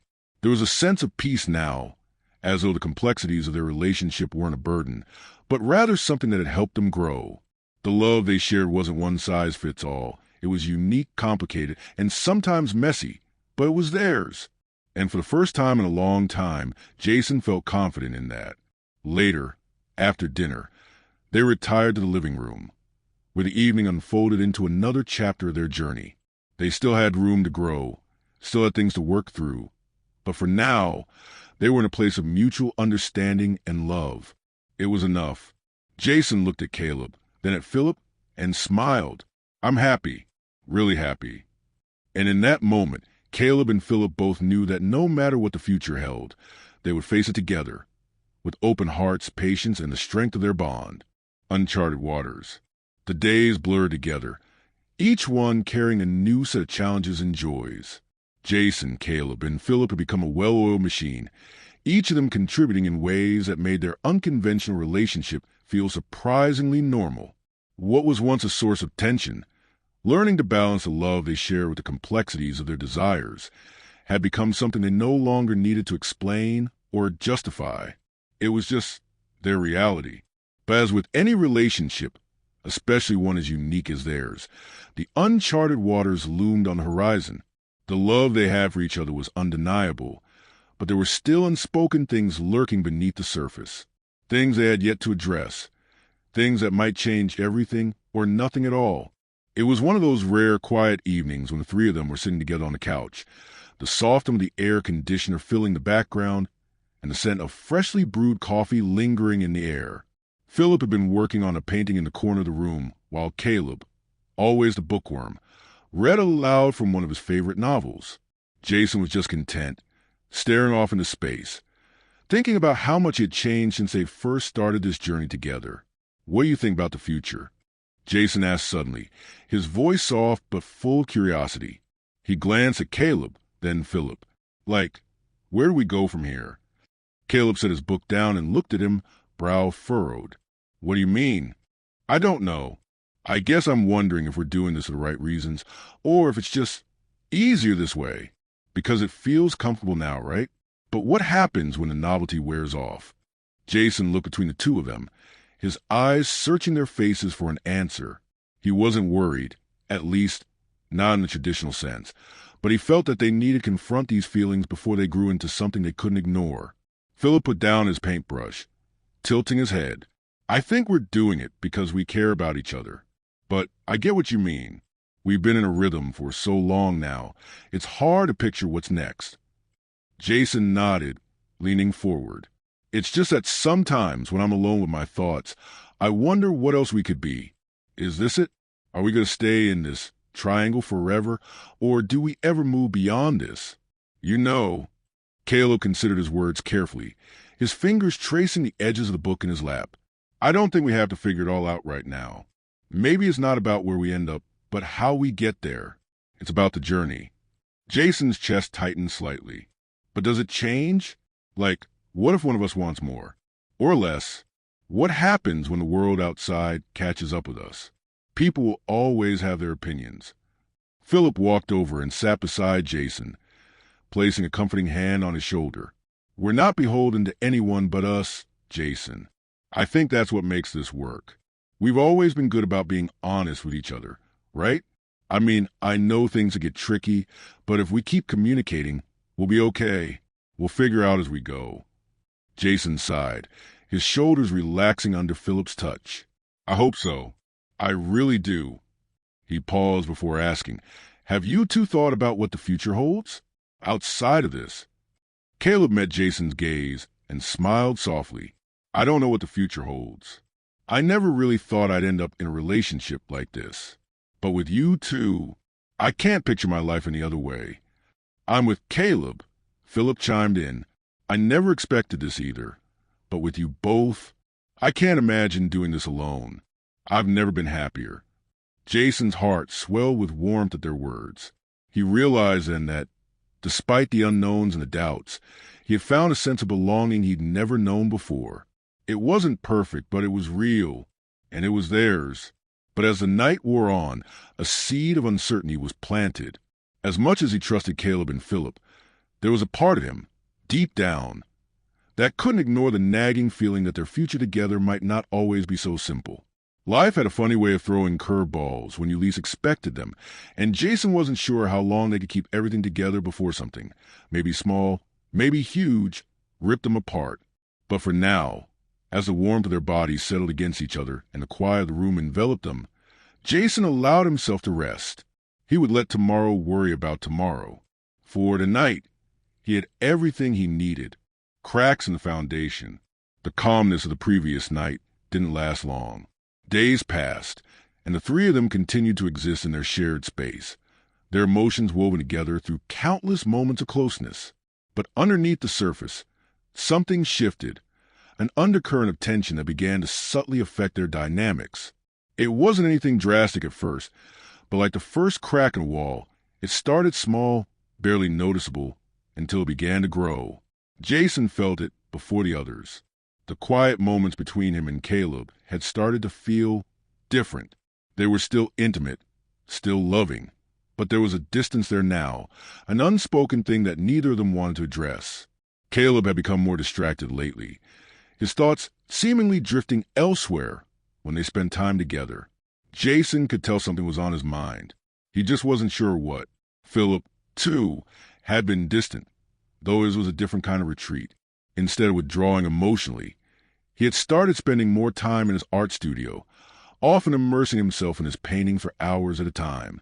Jason couldn't help but wonder if he was trying to avoid something he hadn't shared with either of them. One evening, Jason found himself sitting on the couch alone, watching the fading sunlight filter through the windows. He glanced at Caleb, who was pacing back and forth in the kitchen, lost in thought.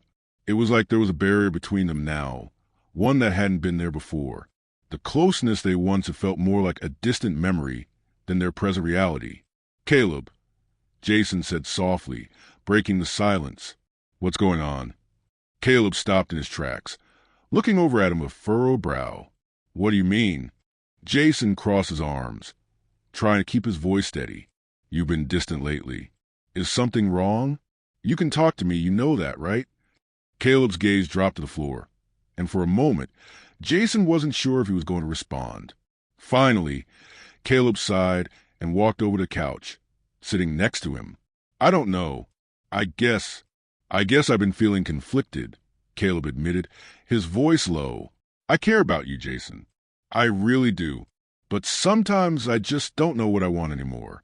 The way things are, I don't know if it's enough for me." Jason's chest tightened at the words, but he kept his composure. He had expected something like this, but hearing out loud still hurt. "What do you mean? Are you saying you don't want this anymore?" "Us." Caleb shook his head quickly, his eyes wide. "No, it's not that. It's just, I don't know. I guess I'm struggling with what I thought I wanted versus what this is. I don't want to lose you, Jason, but I feel like I need something more, something I can't explain." Jason sat back, his mind racing. "Is it Philip?" he asked, his voice barely above a whisper. Caleb froze, his face betraying a mix of guilt and uncertainty. I don't know. Maybe it is. It's not that I don't love you, Jason. I do. But there's something about what we have with him that I can't ignore. It feels different with Philip." Jason's stomach twisted, but he couldn't quite put his finger on why. "You're still in love with him, aren't you?" he asked, his voice cracking slightly. Caleb looked up at him, his eyes full of conflict. "I don't know if it's love, but there's something between us that I don't understand. I guess I've been too afraid to talk about it." Jason let out a long breath. "Try and keep the tears at bay. Caleb, I need you to be honest with me. You can't keep this from me. We need to talk about what's going on, or this is just going to get worse." "I know," Caleb murmured, rubbing his hands over his face. "I'm sorry, Jason. I don't know what's happening to me. I feel like I'm torn between you two, and I hate that I'm doing this to you." Jason swallowed hard, fighting back his emotions. "I never signed up for this kind of pain. I thought we were in this together." Caleb reached out, his hand brushing Jason's. We are, Jason. I'm just confused. I don't want to hurt you, but I don't know how to make this all fit." Jason looked down at their hands, the weight of the situation crashing down on him. He loved Caleb. He loved both Caleb and Philip. But he wasn't sure how much longer he could keep going like this, with the constant tension and confusion hanging over their heads. Before he could say anything else, the sound of the front door creaked open, and Philip walked in, his eyes scanning the room. His usual warmth seemed subdued today, like he was carrying something heavy. Jason could feel the change in the atmosphere, like the air had thickened between them. Jason glanced at Caleb, then back at Philip. "Hey, Philip, we need to talk," he said, his voice low and steady. Philip paused, sensing the tension in the room. "What's going on?" he asked carefully, his eyes shifting between Caleb and Jason. Jason took a deep breath, steeling himself for what was coming. "We need to talk about what's happening with us. All of us." The silence hung in the air for a long moment before Philip nodded, his expression serious. "All right," he said, his voice soft but firm. "Let's talk." As the three of them sat down, the weight of their unspoken issues finally came to the surface. For the first time in a long while, they were forced to confront the cracks in their foundation and how they might either repair it or watch it crumble. The future was uncertain, and none of them knew where they'd end up. But one thing was clear. They had to face it together or not at all. A turning point. The weight of the moment seemed to stretch on forever, each second filled with unspoken words and emotions that had been building for too long. Jason, Caleb, and Philip sat in silence, the tension in the room thick enough to cut with a knife. It was clear that something had to give. Either they would work through this, or they would all fall apart. Jason was the first to break the silence. His voice, though steady, carried the exhaustion of someone who had been holding too much inside for far too long. We can't keep going like this. I love both of you. I do. But I feel like I'm losing myself in all of this, in trying to keep everything together. Caleb's eyes softened, and he reached out, his hand brushing Jason's arm. I don't want to lose you, Jason. I just don't know what I'm supposed to feel anymore. It's not just about us being together. It's about everything changing, everything feeling different. Jason's heart ached. He knew what Caleb meant. The three of them had created something unique, something that no one else would understand, but it had become harder, more complicated than they'd ever anticipated. The love they shared was real, but it was tangled with confusion, jealousy, and a fear of losing each other. Philip, who had been quiet up until now, finally spoke. I think we all need to stop pretending we know what this is. We don't, but we're here. We've got something that works, for now at least, and maybe that's okay. But we need to be honest about what we want, what we can handle. Jason looked at Philip, his eyes searching for any hint of doubt. But what if we can't handle it anymore? What if we're just hurting each other more by trying to make this work? Caleb shifted, running a hand through his hair. I don't want to hurt you, Jason. I swear, I know I've been distant, and I'm sorry for that. But I can't pretend to be something I'm not. I'm still figuring out what I want. And I don't want that to mean I don't care about you. You're everything to me. Jason met Caleb's gaze, his heart swelling with emotion. I know you care about me, but I need to know if we're in this together, for real, not just as some messy situation, but as a real relationship where we all matter. I need to feel like I'm not just an option to you, Caleb. Caleb's eyes widened, a realization hitting him. You're not just an option to me, Jason. You're everything. I just didn't know how to express that without making things harder.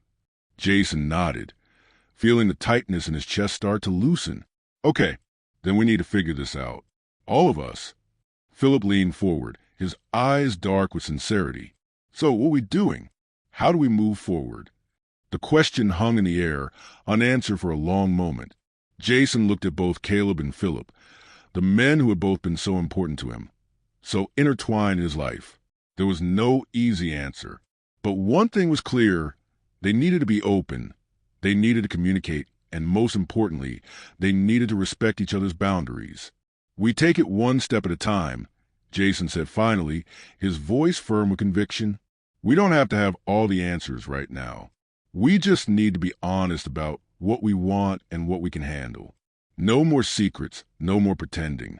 Caleb nodded, his eyes softening as he reached out to Jason, pulling him into a gentle embrace. I can do that. I want this, Jason. I want us. Philip watched the exchange, his heart swelling with emotion. He was still nervous about the future, but he knew this was their chance to rebuild. I want this too. I don't know what the future holds, but I'm willing to figure out with both of you. Jason felt a sense of relief wash over him, a small glimmer of hope that they could find their way back to something solid. He pulled away from Caleb slightly, meeting both their eyes. Let's make a promise right now. We'll always talk, even when it's hard. We'll be honest, even when we don't know what we're feeling. And we'll respect each other's boundaries, because that's the only way this is going to work. Caleb and Philip nodded in unison, their expressions mirroring Jason's determination. With that promise hanging in the air, the three of them leaned back, the tension in the room easing slightly. There was still a long way to go, but for the first time in weeks, Jason felt like they were on the same page. They had a lot to figure out, but they were willing to face it together. And that, Jason realized, was all they could ask for. To be continued. This is the end of the first part of this audiobook.